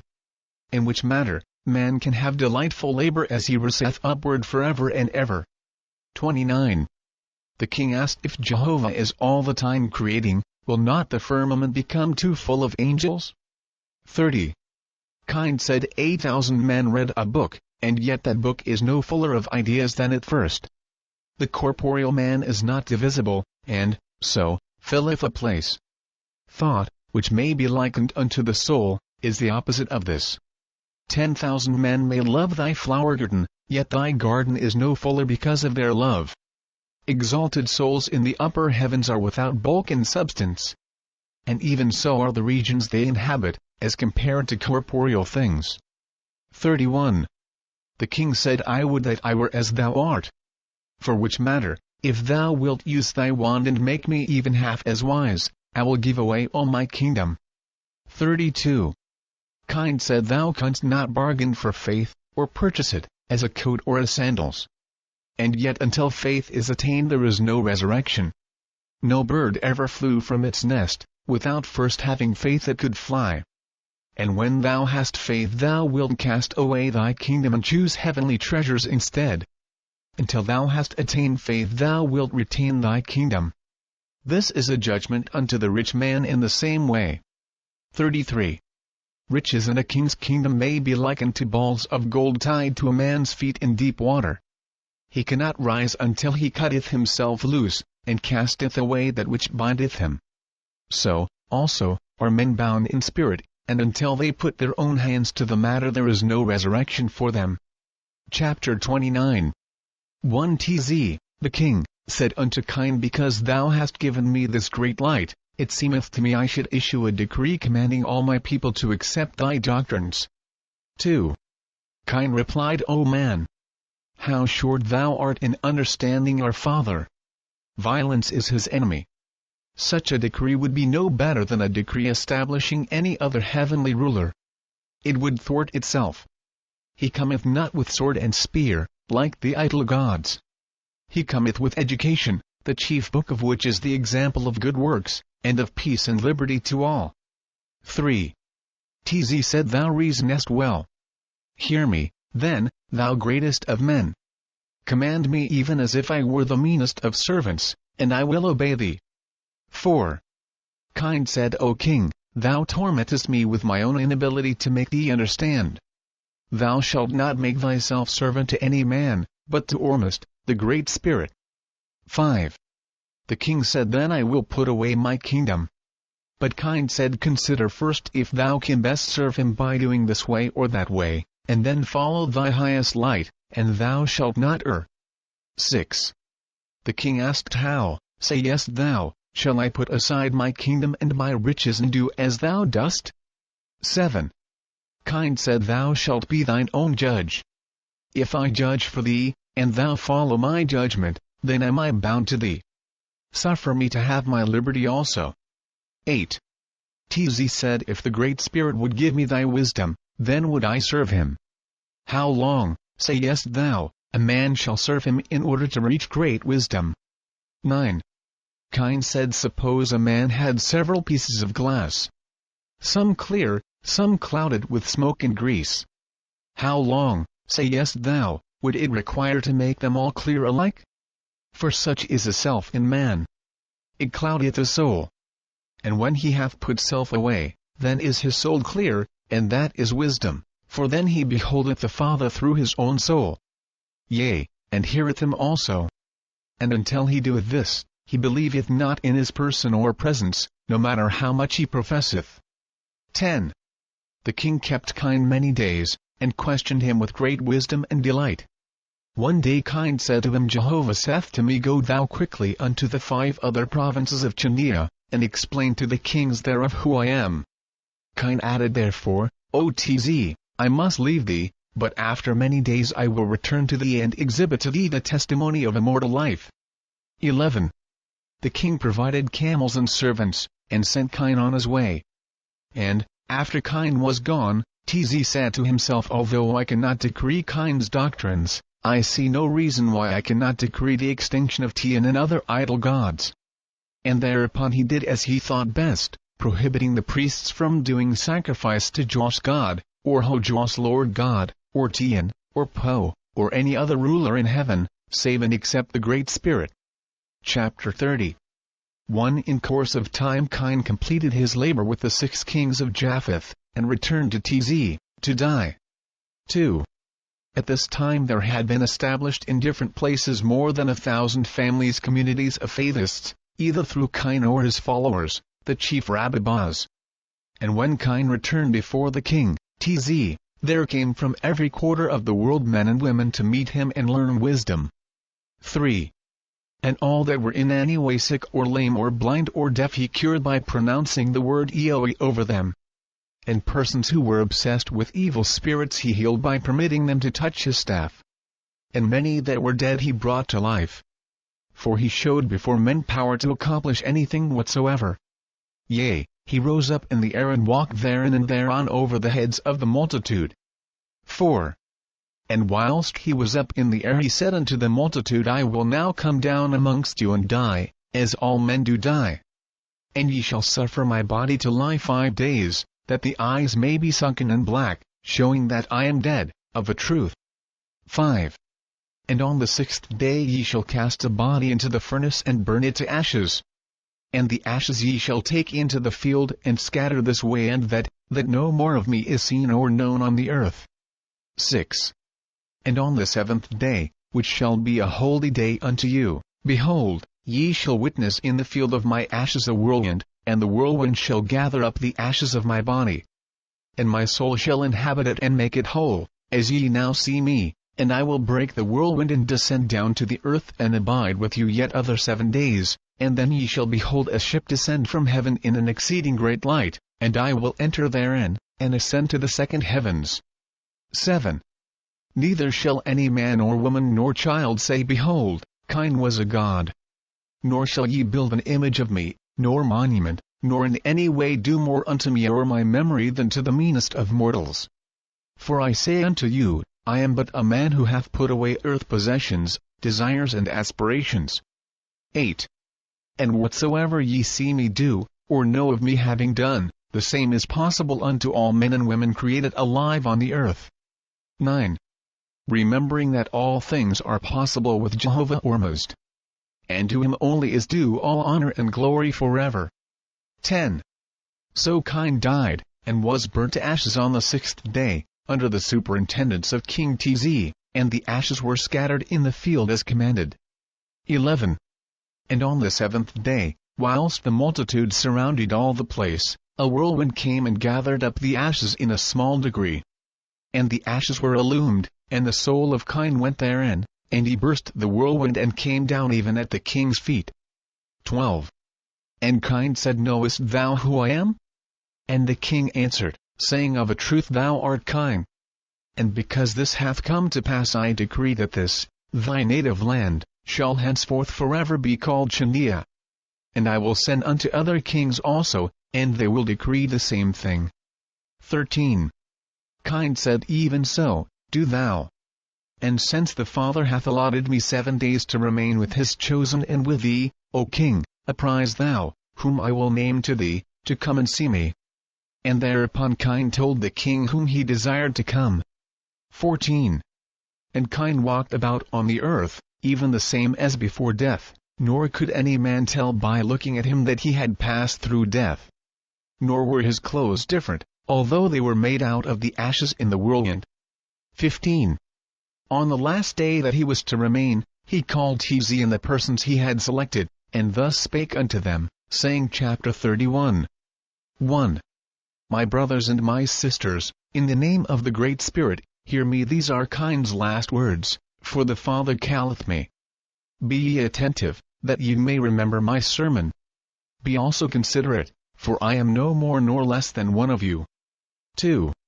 I was sent into the world to all this great people around with Jehovah's hand. I have made you an exclusive people for 3,000 years to come. I give unto you peace and liberty. I have drawn a veil over the bloody past, and taught you to love and respect one another. 3. Chine shall become the most numerous nation in all the world. This is the miracle of the Father unto you. On the foundation I have given you, shall your doctrines be henceforth forever. 4. Be ye watchful against God's justice and saviors, and especially wary of spirits of the dead who profess not the great All-Person. 5. All such are instigators of war and lust after earthly things. 6. Be ye exclusive unto one another, suffering not outside barbarians to come amongst you, especially to marry with my people. 7. Yet ye shall not war against them. 8. But it is lawful for you to build walls around about, to keep them away. And these walls shall stand as the Father's judgment against all people who molest you or injure you. 9. And every change of the moon ye shall renew your covenant, which was my covenant, with Jehovah. 10. Teaching it to your children, and commanding them to teach it to theirs after them, and so on forever. 11. Swearing ye unto the Great Spirit to ignore all heavenly rulers but the Creator, the I Am who is everywhere. 12.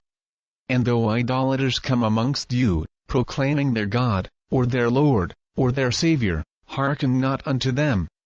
But nevertheless, persecute them not, nor injure them, for they are in darkness. 13. Neither be ye conceited over them, for your forefathers were like unto them. 14.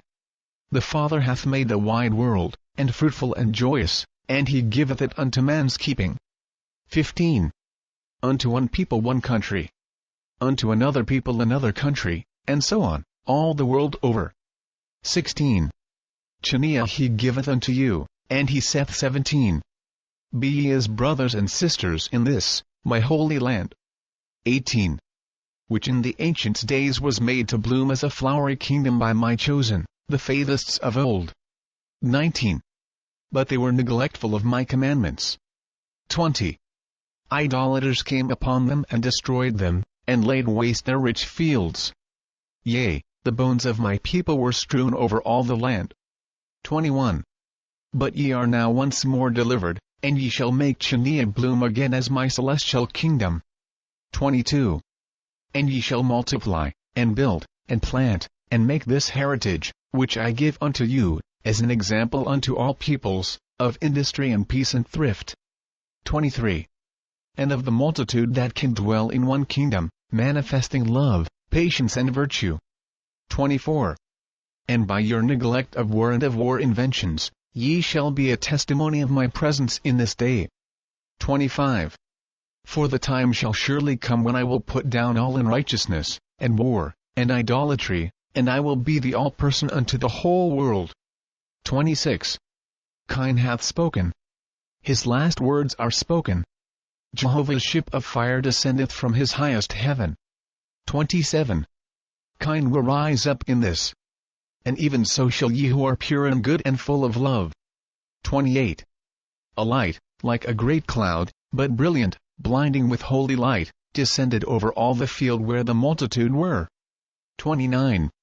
Many fell down in fear, and many cried aloud in great sorrow. 30. Then Chine went and kissed Tz, and immediately walked toward the midst of the field, and was lost in the exceeding great light. 31. And the light turned around like a whirlwind, and rose up, higher and higher, and then was seen no more. 32. Chine was gone. 33. And now were manifested the power and glory of Jehovah. Tz at once made special laws protecting all persons who rejected gods, lords and saviors, but worshipped the all-light Jehovah. 4 other kings followed with the same edicts and laws. 34. The Faithists were safely delivered into freedom throughout Chine. Thus end the revelations of the 3 contemporaneous sons of Jehovah, Capilya, Moses and Chine. End of the Book of the Ark of Bon.